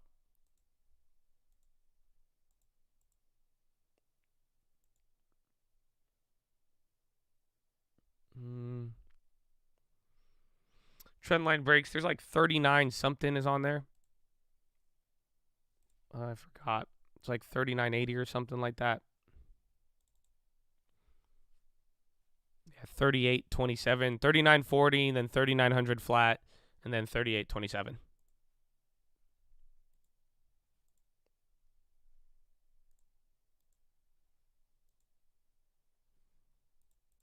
What time? It's already 10. I can't believe it, actually. Back to Euro close. Nah, Euro close is right here. And then you also had another point leading into Euro close. So most of the day, it seems like if you sell off hard again, it looks like a VWAP sell. Now we're below VWAP. If we could get a buy, that'd be decent. We will find out. Best paying dividend stocks. I mean, I'm kind of biased. I think there's a lot of good names out there. Like Coca-Cola is a great one. And any of those like staple stocks that have really held up. Even some of the medical ones, even though they've came down. But like Abivai. I wouldn't buy Abivai right now. I mean, that's why I haven't at some of these prices. I'm a big Abivai fan. But this has just been this has done exactly what I wanted from a dividend stock. It paid us, 5-6%. I think our yield on cost is a lot higher, but then it's also grown. It is held up in every single market, and that's just what we've wanted. I mean, from 2020, even prior, like we're saying, it's just that you got to hold up through a pandemic. You got to outperform by the pandemic. You do have big volatile drops, but even on if the year did good, they still did good. If the year did bad, they did even better. So it pays a solid dividend. Even now, the yield is pretty high. I think it's at like it's at 3.8, which is still decent. I mean, it's lower than the Fed funds right now. So, that's the crazy part. That's why like buying something like Bill, you're almost getting the same yield with no equity risk, right? So it's decent. But anything that meets that criteria, however, I could say the same thing about Coca-Cola, even McDonald's, like some of those just like dividend aristocrats, blue chip names, they've held up good. They've paid. I mean, some not as others. I like the bank stocks and JP Morgan as well. MO has been a good dividend, but the equity moves a lot. So that's what happens when you deal with the higher yielding, higher risk stocks. Abivai's overvalued. I don't know what the market cap is at. 270 billion. Yeah, they're up there, but they own a lot. I mean, that's the thing. They own Allergen. They own Botox. They have rights to a lot of different medicines that are widely used, and it's consistent revenue. But I don't even think they're trading at like they're trading at 20 times earnings, which is I guess kind of big, but compared to some other medical places, let's see. Who would be a comparison to them? Like J&J is at 22%, even at a 52-week low. They sell drugs. Pfizer is trading 7.5, so that's a lot cheaper. Who else would be a competitor to Abivai? Bristol Myers, they're at 23 times, so seems like they're in line with a lot of other bigger names, but I think they got a little bit better going on for them.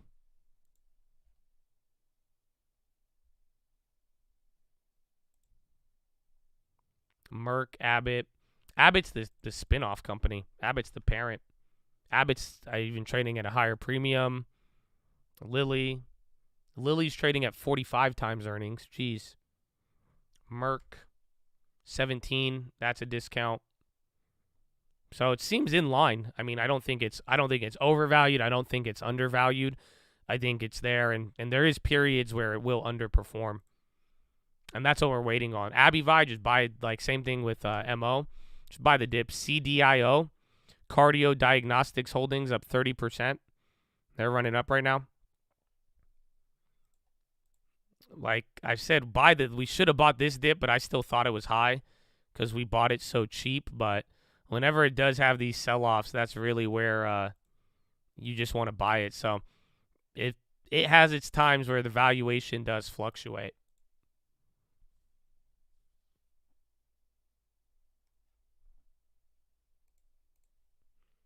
$157.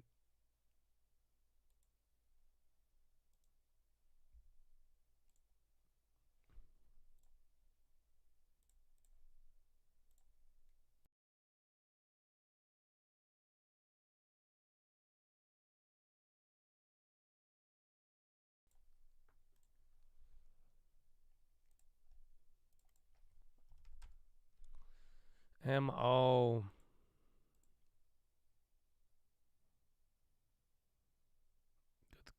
Good guy. Was that their earnings? February? Yeah, they did good on earnings.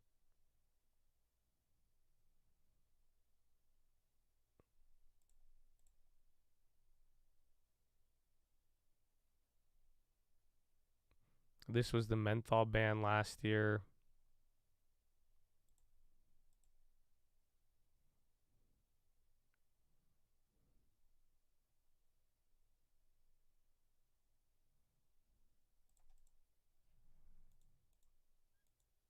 MO, I'm looking to increase it substantially. I just want it to chill out here. AbbVie's moving again. CDIO, that's a runner there.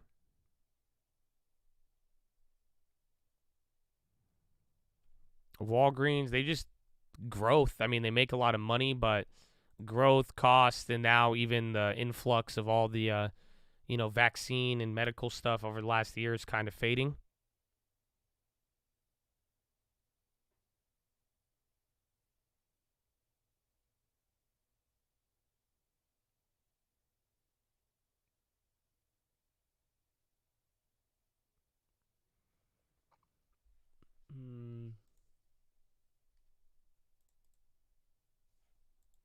Not in UWMC. I have it in one of the accounts still, but I have yet to. I took it for tax losses, and then it ran up, and I was just waiting. I wanted to see their earnings and everything, and then what's his name started sketching me out. I sold it at like 480, so it's still slightly below, but I probably should have. I couldn't have bought it back then, and then by the time I had my window back up, it came there, and I was like, I'll wait. Waiting on a lot of them. Again, it just ran up after tax losses. That was the only negative part to tax loss selling last year. But I needed it. It paid off.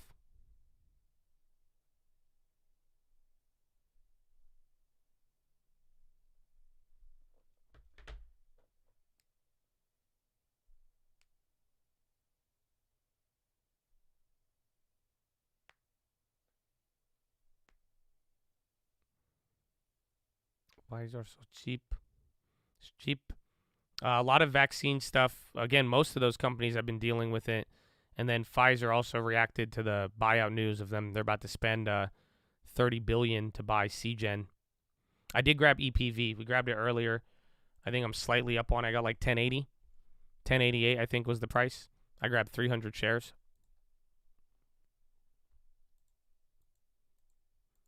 Straight cuckery. Now it is, but even I don't do. You're one minute away from this thing just getting lit on fire or just dying.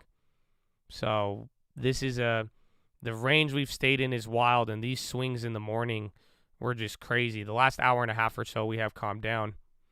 Seagen, SGEN, that's the you saw it the other day. It started moving up. All right, here, I'm going to go grab a carbo real quick. Follow me on Instagram at The Trading Fraternity. I love you. BR Burr. As we work through this complicated economic environment. I think what we've seen thus far to start has actually been positive, right? We've seen corporate performance holding up quite well, probably, outside of even our base case expectation. I think we've seen the consumer performing well. I think we've seen a little bit of stress in the subprime part of the consumer. But I think everything we've seen to date has been quite strong. Does that make you want to take on more risk than initially planned? I think it wants us to be measured with risk, right? I think a lot of the data we're seeing is backward looking, right? And we talked about a stat yesterday, of the portfolio companies we've lent to since 2018. There was 15% year-on-year EBITDA growth, right? That sounds like a very good number, but that's picking up, the 4 quarters from 9/30 of 2021 to 9/30 of 2022. 21. So, Okay. I think, again, that wasn't a bathroom break. That was just a carbo break. So we'll see, but slowly edging down now. This was the gulag earlier. Anytime we broke this level here today, or just slightly below 39.5 pretty much, you've broken out from there. And then when you broke here earlier, both times, you had a mini flush. And you'll notice your good old friend, the dollar, he is coming back with a vengeance, possibly. I mean, the ratio is holding down 0.48 on the dollar, down 0.28, 0.5 on the NASDAQ and S&P. So it's kind of it's that negative correlation's hitting. So if the dollar does go down lower, that won't be good. CDIO is still running. No idea what they do. Cardio diagnostics. iHeartMedia cut to market perform. BV Rita. Oh, then the win. I forgot about that one.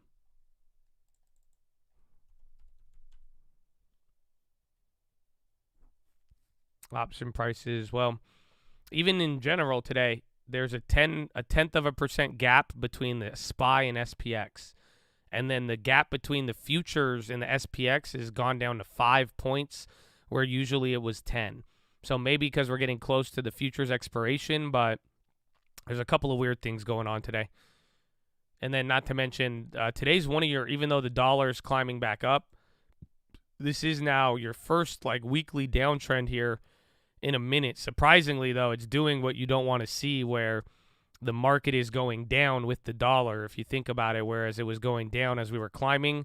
And then now the last 4 days, as you've been kind of slowly edging down, it's matching up with the dollar, which is quite interesting. But I'm sure the dollar is going to find a way to rocket back up.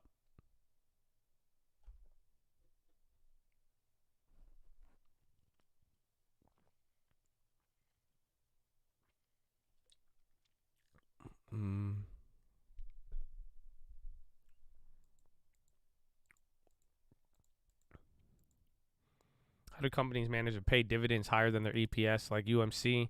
They're hoping earnings go up before they're liquid.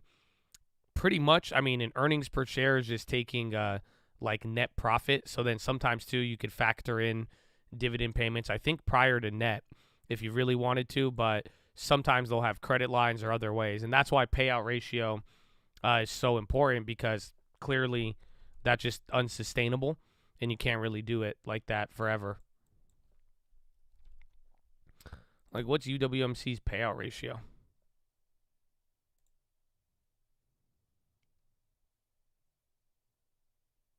$79% in 2022 quarter 3. It hasn't updated for this quarter yet, but we'll see.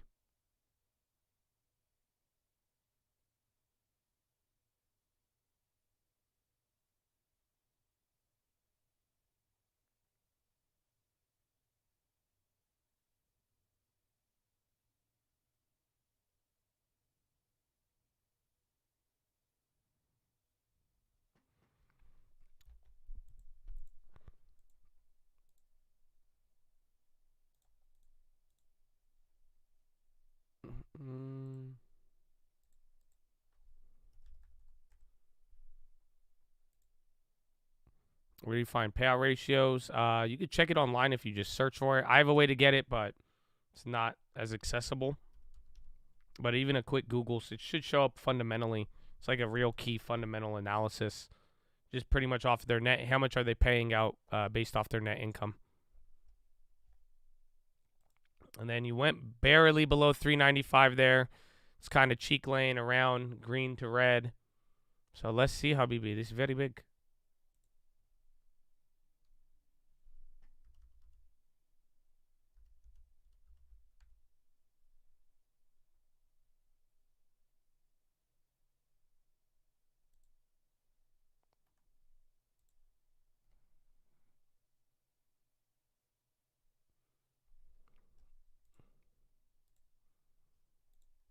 Dollar, yeah. That's just even when we started to break down the same spot.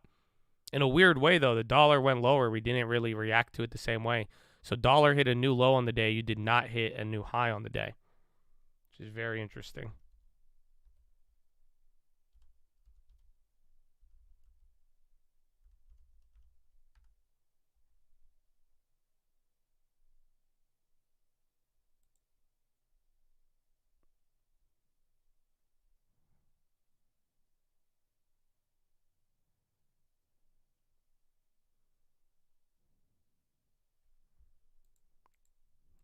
Habib Galbi.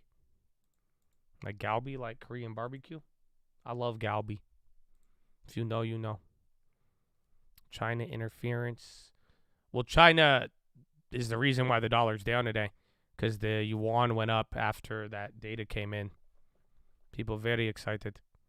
How long the Nasdaq's been below 12? It's below 12,000? Oh, wow. I didn't even notice that. That's big. Damn, we are really getting close to getting our NQ back, huh? Would you look at that?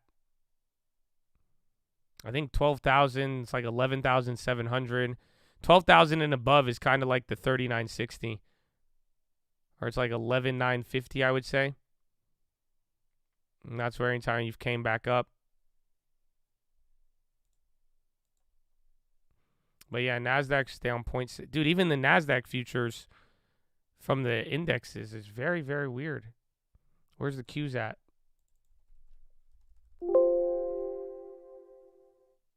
No, Qs are following the futures. The Nasdaq itself is down 0.52. Futures are down 0.7. And then the Qs are down 0.7. Very interesting day today. Welcome to the beginning of the month. Check the 4 hour. I don't think I even have a 4 hour. I got a 1 hour. That's the best I could do. Best I could do is 1 hour, 20 days. I guess this morning we were below it. Where were we at on last Friday? Was that it? Or this was January 31st. This was that last Friday, right? February 24th. So we flushed below that a little bit today. You wicked into that. Man, and that daily, the yen and the Nasdaq, very, very good friends. 4 hours was there? Where? Oh, 184 hour. There it is. I got it. There you go. Yes. The 4 hour makes it look a little less choppy. Just kind of just straight down. Oh, that's the SPX. Yes, 4 hour to make it look like many momentum left. Sadly, it just looks like every other one of these spots.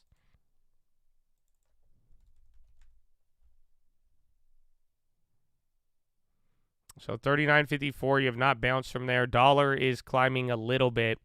Sean Flynn is back into Chad, baby. Love to see it. And now the Dow Jones has gone negative, actually. So Dow is, I feel like, green most of the day. So anything above here, it kind of looks like the SPY, though, still. But Dow has been the best performer, but now everything is red.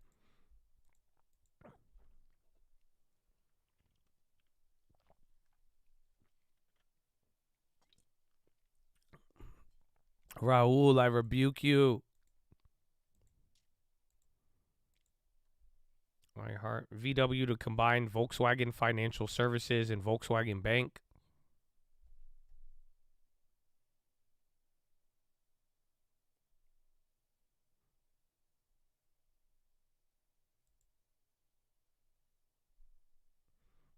Okay, that candle's developing. 39.53. That means you're below 39.60 now. So even the futures, this is that level. You've broken this 3 times so far. SPX is coming down. Everything is. So this is our 3rd break of this now. 3 times below 39.60 today. Technically 4 if you want to count last night before China data.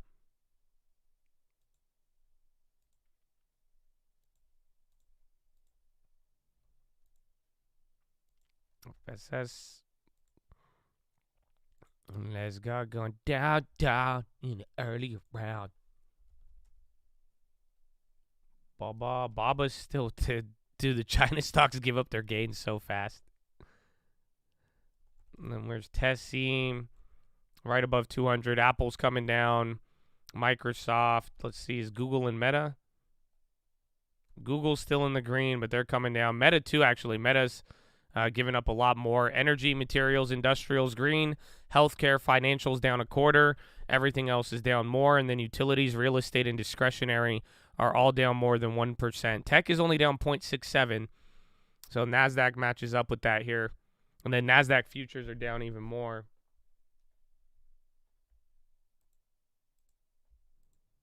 Benort Corn is strong. I haven't even looked. Benort Corn has been a leader, man. Crypto has been kind of stupid. Yeah, Bitcoin's up 1.6 today. What the hell? That's scary. Yeah, even Ethereum too. So 39.52. I mean, that could be because of the dollar being down. IEF hit a low. I've been looking at the dollar, but yeah, the bonds have kind of been tweaking out.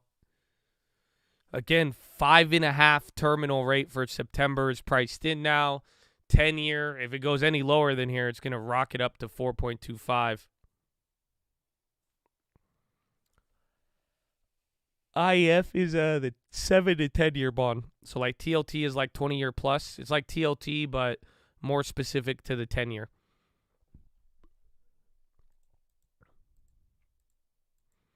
%1 move on Mexican peso. I think a lot of currencies moved today, so that's like why you're seeing that. So after the Chinese yuan moved how it did, and even the yen, it had an effect on a bunch of different plays or a bunch of different currencies there. Let me see if I can load it up. Uh-oh. Am I lagging? Why my trading economics isn't loading? There it is. Take a look. Like China's down 1%, which is, I mean, that's really, really good. That means they strengthened. And borderline, the dollar should be down even more. But this had a lot of different effects. I think even Australia, they went up. They were up a lot more. But every other currency, when China moves like that, it's going to make everything move like that. That's why people are expecting something more positive for the dollar. We're going to find out. Positive in the sense of it coming down if China stays strong. But it's kind of one of those days where you get one big global currency move, someone as important as China, it pretty much has the same effect universally. Went right in the wave.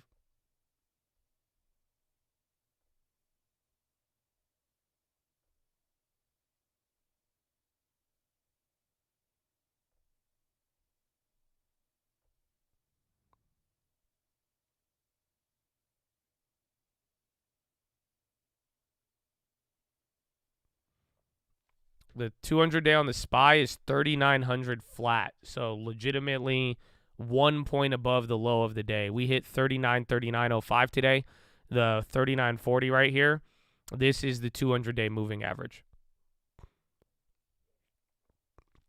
No, I took the cash on bill. I took off drip on bill. I would not keep it on there. Because the whole idea is that we're going to sell it by the end of the month too. So next, like ex-dividend date, the idea is that you could sell out even before. You'll get some of the premium, and you get yield through that, as well as the dividend payment, and then you rebuy it back in when it drops. Until we find something to buy.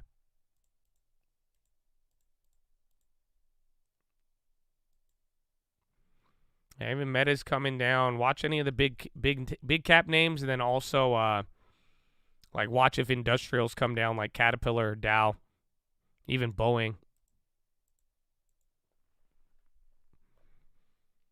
It's only 10:30. We still got 2.5 hours. Oh, gone through the day. Today's kind of flown by after swinging 3 hours every 30 minutes. We're chilled out a little bit here, but now you're making the death dive here a little bit earlier.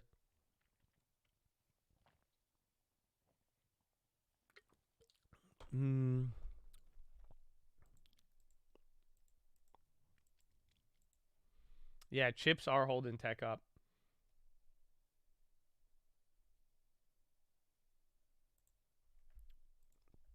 So pretty much, I mean, as long as because I thought this week was going to be a lot better. It sucks because we had those 2 up days, but now we're just back down. You're pretty much back up to Friday. So this is where we ended the week. This is where we started. You were higher, felt like you were going higher, still above Friday up until yesterday. Now we're down here. Kind of what I was just showing you on all the 3960. I really just think we might play out again like that. I think we're going to go down a little bit lower here. I mean, I still think this week has some positivity left in it, but that 200-day is going to be crucial. And then we might do one of these little just bounces and then really flush with the data. Where was it? I think this was the last time it kind of like eased into it. Or like this one right here. So be prepared for one of these. 39.58. Futures are trying to bounce to 39.60. Ba-ding. Stocks dragged by tech as yields stay higher. Yields just keep going higher. I'm still holding sound, yeah. SOUN, where is it now? 285? Come on, man. AI. I thought we AI in, bro.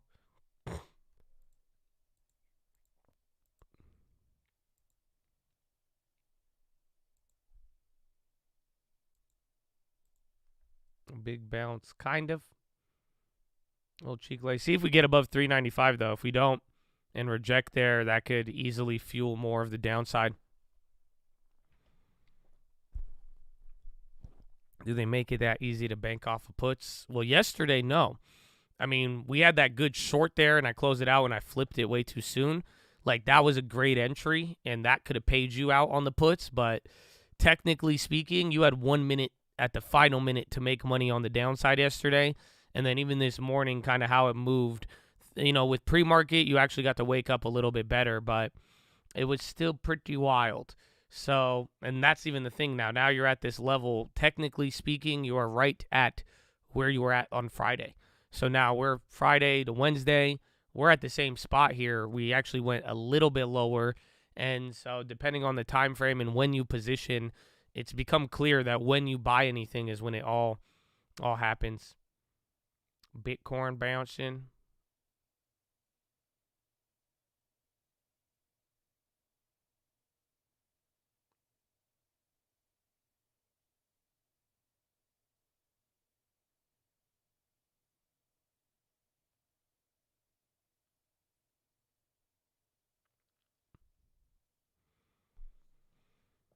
We need Zim to do what Rita did.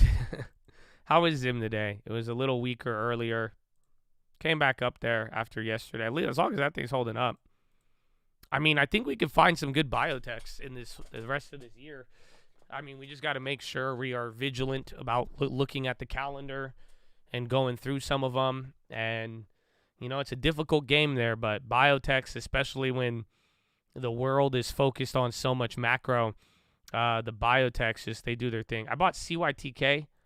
That one, they got a weird response. It's pretty much the same price I bought it at.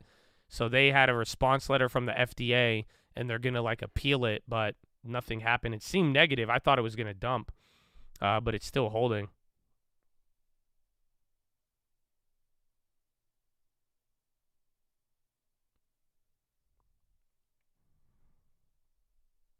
Biotechs are fun, but they're also very volatile, Habibi. You know what I'm saying? Very, very volatile. They will kill you. Where is Rita?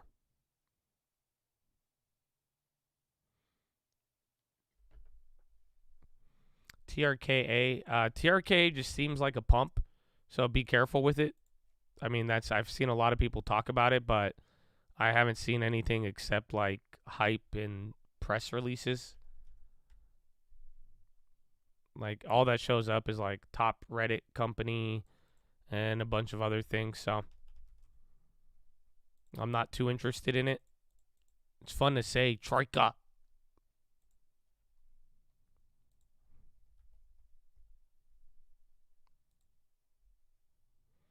The Rita play, we haven't done anything. We bought it 2 days before, sold covered calls. Now we're holding. Covered calls are down. Stock is up 200% almost. And we have the ability to roll over, and I'm just waiting because if it gets a pop, I could get the most optimal rollover there.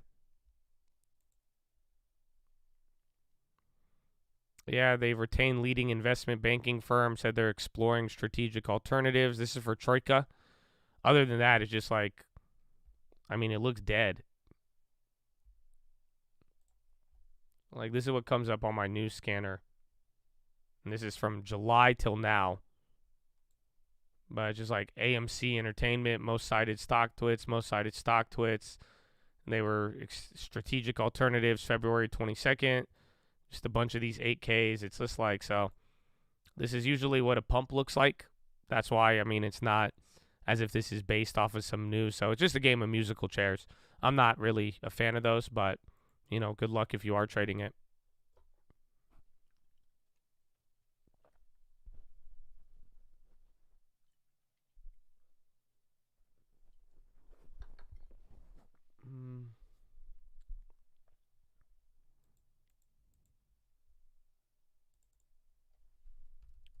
And 10 years kind of moving down here. Watch out. Because if 10-year drops lower, starts to go above 4%, I mean, you might get a little mini market shock on that.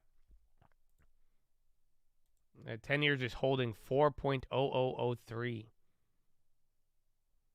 Yeah, bro. I don't know how the market isn't dead. When I look at this chart. So last time you were here, bro, this was the last bottom. So you were at like 370 on the SPY. But granted, I mean, the other time, September 27th, you came close to it, then you rejected. But that is something to watch out for.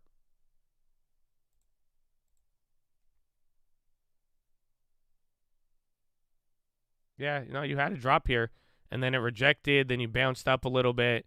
But this is where we were at last time the 10-year was this high.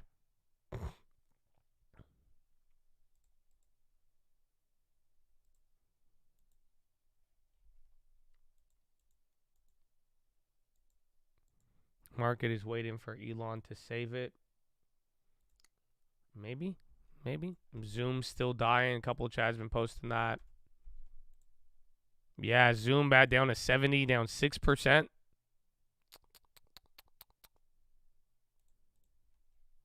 I'm not shorting NVIDIA. I kind of wish we did, but nah. Macquarie is considering a takeover bid for M&G. That's Australian.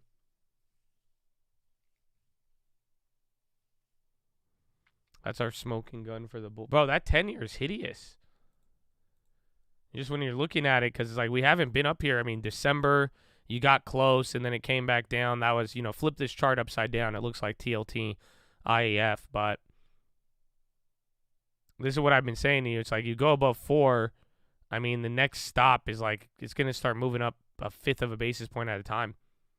It'll go up all the way to 40.20 usually. Last time, is that where we capped out? We capped out at 420. 4239, 424.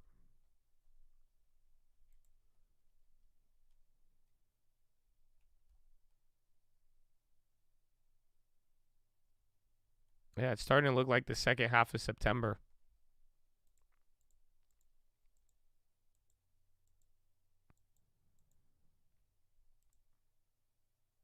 Yeah, we did the same thing, 375. Then it cools down, though. That's the thing. The day that you're, like, even like September 27th, when you do finally cool off, you'll get that big bounce, and then it'll make the test again, and then yallah.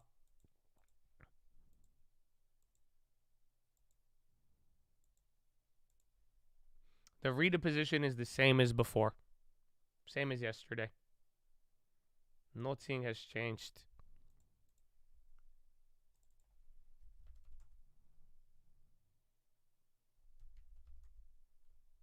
Apple getting a cheek lay. Nvidia is still on the low. Dizzle coming down.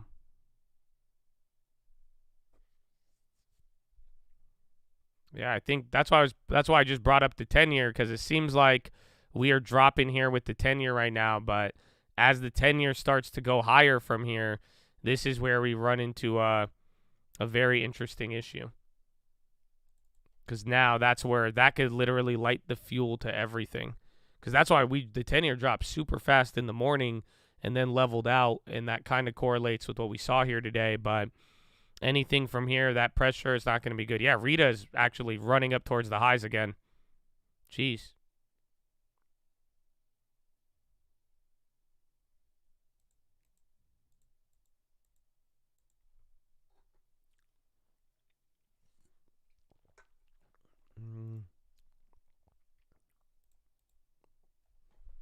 So there it is. Below the 3-year in the flush zone again. Welcome, my friends. Welcome. 3948. This was the previous low you bounced off. Previous support now from Euro close, actually. So you're literally at Euro close level, 8 points away from your, what's it called? From a 200-day moving average. And this has been a constant, like, hour or so of selling off. HPX. I think HP had earnings today. I don't know about HPX. I don't know if it's the same one. Yeah, it's up 300% right now.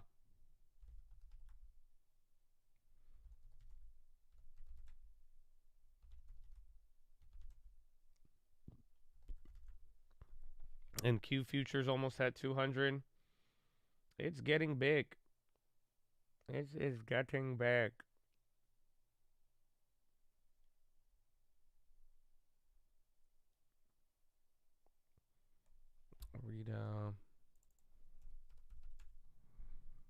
And sell off for the rest of the day. I think you're going to have your sell off, and then I think you're going to bounce and get confused, and then it's going to sell off again, and then I think I think they flip a coin by close, and then whatever the coin does, the algo just like goes off of it, and then they wake up in the morning, and then they kind of flip a coin based on how they want to react to China and Europe. And that's how this week is going to be until we get the data next week. It's almost over, though. Like, wait, today's Wednesday, right? This week is already flown by. Today is Wednesday. Yeah, bro. We got 2 more days. We're good. We are good. That's it. But sadly, the data comes out on Friday next week, but you've gone through, like at max 5 more days. At max 5 to 6 more trading days of this, like, nonsense, and you're going to be good.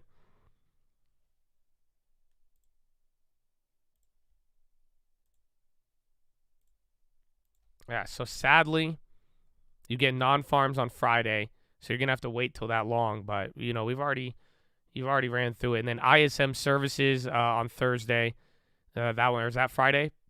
That one's Friday too. So tomorrow you have jobless claims. I don't know how market will take that. Unit labor costs tomorrow. That one can actually be quite important. That one's going to come out in the morning tomorrow.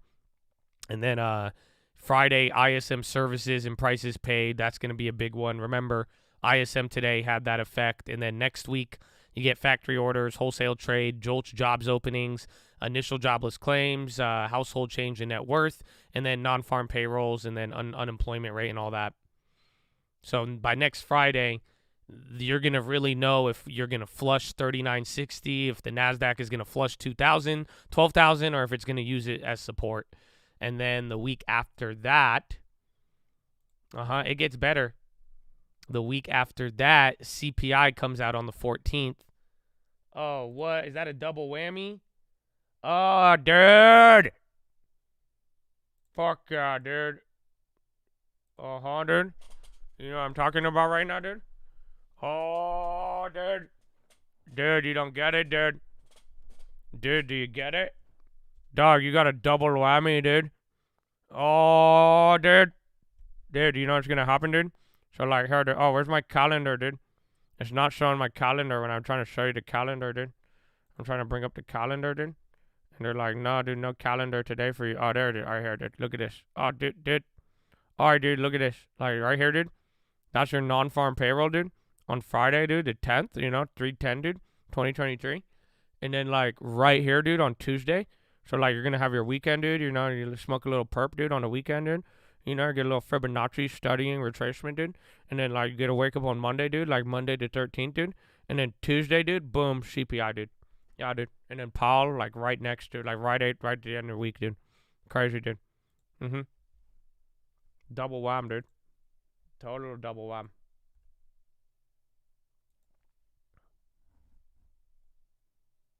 Oh, no. 22nd is the Fed. So you get one extra week. Yeah, that's a double whammy. So, like, literally, non-farms Friday, CPI Tuesday, and then boom. That's it. Then I get crazy, man.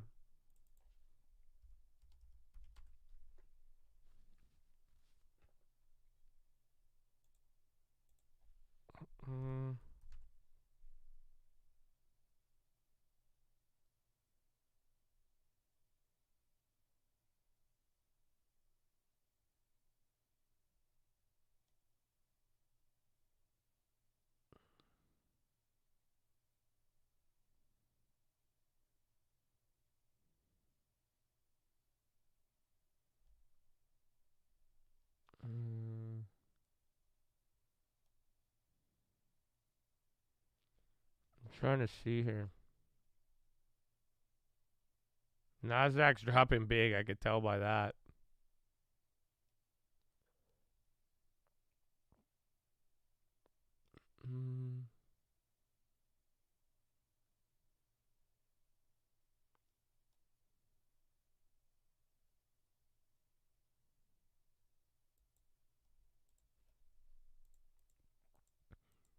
NQ would have got all that. That's what I was just looking at now.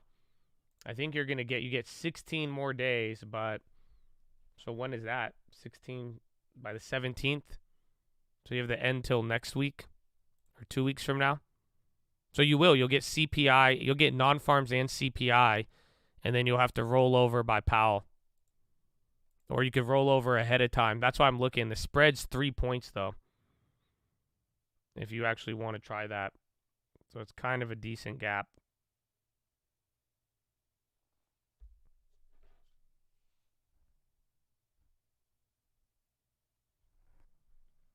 Carvana Chicle. The purple lines on that chart is the Japanese yen futures. Carvana, dude.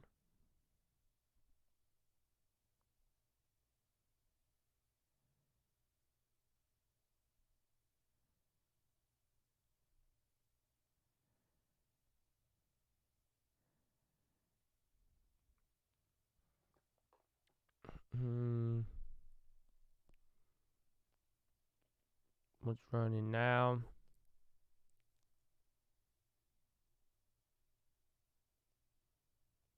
Nothing. A couple of volatility indexes, couple of healthcares. I mean, let me get it for you. You have 179 names up, 320 names down on the S&P. FSLR, Booking, Caterpillar, Dow, they're all leading. Valero, Energy, STLD, CE, Win, those are all the top leaders.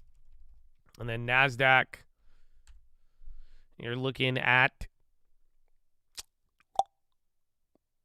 it's loading, 1,400 names up, 1,600 now. In a weird way, the NASDAQ is split. So Rita, oh, what? Rita's on the NASDAQ? No fucking way, bro. Rita is one of the biggest NASDAQ gainers today. It's number one. What? No way. Yeah, it's leader number one by net change. First Solar, Booking, SRPT, Duolingo, Axon, those are the leaders. And then Melly, Novt, MSTR, Pool, those are the worst. Yeah.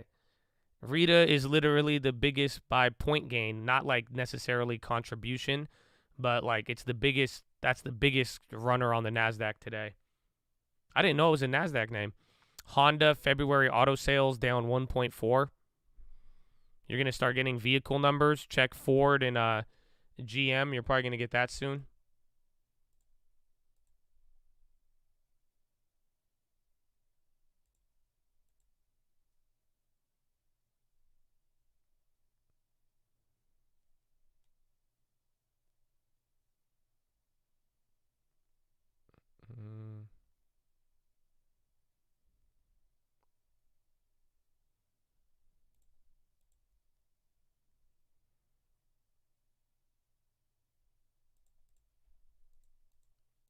WWE, I'm still holding. I think that one, I was hoping it would be a little bit more sustainable with the buyout news, but I do like that it just kind of has its own individual news. So it's either going to work its way up till we get an offer or not, or you get bad news on an offer premium that's low. Sell Tesla premium. I mean, hey, man, if you're into the child support, potential, what I'm saying? Practice safe trading, but there's always a chance you could wind up with a child, or they're going to accuse you that it's your child. You know what I'm saying? So, like, you gotta make an adult decision there.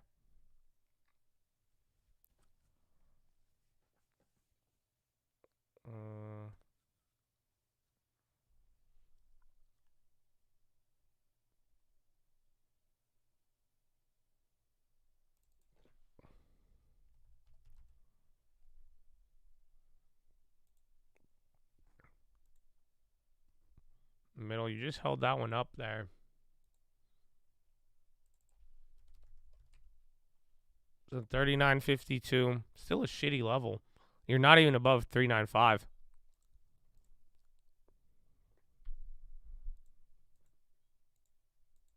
Any real estate in the housing slump? If there's good prices, I mean, I still have been buying, but I've definitely been more cautious. But I'm not I have not gone to buying gold and silver and waiting until everything crashes. Is that at the Rita? Major downside. I'm contemplating rolling over the NASDAQ. It sucks. There's a 2-point spread. So the closer we wait to the NASDAQ rollover, the smaller the spread. But then the gap between these two is going to be bigger. But then also you could get kind of a bigger move because some of the other futures haven't moved down the same way. Why is NQZ up so much?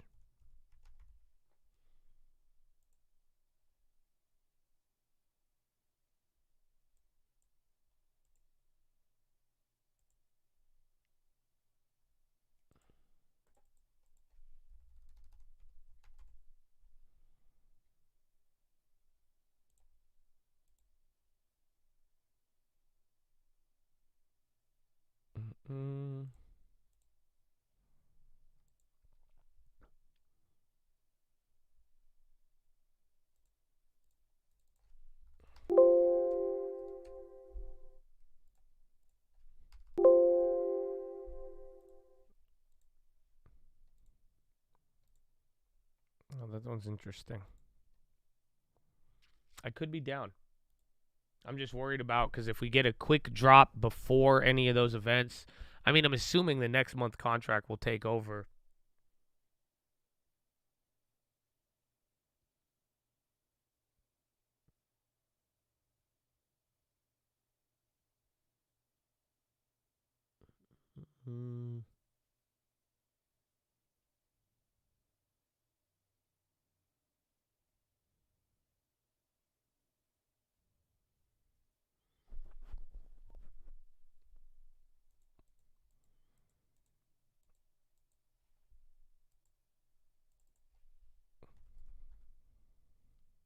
At the weekly, I'm just thinking for like the dynamics of the future because now we're going to have to roll over that NASDAQ eventually.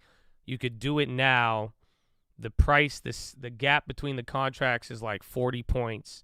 So that's good because then if it ends up dropping faster, you'll make more money. But then the spread right now is 2 points instead of a quarter point, which is a very large amount. But then you'll be ahead of the game with everything. and then you'll be good to go. But then it's like if we drop sooner and faster, because like as you see here, this contract's dropping most. So like if we have a big dump on the day, you might not make as much on the next contract. And you're coming down.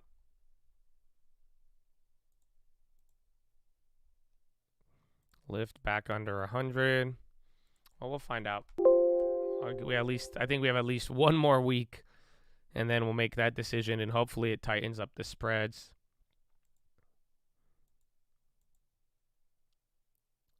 FDA advisors vote 10-2 that GSK data shot is safe. GSK and Pfizer.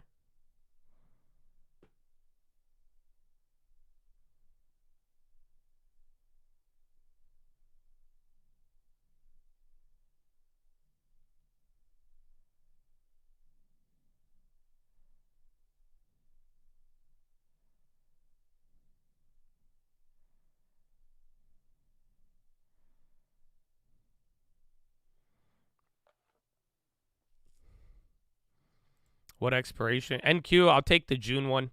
That still gives us 100 days. I would like maybe September too, but I think that's a little too far out. But I like it. I mean, with 3 months, you could do a lot. And GSK, Pfizer, you just got that news. Oh, Nordstrom's has earnings. Nordstrom chief merchant, rack plans key cut after jobs report. Or key after cut.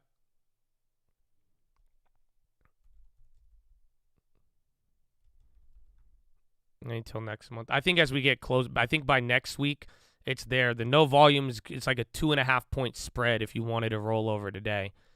But then there's a little bit of gap. And the gap hurts you now, but if it ends up dropping faster and the next month contract gets that, you'll actually make a little bit more. But then on a day like today, you're going to be missing out on 10 of the points.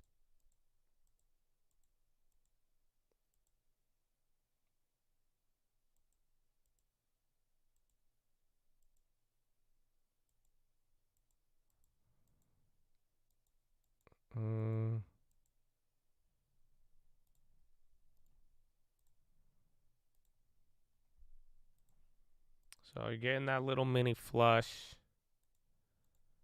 Goldman never left the low ticker. I thought it was up this morning.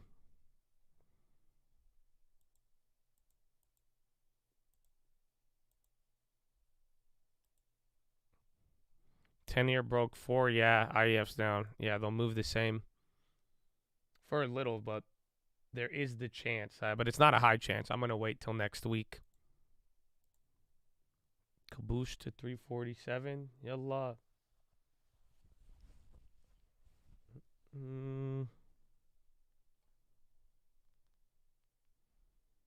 The wind came back a little bit. And Rita just yallah, habibi. Yallah.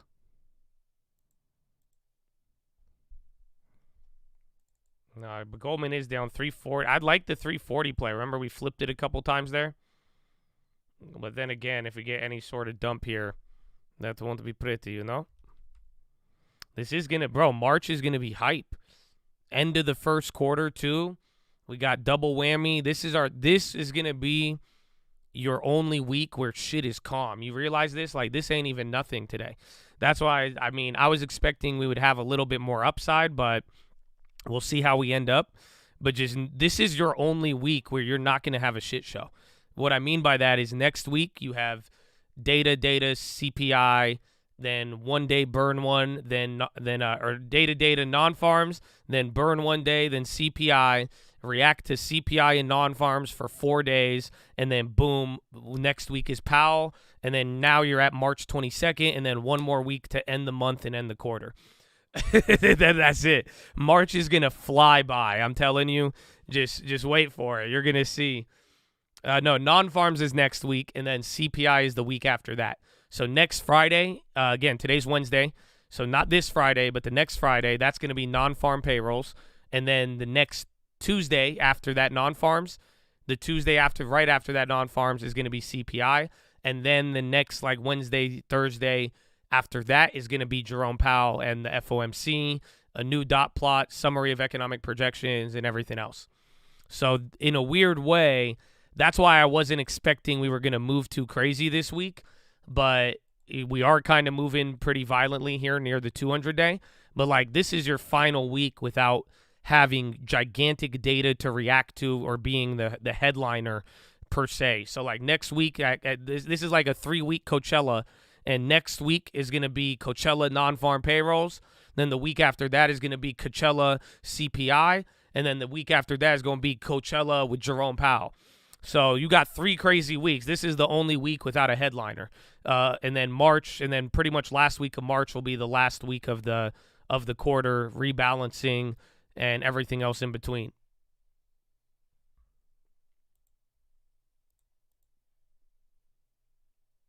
Yeah, you never filled that 408 gap. Not yet. Maybe later. Who knows? Yeah, Jerome Powell headliner. I'm holding out for Coachella Fed Jefferson. Dog, nobody even knows who he is. It's crazy. And he's a voter. Why is it non-farms is the first Friday? Because I don't think this is a real Friday.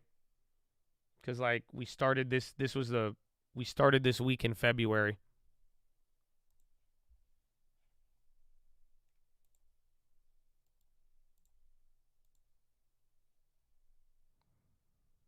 What is Coachella? It's like people go and they do a lot of drugs to dance with each other in the mud, and then you like party, and then like it's really cool to post pictures so for your brand, so that you could show that you're edgy and a victim. So it's good. Honestly, I've never been. So excuse my judgmental nature towards it. I've never been in my life. It's a music festival, one of the most popular in the world. It's a hit.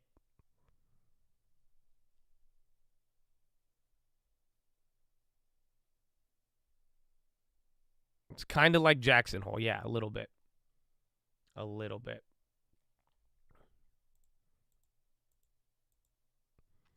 You don't like music?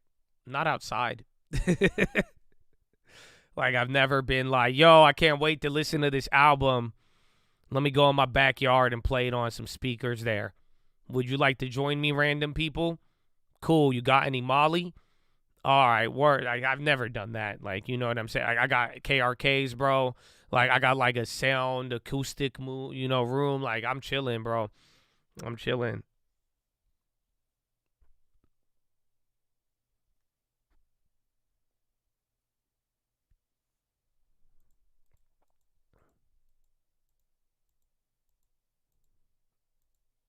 Yeah, it's like Woodstock for millennials. It's funny. Everybody's been trying to get me to go there for a long time. I've just never done it. It just never worked with my schedule. And then I don't like crowds and that many people.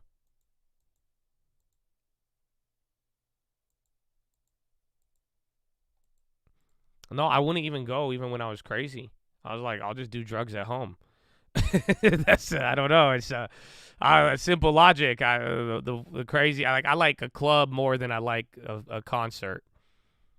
Because then it's just, I don't know, but that's it. And then I've had friends who are like into raving, and like they're like, you do raves, bro. I'm not. I've never been on that. Never been on that.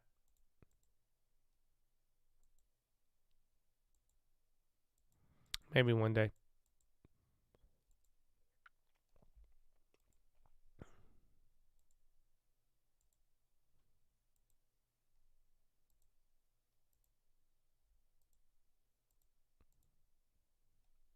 All right, man. We're slowing down. I need to go pee again. I didn't go pee when I got the carbo. Maybe that's why. Oh, they're talking recession. I thought it was canceled. That's crazy. Okay. I love you. Follow me on Instagram at the Trading Fraternity. I'll BRB. For a while. Yeah, sure. It's simple human nature, right? Investors want it to be the way it was. They want the good times back. So they've been investing in growth stocks and a handful of names for the last 10 years, and it just works. And if you have a shock like a giant financial crisis or a giant virus and shut down the economy, those growth stocks just come roaring back. Things are starting to change. We are really at the first stage of a 40-year plus secular bear market in bonds. Yeah. Why do I say so long? Yeah. The last move was 40 years. The move prior to that was 40 years. So we think interest rates go up for a long time. What happens as a result of that? More business cycles. The Fed put is gone. They cannot save asset prices because if they do, inflation will come back, roaring back. 2, bear market in bonds, you're going to have to be careful with that and play credit. 3, more volatility in the stock market, and a new leadership is starting to emerge in the stock market. You say more business cycles. What does that actually mean in practice? What does it look like? And will there be a lot of head fakes that end up confusing people and paralyzing them and companies because they can't make plans? Yeah, I think what I mean by that is what's happened over the last, actually since 1998, when long-term capital management failed, the Fed stepped in and at that moment created an unofficial third mandate. We're going to protect asset prices. So every time there's a recession, every time the economy starts to feel that pain, the Fed just flushes the system with capital. And what's happened is those painkillers, like any other painkiller, they're not as effective, so you do more. They're not as effective, so you do more. And so business has gotten used to this. The Fed will just save the day, so I can keep taking risk. So the difference today, to your question, is business now has to start to consider real risk. We're going to have more recessions. There are going to be more flows in the economic cycle. And by the way, that's not bad. You need to clean out businesses that are inefficient, and you need to get debt out of the system that's not usable. So how responsive do you see the companies and the CEOs as in responding to this new environment where they need to start thinking the Fed's not going to come in and save the day? Asset price protection is not their primary focus. Right. Well, interestingly, and for the first time in a long time, as we go into this economic struggle, we're already in earnings recession. Whether we see an actual recession is to be seen here, but there's a good chance. But interestingly, this time, corporate balance sheets are in as good a shape as we have seen them going into a period like this. And banks, for the first time, have not over-levered themselves because it's always the cycle, right? The economy goes down, banks over-lever, and we get into trouble.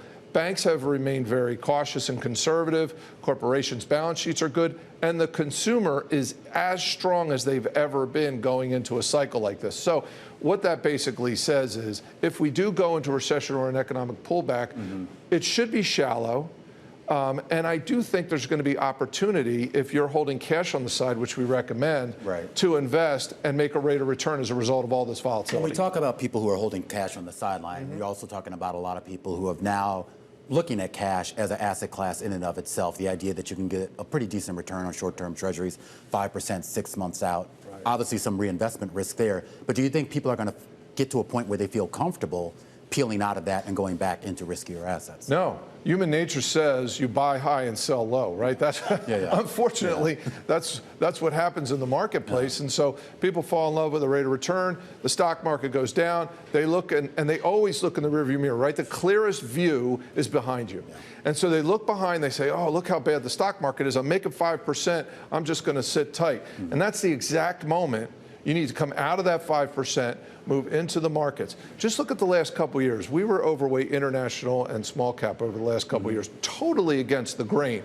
Look what's happened in international. Did anyone think that Great Britain would be the best performer in the developed world? You have to go against the grain, and investors are going to need to take advantage of these opportunities. Just real quickly, your thoughts ETV, on baby. playing dividends here. Who would have thought Great Britain? Bro, 6 months ago, Liz Truss was like, look what I could do. How fast can you break the bond market, Liz? How fast? And then I ain't heard shit from Rishi Sunak in a minute. He learned the game. He said, I ain't going to say shit. I'm going to tell them everything they want so that it doesn't blow up. And then I'm going to go fall back into the shadows. Straight up preem kills. I think it's the bonds there. Oh, 91.49 on Rita. 52 week is that? I think 92 is where it hit post market. Yeah, 92.40, 92.70, but technically this is your 52 week high intraday. So let's take a gander now at the coverage.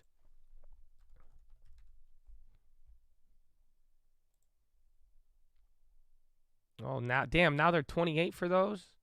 So I better be getting more money on these.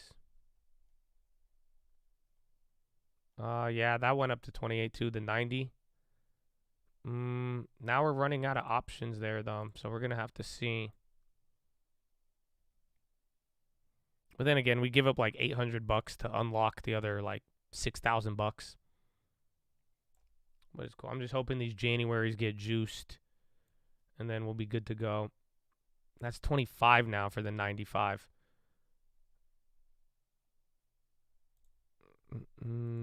SoftBank ARM rules out UK listing for now, focused on IPO. Low getting killed. Amazon's even getting killed. Even the market just had that little green turned into a little red real quick. Yeah, why is Lowe's so bad? Did they have earnings, or is that just in the name of Home Depot? And SPY is flipping here. That little green, oh man, if you thought premium killing frustration was over, both of these little bounces have wicked into green, sold off, hit a new low. You just did it again there, and now you're about to hit a new low on the time period.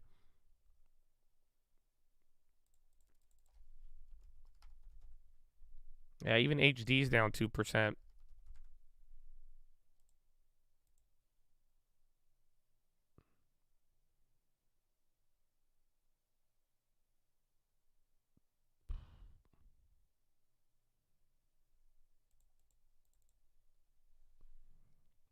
Let me top tick Rita. I feel, man. I feel. Natural gas is gassing. Yeah, only news was SoftBank stuff. FAA nominee doesn't need a military waiver, key lawmaker says.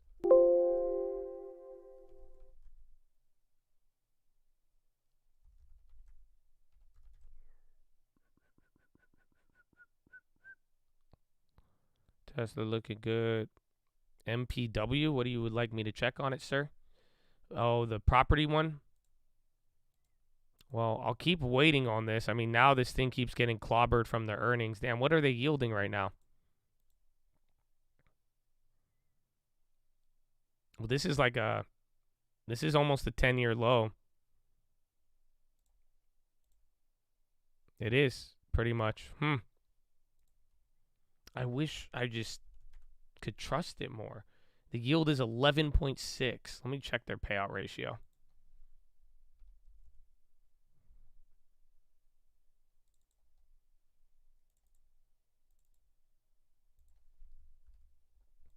It doesn't check out. Oh my gosh.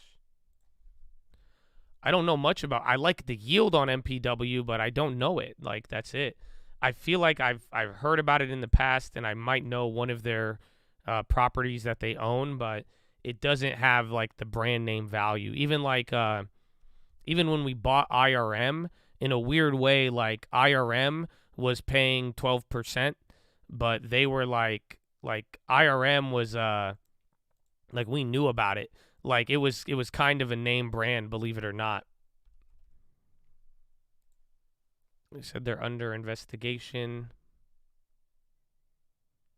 Their dividend health looks decent.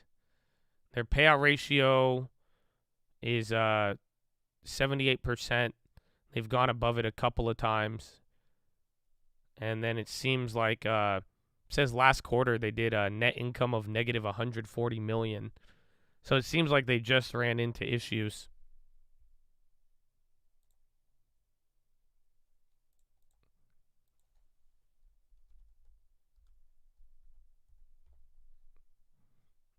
Greedy short. You could. It's a really greedy short at this point, but if it does maintain below this level, I think it's going to continue. So like that 39.60 level, I think the futures are below there. 39.53.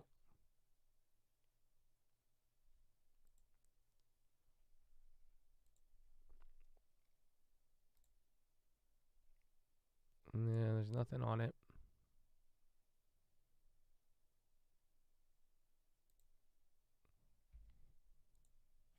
And then watch out if this, I mean, we could flush at any given moment here. So be careful of that.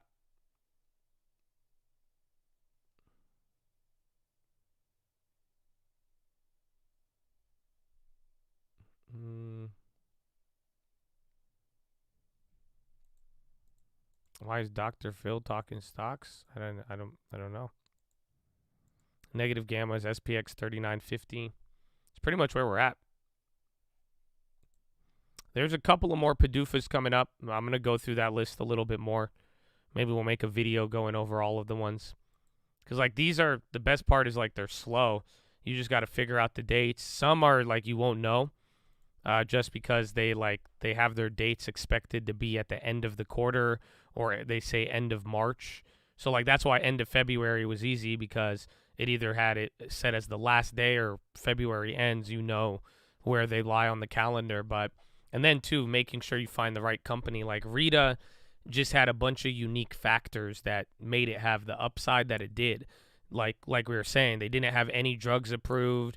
They had things going, you know, at one point, you know, they were trading at $145, $200, and that's not reverse split or anything. So not every company meets that criteria. And then again, some will surprise you. I remember that one day, the last ones I called, remember there was another biotech that went up like 500% that we missed like beginning of this year, end of last year.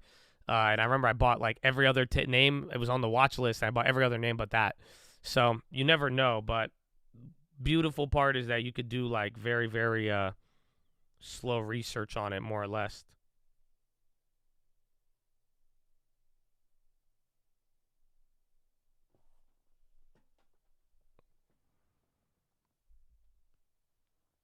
If you didn't sell calls, oh yeah, I would sell out of the money calls. You can make it for free. So like, if you realize it, you just have to hold until January, but like it doesn't even matter. Like you could literally make your play free. So if you bought at like $27 or $30, you could wait till this goes up, but technically speaking, you could sell this for $2,200. If you bought it at 30, your cost basis on the stock is now $8. That means even if it goes down, you don't lose any money unless it goes below $8 from $90 now. So that's why I'm waiting, because I'm hoping these get juiced up, or if they add another contract, we'll be good to go. And then watch out, SPY's coming down a little bit here. Good news has been hard to come by for the last four weeks. Beware the Ides of March. S&P closed below 200. It's likely that a surge of significant market on close will flood in. Possible Ocean's 11. Yes, sir. That 200 day.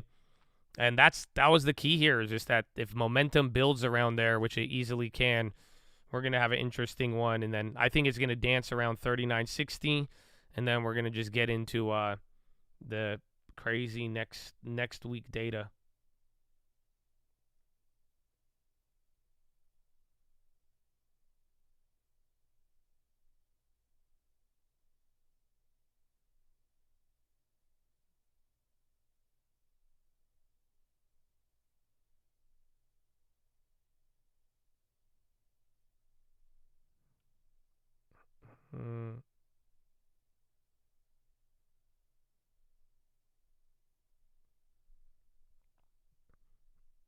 Currently hailing. Will that trigger buys, though? It could both ways. And then, I mean, some people have been talking about the CTAs on the downside as well, too. I think we're just going to have crazy data. Then middle of March, that expiration, that's going to change everything. And then we'll find out as we get into April, May, and June.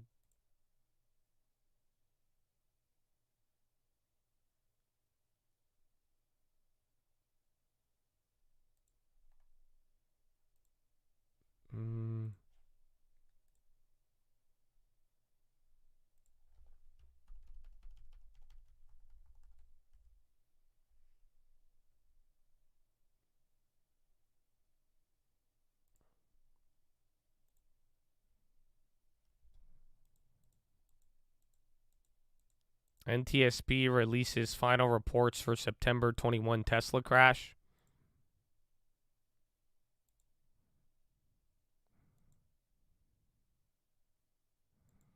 I think it would scare more people than excite. I hold a short NQ, grain of salty. In what respect? Like if it goes up or goes crazy? I think you part of the NQ boys now. That's it. Now it's everybody they didn't understand that. I wish we got it later. I got trapped on that other one, but this one I'm holding, but still. It's crazy how it's already. I think it's stupid. It's just how fast everybody flipped. This went, bro, like up here, man. I mean, I think it was like a solid 5 to 7 days in a row of everybody like, cut it. What are you doing? What's your stop line? Ah. And then it quickly, like, and now it's just like, hey, it might come back. Now it's, we're seeing, but I like it. I got a little ES here from yesterday too, but that one tripped me out considering I was positive on it this morning. They just really wanted to, give you a false sense of hope today.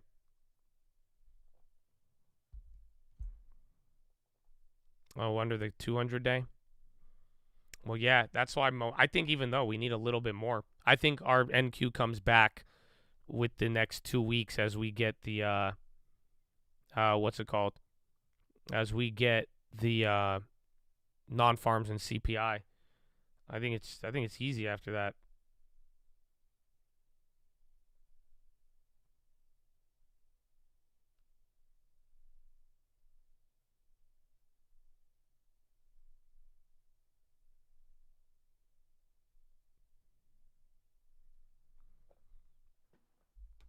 Message where I was trying to. Hey, we got to the bottom of it. That's all that matters. That's all that matters. Appel is hitting a new low. There's NQ. No, there's not theta. There's just there's a spread between the contracts. So your theta comes on the back end when you have to roll over to the next contract, essentially. It's weird though because it could kind of benefit you when shorting. Because I'm going to close out at a lower price and reshort the other one, but there is interest on the contract, and then there is some dividend risk depending on how it pays out or plays out. When we close the NQ, let's have an NQ short party. As much as I would want to, I just don't want to be like the people who do the reverse. You know what I'm saying? Because I got a lot of shit for it, and people rub it in your face, even if you make 100K in the months prior, and then you got one play or two plays go against you, and and everybody like to talk a lot. I'm just gonna close it out. I'm gonna smile, and I'm gonna get back to the plan. Me and my mama hopped in that U-Haul van. Any pessimists, I ain't talk to them. Plus, I ain't have no phone in my apartment. I just wanted to shine. Jay Powell's favorite line, dog, in due time. Now he looking at me like, damn, dog, you what I am. A hip-hop legend. I think I died in the accident because we have 6% rate hikes. Burr, burr, burr, burr, burr, burr. Burr, burr, burr. Yeah, good song.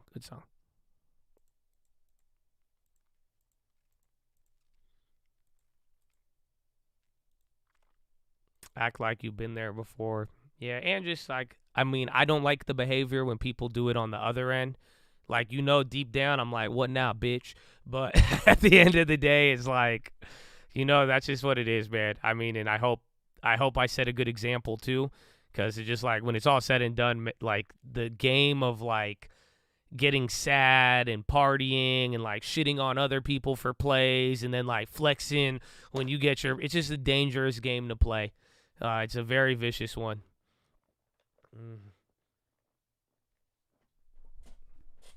It does feel good, but usually, just because it feels good doesn't mean it's good for you. That's a PHILO, because that's been one of my, one of my verses. There's a verse I've been swinging it around, bro. I've been swinging this verse around. This is like in my head. I love it. It says, "All things are lawful to me, but that doesn't mean that they are helpful for me. All things are lawful for me, but I will not be dominated by anything." Oh.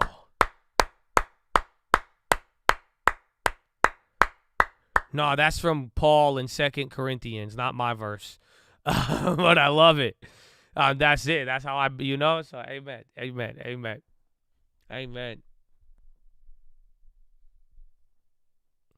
Yeah, and by the time we do close that NQ, the Titanic music will be blaring.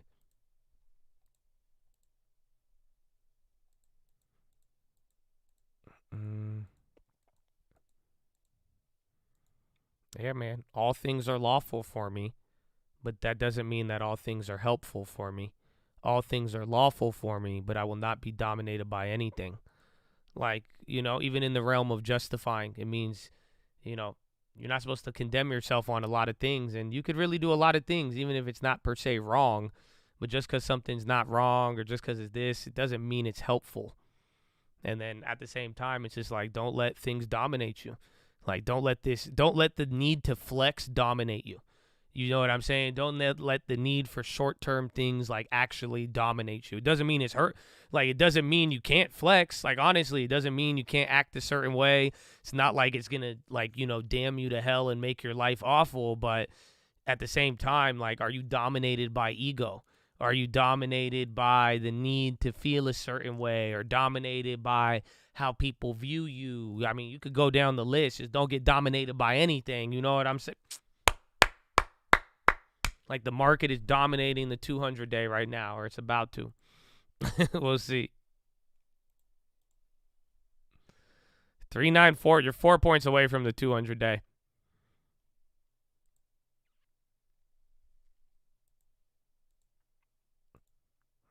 I don't think they feel you. Nah. Well, when they do, that'll hit. That'll hit. Trust me.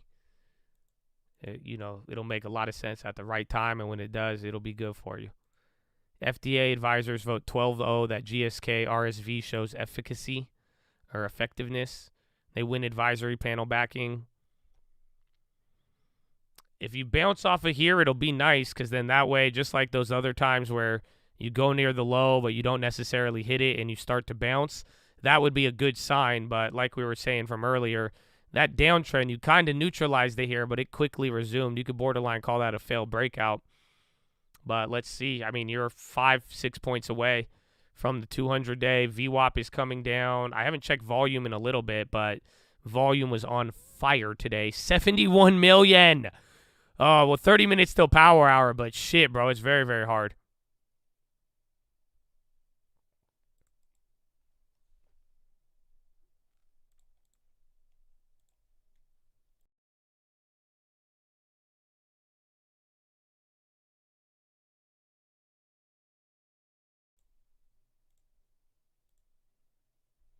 No, volume is super hot right now.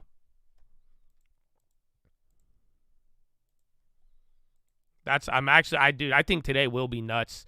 Even with hits saying that market on close, that's kind of a trippy thought to think about, because if we do get there and you trigger any more, like, dude, the volume is insane. You realize we were doing 70 million all day from February 16th. So February 16th, that's what, day after Powell, right? Wasn't that day after CPI or Powell? You're at the same volume as that day right now. And we haven't even closed. You don't even know where it's going to close and all of that.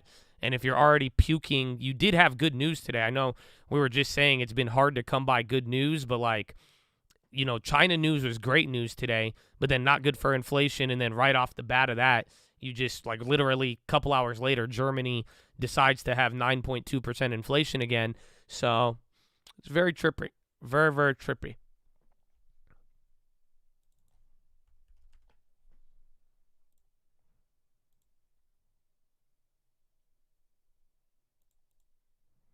Well, it's slowly coming down here. If you get into the lows, it gets danger zone. If you bounce anywhere before that, you'll look good. But anything below here now, it gets ugly. China news was their PMIs. So that was the best China manufacturing data in 10 years.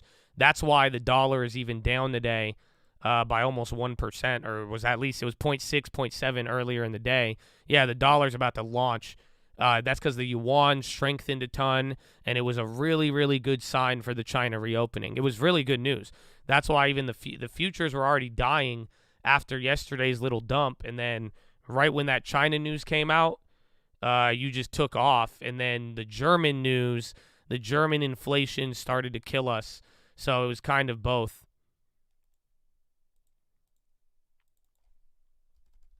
It was like one really good set of news and then one really bad set of news, because last thing you want is German inflation. That's the second country now that is showing another peak after not peaking out and hitting a new high on inflation.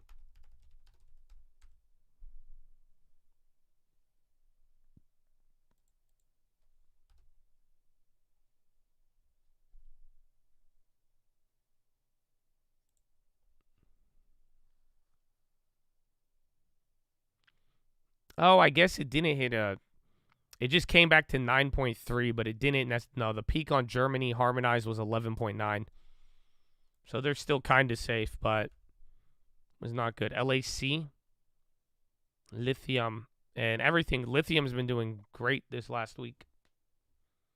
No plans for puts on Rita. I think you're better off selling covered calls or selling premium on that because the puts are going to be expensive still. I don't think, it's kind of what we've been saying here. Like, if you really want to get a good analysis on the option chain of Rita, just like straight up calculate your break even. Because that's the paradox a lot of people find out. Like when trying to short a biotech or trying to play the downside, the problem is that usually come on, man, load my chain. How come they ain't loading my chain? Ooh. The problem is usually the IV or the break even is just extremely high. So it's not like you're getting paid even if it goes down. So like right now, like let's say you bought like the 90, your break even by the end of 2 weeks is going to be like $82, which is possible. I would use $75 as a price point for the downside because 78 was the low of post market yesterday, and if it flushes below that, people will panic a little bit. So it's $1.65. So that means your break even is like in the next 2 weeks. If Rita goes to $75 you have to go to $74 just to break even, aka make your dollar back, and then it'll have to go to like $72 just to make 100%, which isn't that good of a return. But then again, I've said this before, and if it just totally craters, that IV before break even, before expiration, it could juice up a little bit to the downside. So I would be mindful of it, but realistically, I think if you own the shares and you bought it at any price we got it at, you could sell covered calls and make this shit free practically, or have a $5 to $8 cost basis.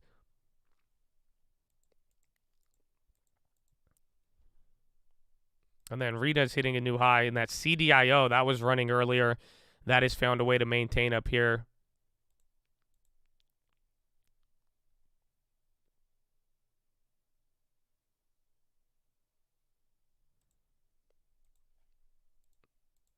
If you only own 50 shares, consider credit spread, or at that point, you could even sell and make it free. That's another easy way to look at Rita. I wouldn't, if you want to short the damn play to make money on the downside, totally different story. Do whatever you want, but again, factor in the break even. But if you're trying to protect the position that you have, I would either sell covered calls, and if you don't have 100 shares, you could sell half of your shares now and make all of your money back. You can make it free 100%. Literally, if you bought, 50 shares at $30, you spent $1,500, right?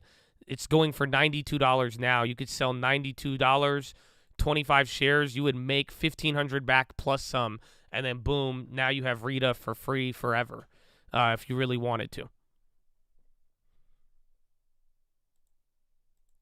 I think debit spreads could help you out. It'll just cap your gain, but with high IV, I am definitely more favorable to any sort of strategy that involves selling this crazy IV that's priced in right now.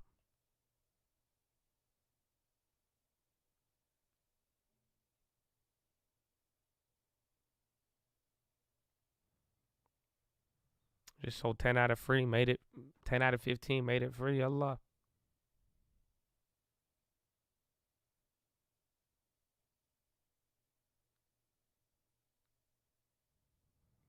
My 3 free shares off forever. Amen.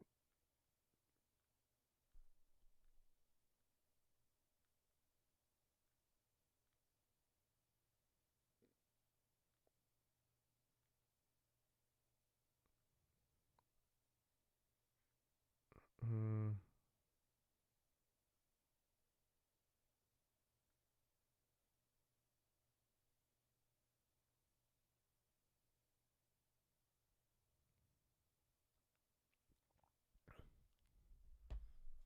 Fed has a cap. That's where they could raise rate to, and the yield the government would have to pay by way beyond tax collection. Or they'll be like, we cancel it. Never mind. New modern monetary theory. We've modernized modern monetary theory. And now we do whatever we want. All in favor, say nothing, and we'll give you a stimulus. Amen. To let inflation go. Yeah, it's like in a weird way. I was thinking about it this morning. It's like a weird all of this is kind of like creating its own little fucked up quantitative tightening, more or less. They just need to burn the money. That's it. Whether, I mean, if you could get the money to Ukraine, if anything, if you could just slow down the inflation impulses, because if you can't raise too high, and they clearly don't want to, or there's a limit to it, they just need to find a way to like tighten up, maybe even through the bond market, because all those people buying bonds and then coming down, they're getting clapped too. But it's just it's a weird situation that's going to take us a lot of time. World War III would fix it. Ukraine. I think the Ukraine thing, I mean, I'm not, I definitely think we could have solved a lot of problems like homelessness and other things with how much money we've given Ukraine. But at the same time, I've told you this one for months, them sending all that money to Ukraine is helping inflation.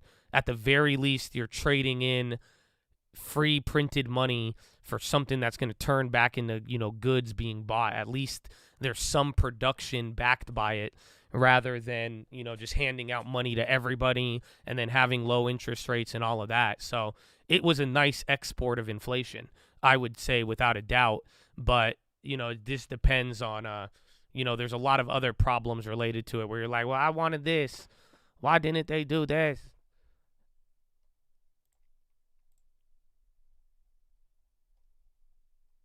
$26. I need these higher.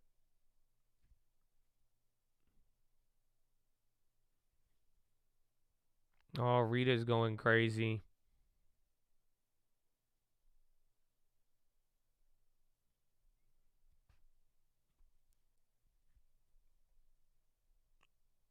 We'll lose 2,300. If we get back 2,300, we break even. Yeah, so you could even sell this. I could do the 105. But I'm just going to ride it out for the more it goes up. Hopefully we get new contracts too. Yeah, production it's better to have some sort of production based off of the damn free money than not. But it's a very crazy one.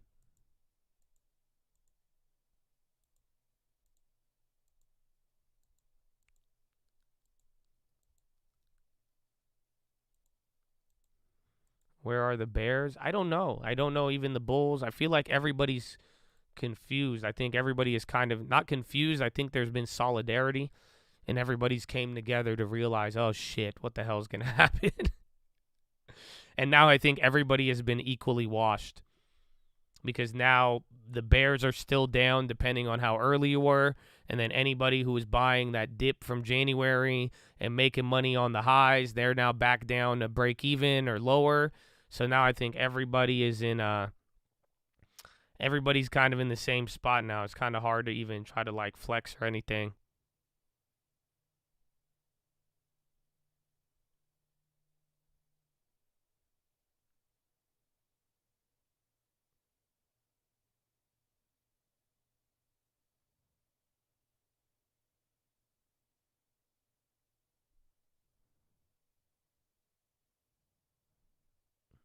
Mm, 393 we could, but if we do, it's not going to be good,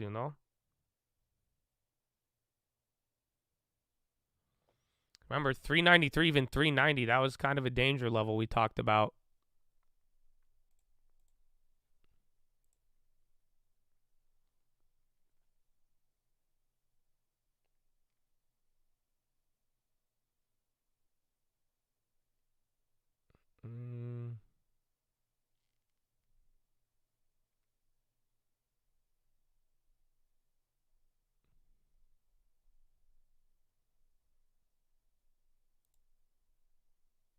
And then we are holding without hitting a new low, but you're 5 points away. Still that little setup I was telling you about earlier. What time is it? Oh, 15 minutes till power hour. How do you feel, Chad? How do you feel?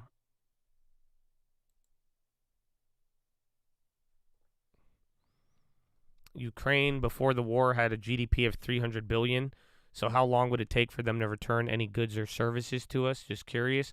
They're not going to return anything. They're just going to buy weapons and planes and tanks and any other military equipment. It's all going to go to Boeing, Lockheed, RTX, and then any other. Maybe even 3M is going to get involved in that. That's it. And then if they don't buy it from us, they're going to buy it from Germany, Europe, or anything like that. No one is. I mean, I said this in the beginning. I don't know. I don't know if this would still get me canceled, but it's just like the whole Ukraine thing is very weird from like a economic perspective or even like, geopolitical, simply because it's like usually like Ukraine is very small. Like a lot of people like the size is decently sized geographically, but as like an economic force and like everything from military all the way down to, like you're saying, GDP, they're not big at all. Like it was very like back a year ago, it's a very odd strategy to advise somebody so small to try to fight back against something so big. Most people you'd be better off focusing on economic development and telling you to build up your economic development rather than being so small and then going headfirst into a conflict. Now, granted, that's all about your opinion on that, but they do have resources, but that's where you need to get real development out of them, and that's why going into war does not. You would have think they would have tried to avoid it, or other allies would have told them to avoid it more or less. But the idea here now is that you have this war, and the economy of Ukraine is a war economy now. So they're going to spend and run fat deficits even more than they've ever produced just to fight the war, just to manufacture. But guess what? If you're in a war, you can only manufacture so much of like you have limited capacity. So what are you going to do? You're going to import everything. So that's why United States giving them all of this money, and then Europe, even the Saudis and everybody else now, they're going to be able to take all of that money and import war equipment that they normally would have. So it's not like we're looking Ukraine to become a producer and sell us more wheat and sell us, any other resources. Maybe that happens in 20, 30 years, but right now, Ukraine has just became a consumer. They've become an importer of technology, industrial manufacturing, and weaponry. And that right there that's where they could start eating up inflation. You see what I'm saying? Print trillions of dollars, go give Ukraine a couple $100 billion, or give them $100 billion. They're going to go and buy something from you. So now that normal money that would have just been floating, going into studying the effect of butterflies on snails, at least it turned into a missile. And I say that with a with a very heavy heart, because it's like, damn, that shit's fucked up, but that's the reality of it. And now they're going to go take that money, and instead of, it going towards a random subsidy, a random this, a random that you would never see the effect of, they're going to go and buy a plane, a boat, something of that nature, where now we are getting paid to create something, even if it's our money to begin with. But that way now you have an equal transaction, or the transaction has some weight, where now we're trading product and service for money rather than just excess money, sitting faster than any money's moving. It's not a way to launder money. I mean, I'm sure there might be people who could find ways, but it's a way to export your inflation. That's what it is. It's, the idea of laundering money is that you get money from a service and you want to recognize it as legitimate without, while making it look a certain way. That's not what they're doing. This is just straight up.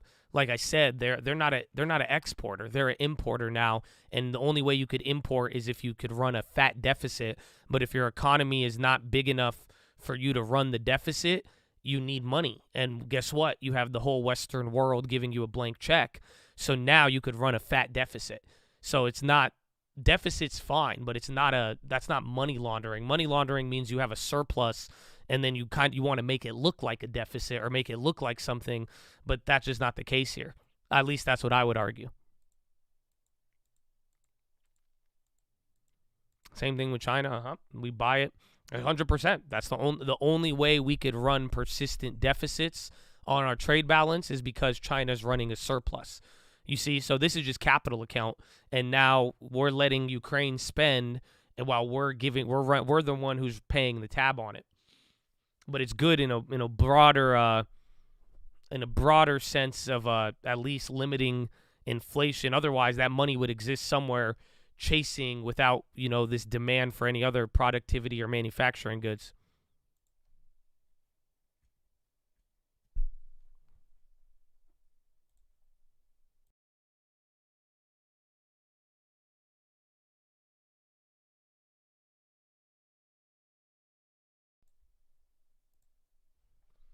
Yeah, Rita, 200%, 93.50. The deficit. Well, that's our trade deficit, but in relation to Ukraine, here's the best part, bro. We're giving that to them on cash. They don't have any interest, man. They have their own interest rate that they have at like 15% or 13%, I think. But nah, man, they got all that cash payment, dog. Cash payment. No strings attached. 39.41, the 200 days coming in. Dow Jones down 0.3, NASDAQ down 0.88, SPY down 0.71 right now. Only thing, energy, materials, industrials are even giving up. Healthcare is even down 0.5% now, or 0.4. Lots of red. So this is the momentum, and now volume's going to increase in Chattadonia. It's 9 minutes till power hour, my guy. Apple 140 for next week. Oh, it did finally come down. I can't even believe after that awful earnings they held up. So now they're back to the earnings level.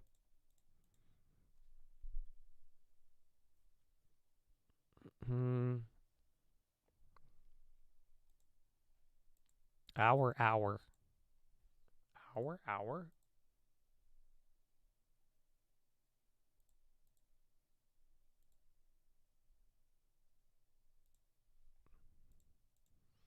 10-year is wild. It's all of it today. Even just get ready for tomorrow. I mean, now that we're at 4, it has to go higher. I think so. Or it's going to reject, and then the market will bounce up heavy too. So if the 10-year doesn't run up to higher than 4 and continue this unwinding vicious cycle, because again, dollar's still up, then just like September 27th, if we get a bounce on the 4%, then it'll be chill. Is the reason you pronounce Bitcoin because of YouTube rules? No, it's making fun of boomers because, that's what they say. Some old people, they're like, Bitcoin. And then it was kind of a running joke, so I kind of liked it. And then one day, Jay Alt was in the chat spamming Bitcoin, and he typed it Benortcorn. And I really like to say that because that's funny. Benortcorn. It's really, really fun to say. You should try it. Say it. Go Benortcorn. You'll have a lot of fun. So there's many ways to say it. It's great. Yeah, VIX 21. That's where we were at on Monday. Benortcorn. I love it. I don't think I've ever had a conversation with my father that involved Bitcoin. My mom, she's asked me about it because she reads the news, but I don't even think my dad knows what a Bitcoin is. And then even if I told him what I did with it, he'd be like, wow, very, very nice, very nice. Now go take out the trash. I'm like, what? He said, cool, wow, no way, really? Okay, wow. Okay, take out the trash. What?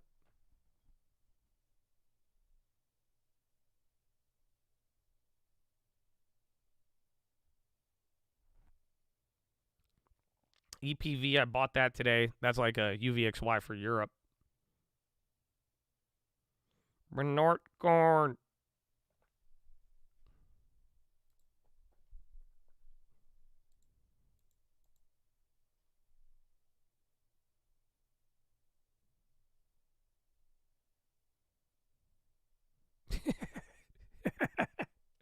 I just read the Twitch chat. Someone said, in regards to that Ukraine discussion, yeah, but it's going to drive up the price on tanks so the normal mom and pop can't afford them. Man,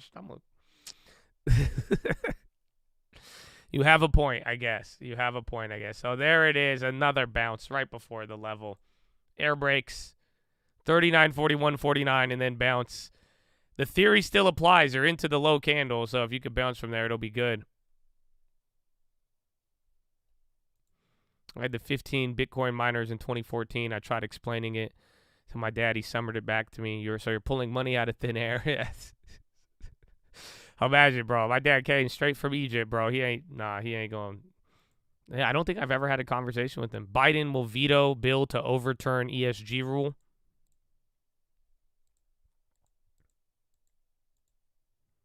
How heavily weighted are tanks and missiles in CPI? Hard to say, but your tanks and missiles are factored into some of your data. So, like, what was the data we got here at the beginning of the week? I forgot which one it was. I think it was durable goods. Durable goods is factored into that. And it does factor into your trade balance. So it factors into the broader stuff of, like, yeah, GDP and your trade balance, but actually, for the most part, it doesn't reflect on CPI because a missile is not a consumer good. And if it was, that'd be crazy.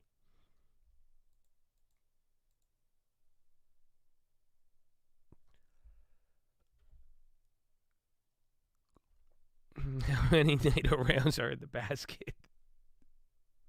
That was very specific, sir.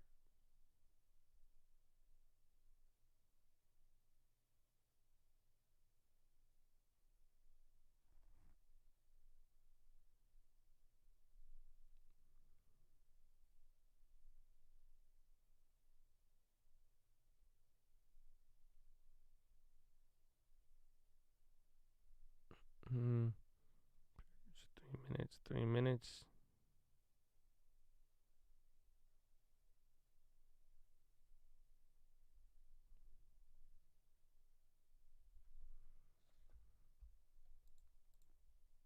What about the enhanced CPI? No, I don't think they have that in anything. EPV's still red. That's the crazy part. We cracked 200. We cracked it for a little bit, bounced heavy off of it, and right now, 3 minutes ago, if this turns around, you'll be there in no time, but let's find out.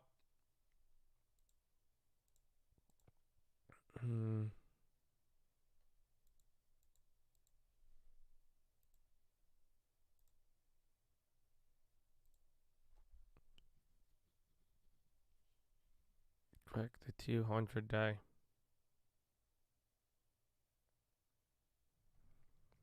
F? What are you saying, Ford, or you just put an F in this? Amazon has volume. Russell Minis, I'm not too sure. Check the tick value, but it's around, I think it might move around the size of the SPX, I feel like.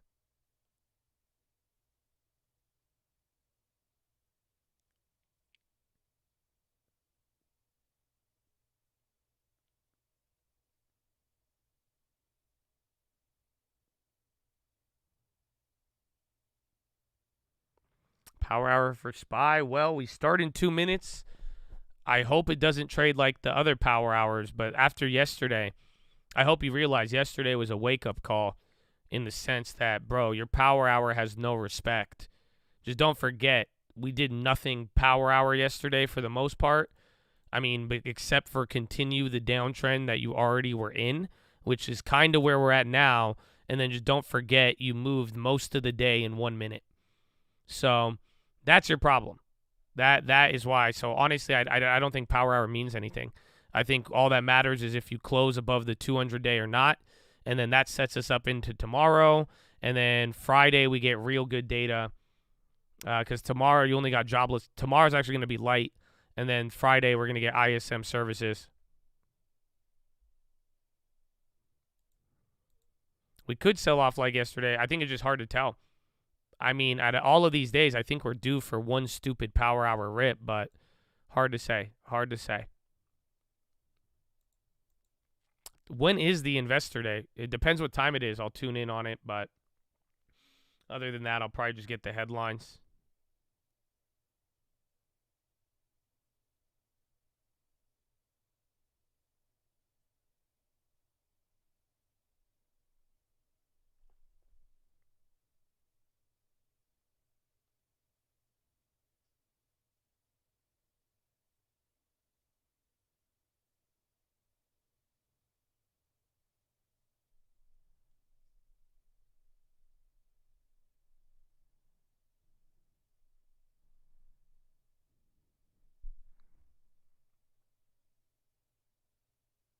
Ba-da-ba-ba-ba.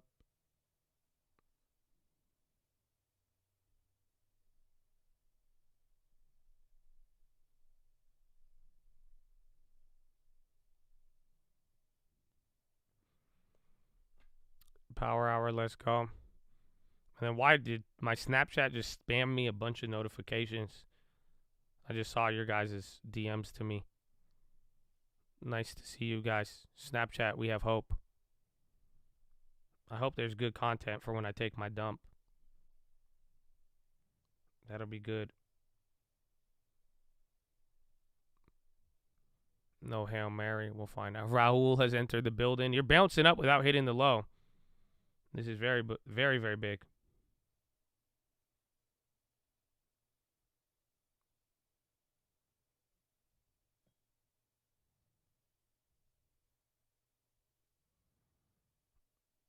But the 200 is 39.40.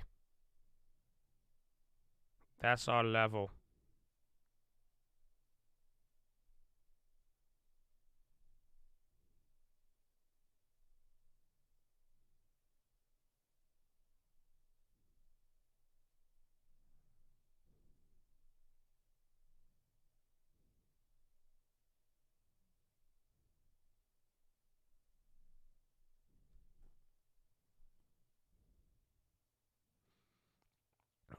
Thank you, my friend. TRKA.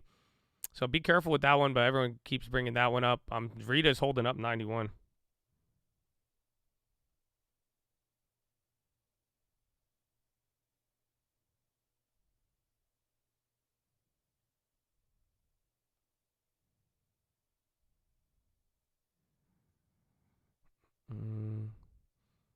Damn, Dow got hands. Dow got hands. That's crazy. Kala, that's the one. That's the one we missed this year. Remember, that was $5. Yo, thank you for saying that. Oh, it came back down hard. Yeah, that was the one at the end of the year. Remember that? That was another one. And we called that one out on the watch list. I just didn't play it. I played the two other ones that I put. I put out 3 PDUFAs. And then this, dude, that went up to 50 and then back down to 10. That's crazy. When I try to buy NQ, why does it assume I want 10 of them? Because they feel like it has electrolytes.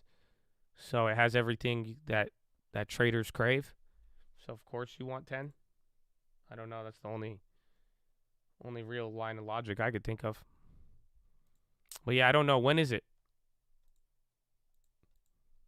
When is the investor day? I forgot. I looked away when I asked you guys.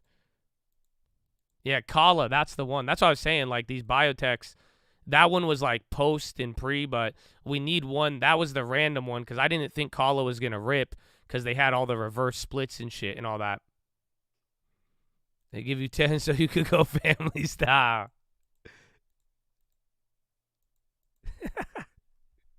You want to go family style? Is that 4 Pacific? Oh, that's late, Habibi.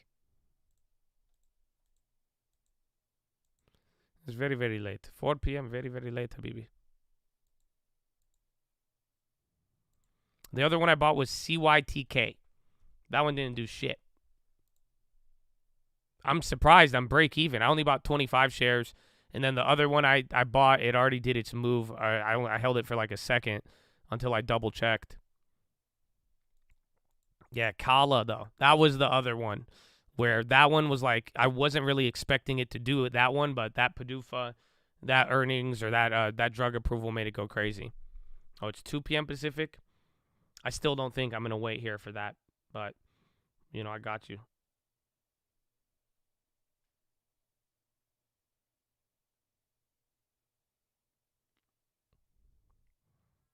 Kala went OTC just like that.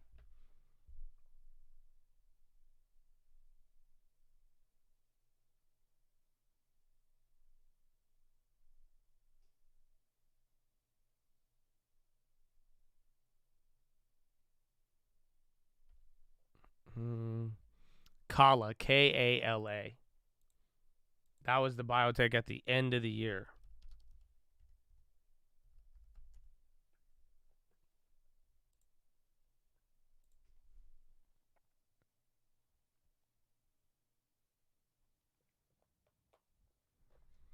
Yeah, if you haven't traded the micros, don't. Yeah, I would trade a MNQ before NQ, and then a paper trade before anything else. Okay, or you'll end up like this. You'll end up like this, man. That's it. My favorite cereal. I like a lot of cereals. I'm actually a big fan of cereal. I love what they're doing in the cereal game. But I like Golden Grams, and then Cinnamon Toast Crunch. Big fan of those. Those could take you a very, very long way. But Golden Grams go hard, bro.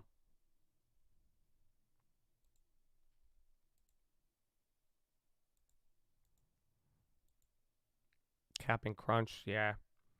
Lucky Charms, too. Just all depends. The disclaimer, because it was slowing down a lot of everything. And we have multiple disclaimers already, but it was slowing it down. And at this point, people should know it's not there, even though we let it still be known. And sadly, nobody really cares. I mean, I kept that up there for years, and we ended up having more pump and dumps than I've ever seen in my life. Not in here, but the stock market culture definitely devolved real quick.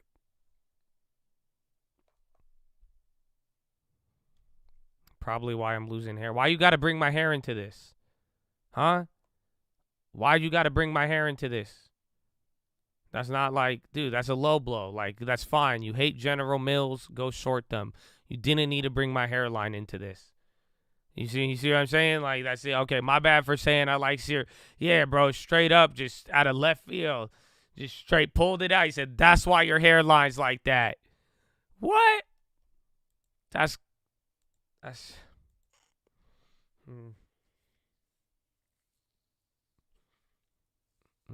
can't go shorter on that. Can't go shorter than that. Is that a short joke now too? See, now you just got me insecure. Man. At least you don't have forehead. I don't even want to give you guys a new insecurity. Honestly, I don't like having a girlfriend now that I realize it. Half of the shit that I didn't even give a shit about, nor do I care about, my girlfriend points it out. And she's like, ha, ha, ha, ha, ha, ha. And I'm like, must be nice, must be nice. I say, one day you're going to get fat and ugly. And that's what I tell her. I say, so you better enjoy it now. Okay? Yeah. Then I stare her in the eyes until she cries. Like, exactly. Beauty's not forever. Beep. No. I don't do any of that. But I do, like, in my head, but I can't say that out loud. Nah, bro. Like, I didn't realize that, like, I had forehead wrinkles, too. And she was like, you got a bunch of wrinkles. You need to do lotion. And I'm like, what do you mean? I don't got wrinkles. I'm like, this looks cute. I thought I looked like a puppy. You know what I'm saying? I thought, like, when I raised my eyebrows, I thought I looked like an English bulldog. You know what I'm saying? I was like, how is that a bad thing? I thought this was cute. I was like, what do you mean? If a puppy had that, you would be like, oh, my God, look at the puppy. Yeah. I was like, what's up? I was like, I don't get that. That makes no sense. And she's like, no, that means you have wrinkles. I'm like, no, it doesn't. I mean, I thought that was a great feature to have. I should be getting some Botox up there. I'm like, man, this is so much to deal with.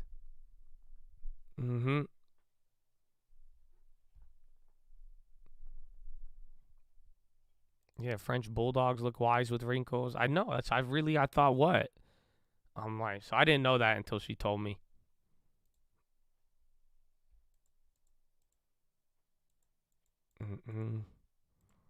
Funny how the bald short guy out here doing better than 99% of y'all. Wow. Thank you for coming to my defense. You did shit on everybody in the process, but I appreciate it, man.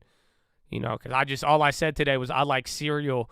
And he was like, that's why you have a lack of hormones and why your hairline's fading and you look 25 years older than your actual age. That's what you get for eating Honey Nut Cheerios, you mother.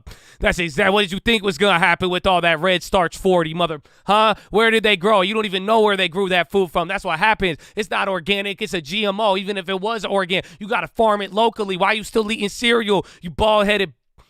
So thank you. Honestly, I appreciate you coming to my defense. I don't really have that much of people backing me up like that all the time. So thank you.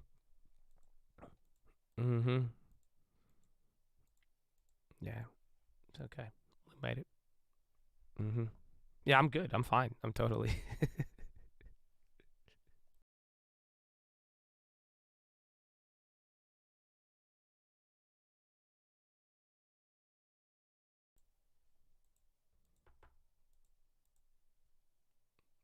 red pack 40.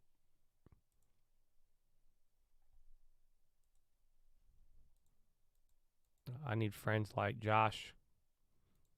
I'm not really like, I don't know. Like, you're not, I don't really think you're going to like me as a friend. You're like, Josh, what should I do with this stock? And I'm like, go buy a dividend and save 10%. And you're like, what? And then that's it. And then now I'm going to create the insecurity, which is good because in the back of your mind, every time you waste money, you're going to be like, oh, should I buy a dividend? Should I save 10%? And then right when you have it move, you're going to be like, I told you suck, Josh. And then a year later, you'll be like, damn, okay, he was right. He was right. He was actually right about that. Damn, okay.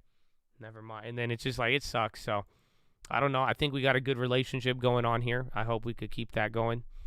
But, you know, not too many of my friends like it when I pester them with dividends and real estate. That's why I don't pester them, but you already know my answer 90% of the time.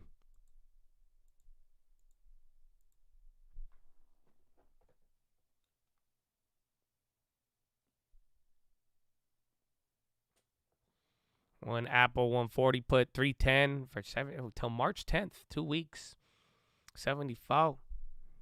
Just hit the day. Do they have dailies on individual names yet, or is this just the index thing?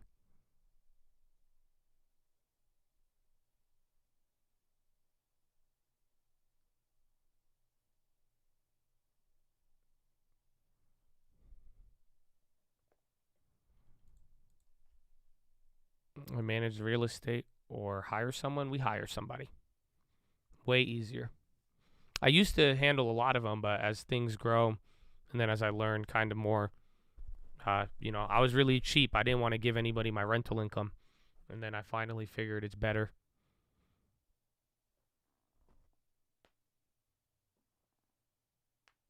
Broadcom. Okta has earnings, which I already thought they reported, but I'm still in that one. Excited to short the pop. Well, it's been about 12 minutes of power hour. We were bouncing a little bit ahead of it 10 minutes prior. I mean, you've only moved up 3 points since the start of it. Yo, Netflix dumping. Oh, Netflix, back to the gulag. Or even Netflix giving up some of these early gains. I hope Mokta doesn't die. Mokta. They could also do very good. Aren't they? They have cybersecurity, I believe.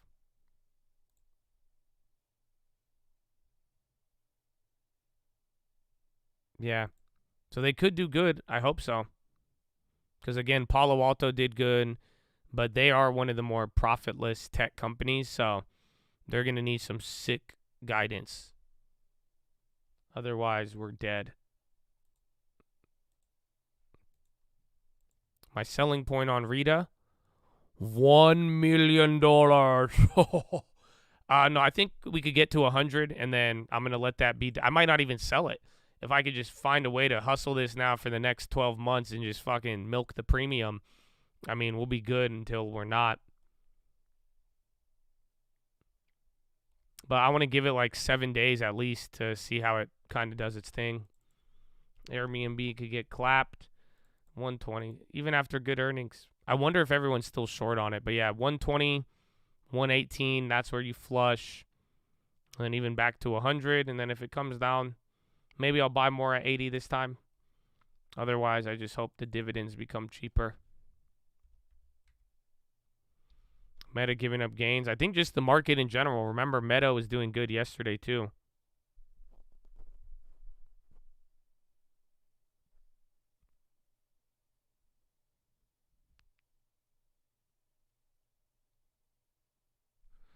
Might get clapped close to close. Or we rock it up and do nothing. How mad would you be?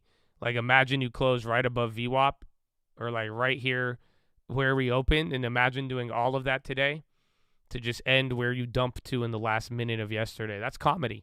I'm telling you, that's actual comedy.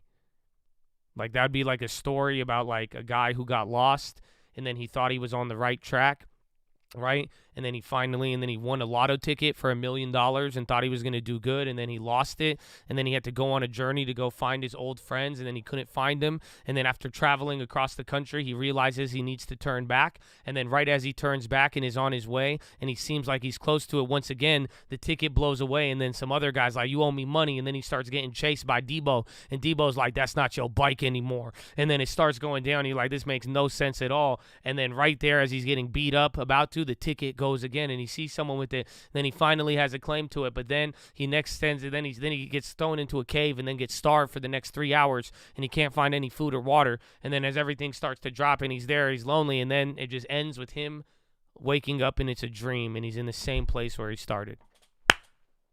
So that'd be funny. It'd be a great movie. Great movie.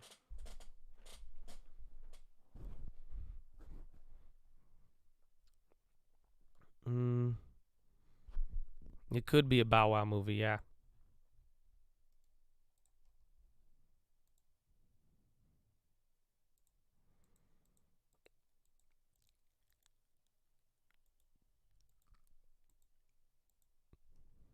May I suggest Air Bud? Great movie. Yeah, Netflix still dropping here. They're just dumping 2.3. Caterpillar Industrials are holding up still. Biogen's doing good. That could be because of Rita. Tesla. Bonds are leading the Chicle, but you need the bonds to break 4% if you really want some fireworks. It already is at 4%, but you need it to, like, you know, zoom, zoom, zoom. No?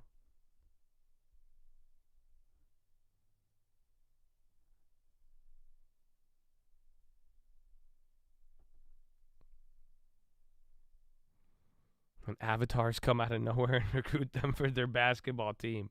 Led by Adam Sandler. Don't forget Adam Sandler, because it's a basketball movie. You know, it'd make a lot of sense.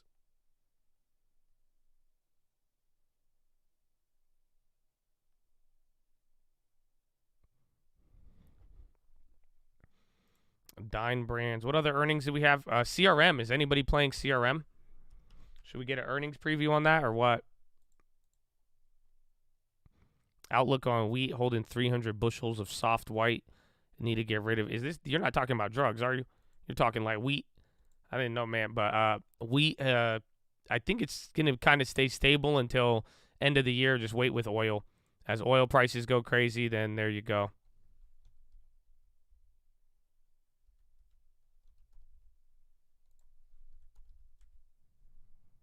Yeah, physical. Damn, bro.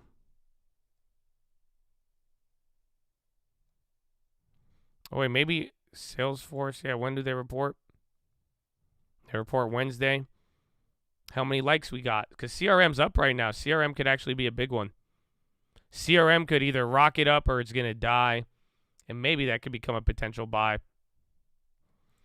Oh, we're almost at 2,000 likes. Just run it up. 50 likes. Let me get you an earnings preview, man. Come on. CRM today after close. How you feeling? How you feeling? Come on, what you got for me? SPY's moving up. A little bit of volume. Remember, it is 20 minutes into power hour. You got 40 minutes left. We're making our move back to the 39.60. Ironically enough. Oh, man. Oh, there you go. We got it. Thank you for the likes, my friends. So Salesforce, they're expected to post their slowest ever quarterly revenue growth when they report on Wednesday, but the main focus will be how far management is willing to go to cut costs and satisfy the demand of coming activist investors.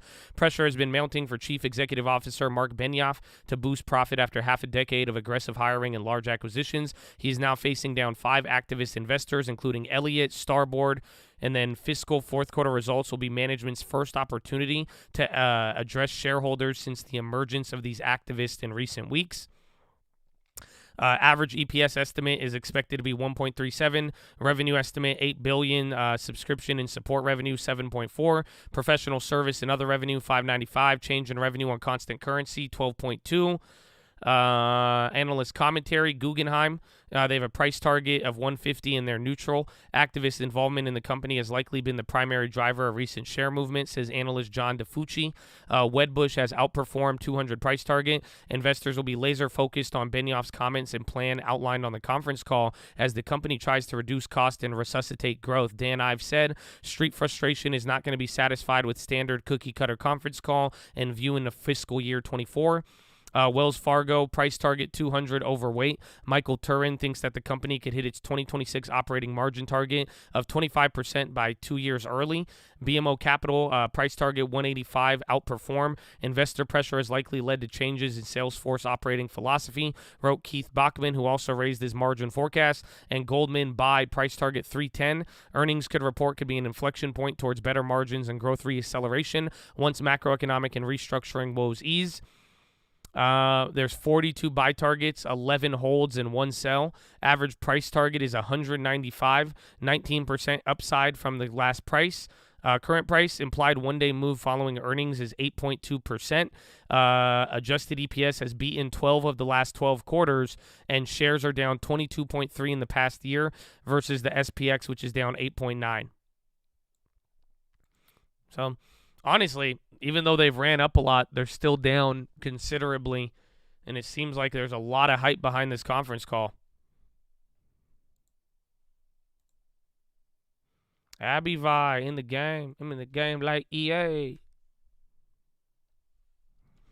I mean, looks like medical and healthcare companies are kind of coming back here. A little bit. They held up decent today. I saw CDIO. We saw it earlier. I have no idea what's going on with it, though.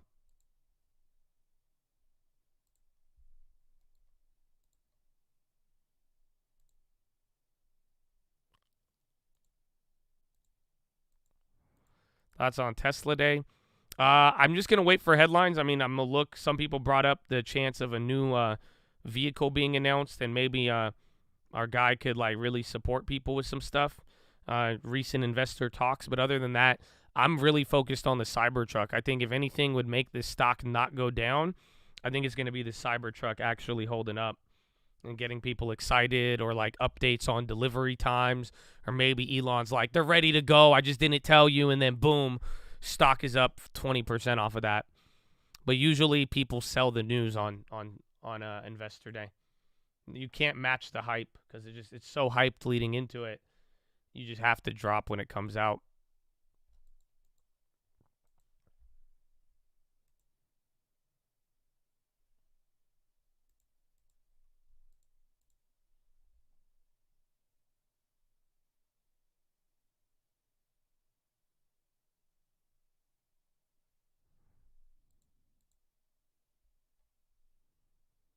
Yeah, Netflix slow again. CRM could have been a good pre-earnings trade here, but I think CRM is going to be a powder keg.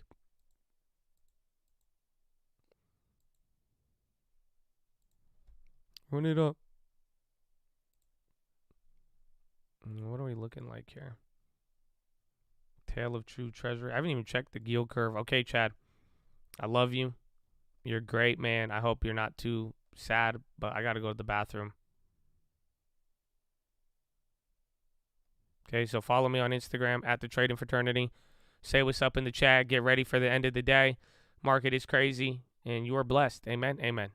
Half a percentage point. Tesla moving lower, as is Nvidia, Amazon, Microsoft, and Apple. Big part of the reason why you're not really seeing any real upswing. Volume is a little bit tad light here on the day, something that we should point out. Volume overseas, though, it was phenomenal here. The reopening of China really sort of starting to rear its head in that latest economic data we got, those latest PMI numbers, as well as the removal of the mask mandate in Hong Kong, one of the main indicators over there, up 5% here on the day. All of the major Chinese indexes having a big rally. Mike Wilson over at Morgan Stanley cautioning, though, that is a China-specific story, not necessarily a global one, and really cautions U.S. investors to not chase after that. Meanwhile, you come back here into the U.S., and it really is all about what we're seeing in the yield space here. A 10-year yield right now at 3.9945. At one point in the day, we did trade above 4%. A 2-year yield actually made a run at 4.9, creeping ever so slightly higher towards that 5% mark. Dollar weakness here on the day, and we talk about some of the individual stories. The earnings out of Lowe's,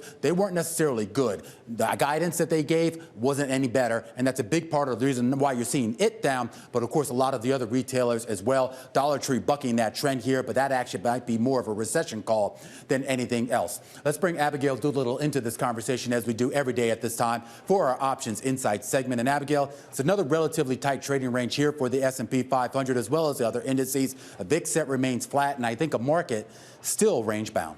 It's interesting, Romaine, because last year everybody was talking about the VIX being broken, and you almost have to wonder if that's the case now, because to your point, the S&P 500 is kind of choppy today in a range, and in fact over the last several weeks. But here we have the VIX just above 20, and it's basically flat on the session, even with the S&P 500 down about 0.5% or so. Let's bring Chris Murphy, co-head of institutional equity derivatives over at Susquehanna, into the conversation. Great to have you with us as always, Chris, and to lean in on your expertise. So what's going on with this VIX? I was chastised many times last year for talking about it as being broken, but you would certainly think it would be closer to, I don't know, 25 or something, with the S&P 500 down more than 2% since the beginning of February.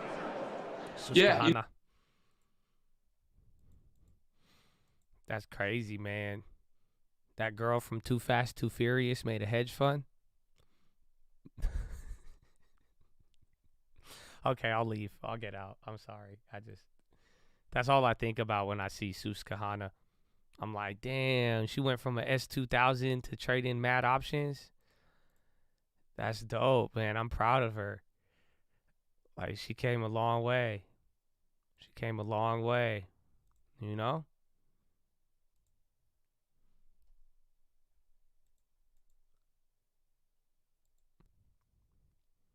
Apple hitting the lows. That's not a good sign. Oil, I think, UCO's on the high, though. That means oil's coming down. Half of the REITA float has been traded. 30% of it was short, and you had 3 or 4 price target upgrades all above $100. So we'll see, though. But the premium, I can't wait to see if I get exercised or not. But we can make some movements. Even then, even if I wanted to sell the 100, I just won't. I'll lose my extra premium, and then I'll break even on the contract. So close this out for 2,300 loss. Sell this for 23, but now we get all of the money back. So then you're not necessarily gonna be down on that. Or we wait till tomorrow. This thing keeps running, and then boom, we're in the game, and now we get we getting way better options on there. Airbnb for commercial space. Okay, Adam Newman. What's wrong with you? That's it.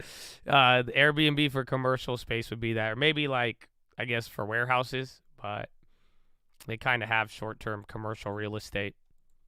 Or just offices, like WeWork.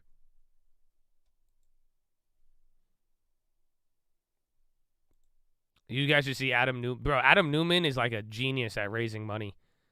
Low-key. I just see it, bro. He's such a psycho that it works.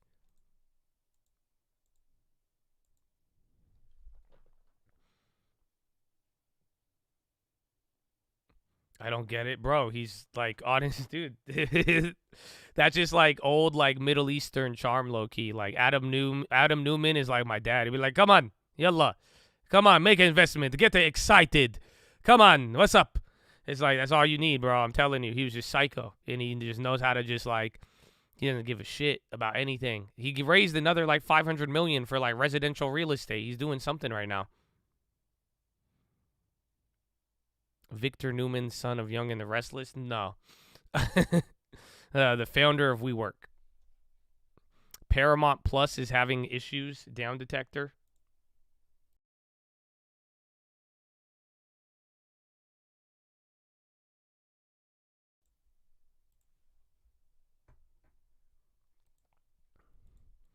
He just tells people, do it with gusto. It works, man. He destroyed Massa's image and still lives. Legend. I mean, Massa had the right idea with Newman. He picked the right guy. He was I need someone crazy. But, you can't blame Adam Newman for Massa's decisions. Have you seen the SoftBank portfolio, man? It's actually, I feel bad. Because Massa is a legend. I still think he is. I mean, he made what? Like 30,000% on Alibaba. But like now they're, dude, his portfolio of all the shit they invested in is like, it's clapped. I mean, one of them's going to hit, but you know what I'm saying? It's like, it's just crazy. It's crazy.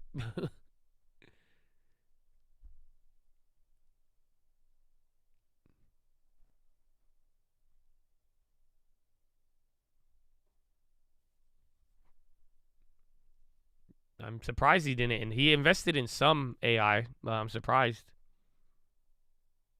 And then even Elon. I'm surprised Elon now doesn't even have like the same control of OpenAI. I don't know what Elon's investment is now. And then damn fucking Bill Gates stepped in. Like, Jesus. Elon, like, come on, bro. Like, why did you let that happen, Elon? I don't know. Elon, why didn't you just give him more money? Could have gave him the money and you could have said, I have one condition. My one condition is you do not partner up with Microsoft or Google. That's it. But no. Now Google's competitor is owned by Google. And Microsoft's competitor is now owned by Microsoft.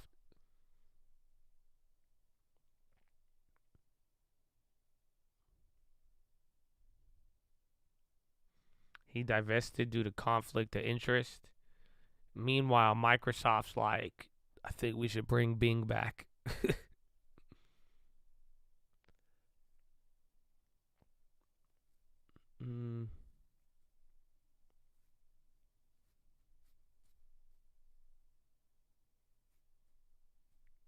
Maybe we'll get, well, actually 10 years drop. I'm surprised the market's not tweaking out. 28 minutes left.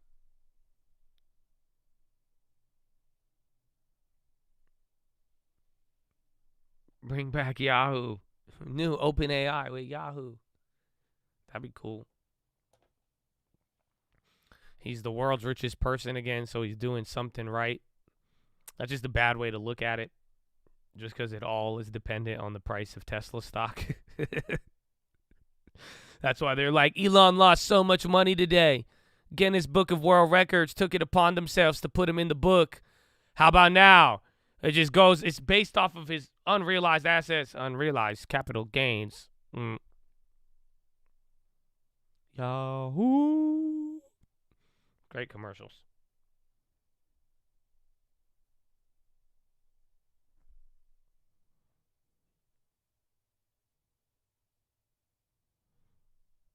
Market has dropped ever since they made rocket ship emojis illegal. Yeah.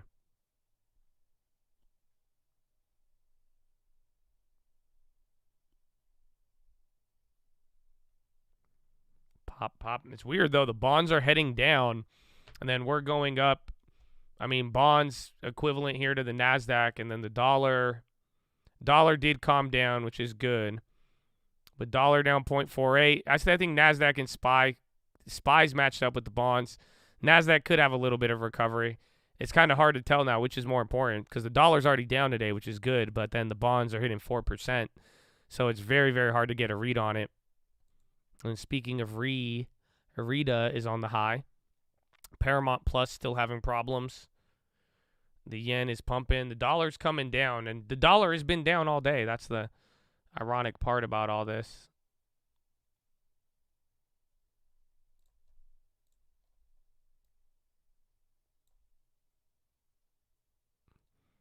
So if I close it out at 30.28, we spend $3,000, $590 would be our premium. Lose $2,300. We need to get $3,000 back to keep the premium, and then $2,300 back just to break even. And then we lose the $590 premium, but then we'll have $2,300 just in case anything happens. So I'm waiting till this one goes.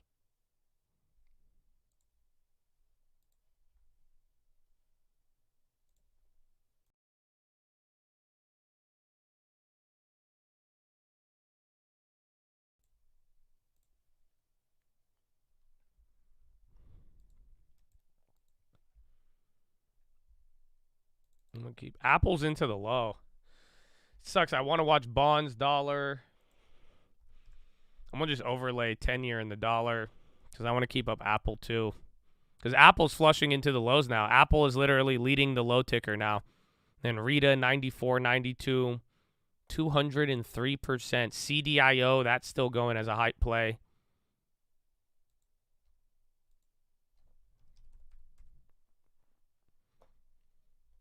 Cardio, they released a precision HD test.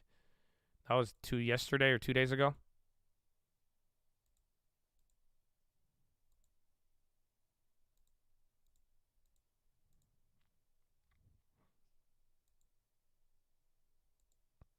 The bubble I've not seen.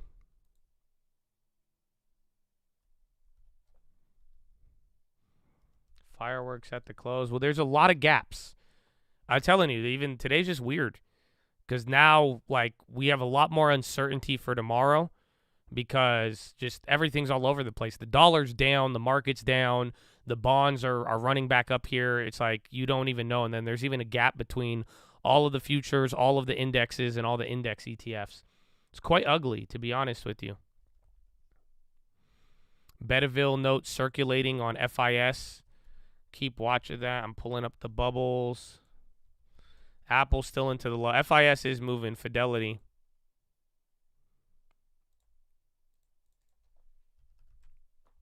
Fidelity still yielding 3.3.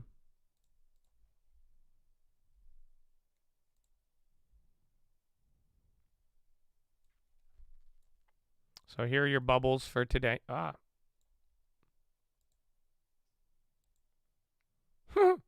Straight line. 392 call. A lot of calls. But then a lot of puts on the higher open interest. We ain't doing shit. Too much. It's too tight. It's a straight line. And then 400 calls has the biggest amount. Then you got 394s that are in the money, actually. And then 395s, that's the biggest one value-wise. But then you have 393s. And then 396 calls are very big. And then 395 puts. It's kind of hard to read. Just a lot. I think what matters here is your March 17th, Habibi. Look at this one. All over the place, man. All over the place. That's the volatility we need in our life.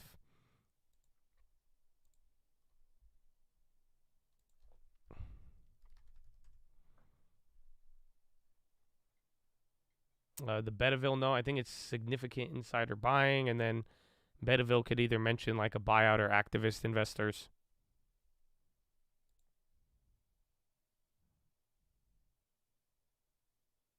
Yeah, rumor discussed, FIS rumor discussed by Betaville blog. That's coming out right now. It's already moved a little bit.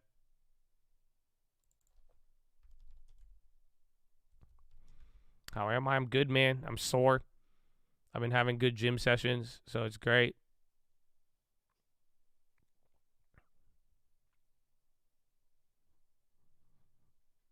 My voice almost cracked today in the morning. That's how I knew I got a good workout in.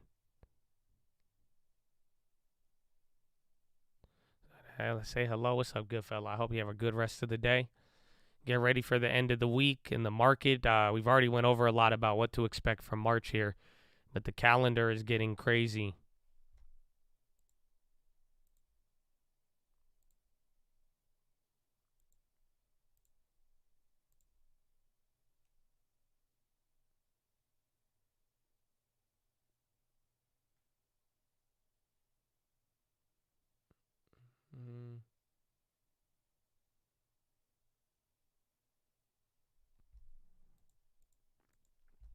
Zim squeeze. I don't know. It depends. It got to cool off. I mean, yesterday was your cool off day, which is good after that run up. I'm glad it's still holding up here a decent amount, but we will find out. It kind of depends on market performance. It likes to do the opposite. That's why every other day that we've been down, Zim has been going up. You go to the gym? No, I go to gym at night. So I wake up really sore and tired. But then I wake up at 5 a.m. because the poop is calling me. What?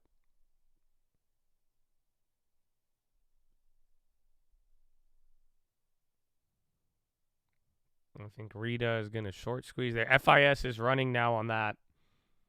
It's even higher.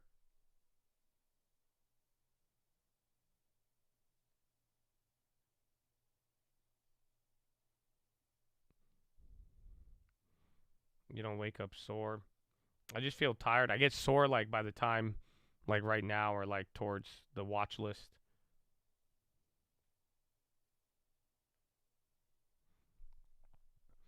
Market makers. I think everyone's balanced pretty good. There's just so much money between 393 and 396, and then there's a lot of money just on the breakout. Early market on close, 200 million to the sell side. 20 minutes remaining. Let's see. Fed futures coming into the close, 27%. So that's literally where we started out this week.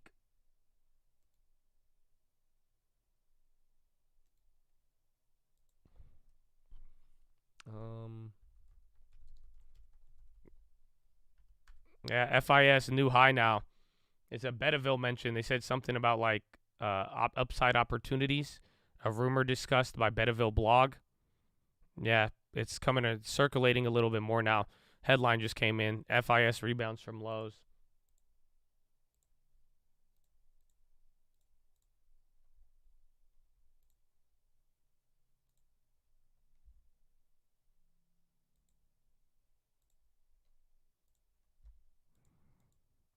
Boeing a new high? Oh my gosh, yeah. What is this? Well, all the industrials killed it today, so GG Boeing.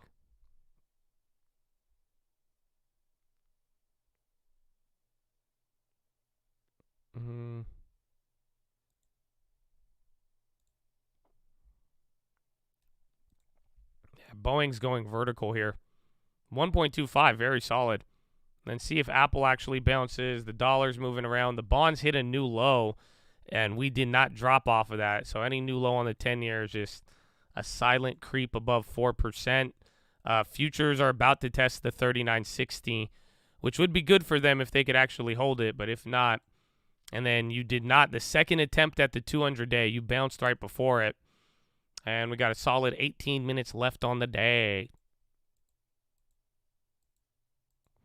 CRM, that's earnings after the bell. Got a call. God bless you, Battleborn. Hey, man, call real estate tonight. Call real estate tonight, baby. You know what you know about that Wednesday call. Trying to tell them.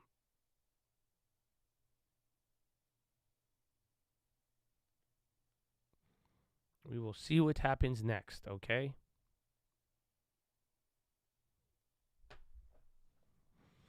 Just did the war. Oh my gosh, I'm tired. We forgot a lot of put. Today was a crazy day.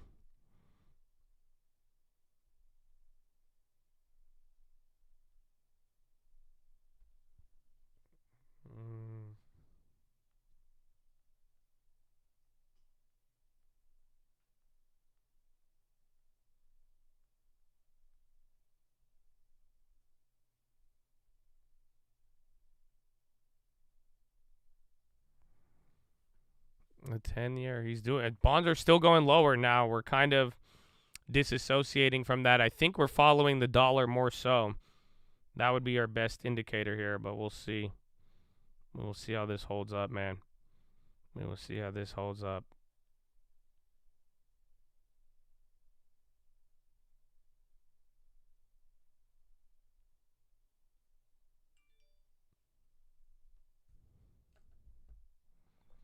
In the video, yeah, where's the video? First Solar's on fire today. So SPY right at VWAP now. NVIDIA stayed relatively chill since the bigger dump, but now they all kind of look the same. Rita, yeah, 90. Well, get ready. There's one thing to keep in mind for biotechs. If you remember Longeveron, don't forget about after hours. That's where they go a little crazy here. So I got to see. We could either wait tomorrow, which I might wait. I'm hoping that we get more options, but realistically, you could sell the 105s for January, and then you'll break even on the contract, but now you won't have to pay for any of the gains that went up right now. That's what I'm kind of liking about this one. So you would have to close out at 3,000, reopen this one at 2,400. That's the P&L that you lost. And then the other 590, you just pretty much wash the premium that you got yesterday. But then you unlock, straight $30 per share. Timmy tweeting about rents. Uh-oh.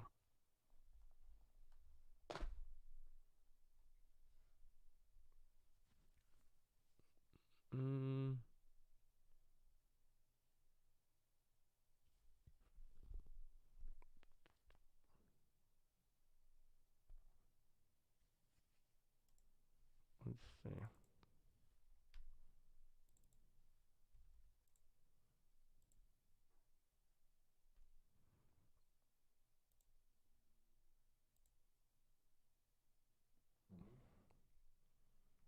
That's at 24 on the ask.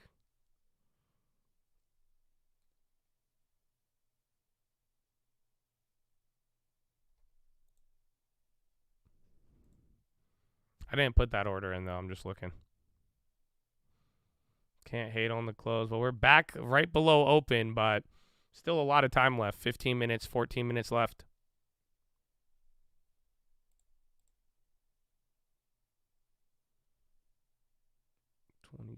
That's like a 127 break even. Jeez.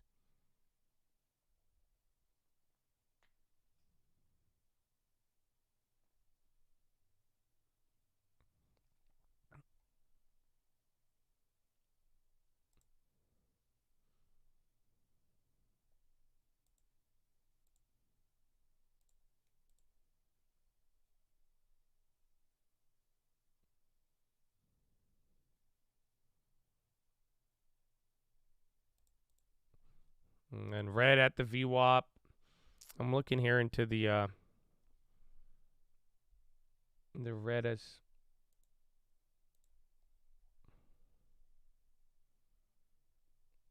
can't get anything else on those.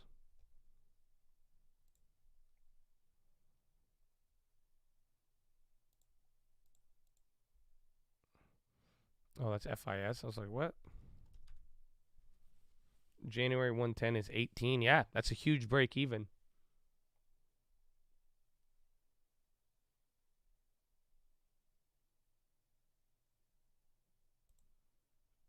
Someone bought 52 of these recently. Gee, at the 110.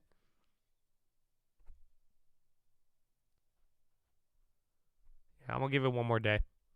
I don't think it just would suck if we get assigned, because then we would have to buy back the shares and sell the call immediately. So it'll be good.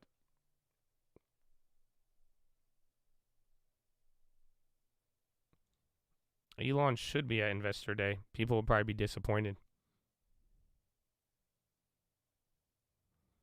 Elon's good for the stock.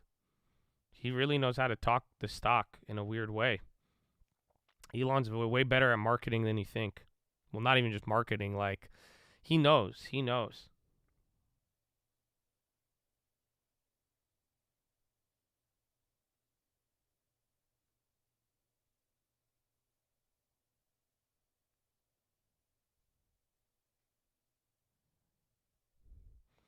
CRM because he lies. Okay, that's part of it, I guess.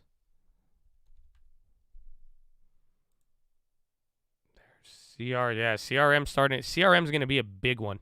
Even since I read you that, it's already moved up a dollar there.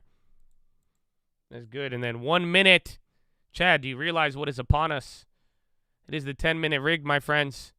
It is here right at 39.55. I think that's 10-minute rigged with futures above 39.60. Oh, man, 45 seconds. This is going to be a wild one here, Chad. Get ready for it.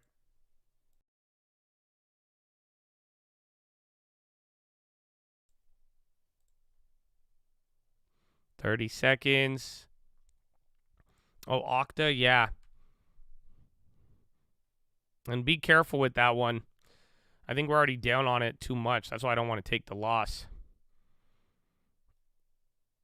Let's see. 9 cents per share estimate, 489 revenue. Here, hold on. I'll give it you in a second. 10 minutes, 10 seconds, 5 seconds.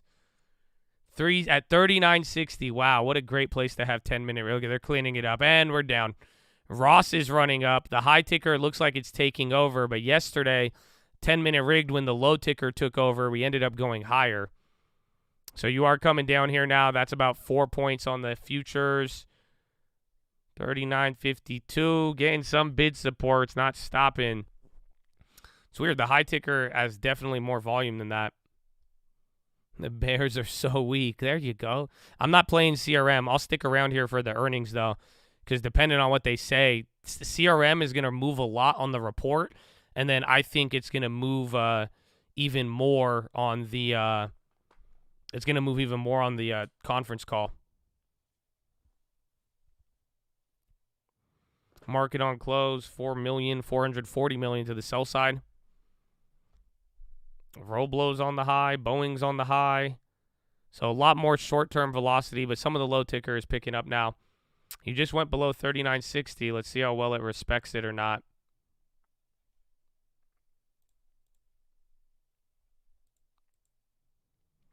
Rita Preem climbing. Let's see. Either I'm going to wait. I think we could get more premium, but that's the risk. I'll just wait there because then tomorrow, even if they come out with 2025s, we win. Because then we can sell those for like $50. So that'll be great.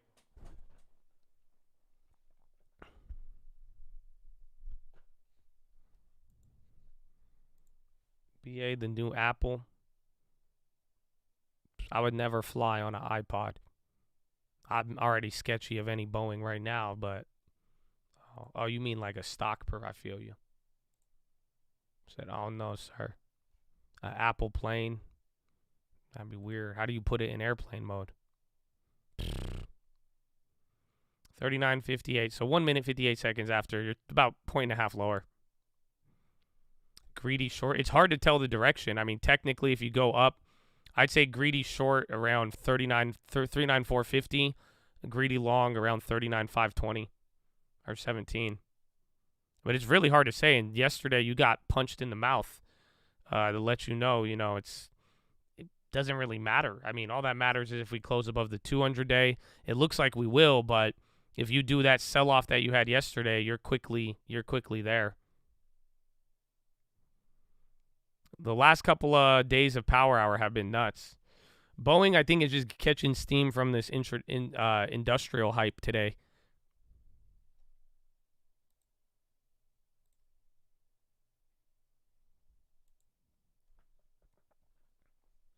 Yeah, tonight will be about more China data, Japan, and then hopefully nobody else in Europe gets clapped.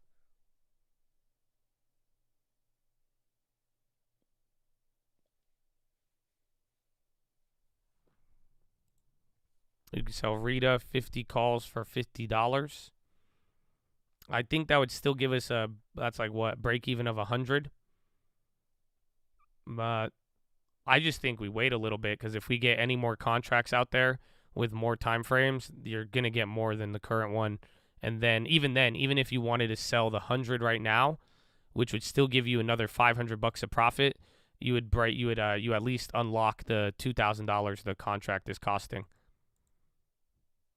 Meta low of the day. 53 minute and a half till final 5.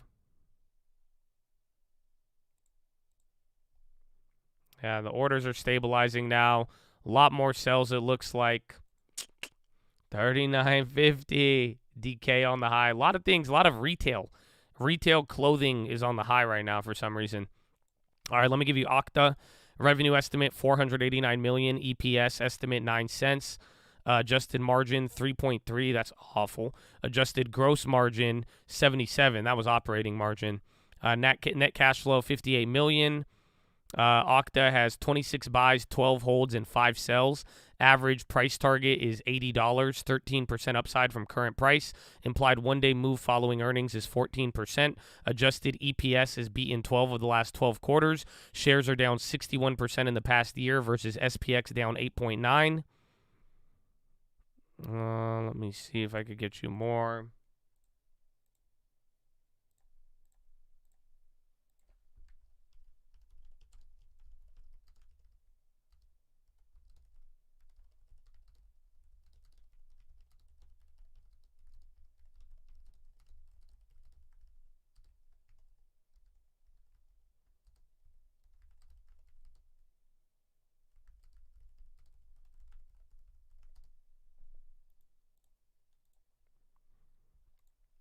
BA just love to go up. Oh, that's final 5. I missed it. I was trying to get more of this Okta over here. Yeah, man. You're coming down. I haven't seen a bid in 5 minutes, actually. And now you're below 39.60. That in and of itself will be a shitty close on the futures. We didn't even close below 39.60 yesterday.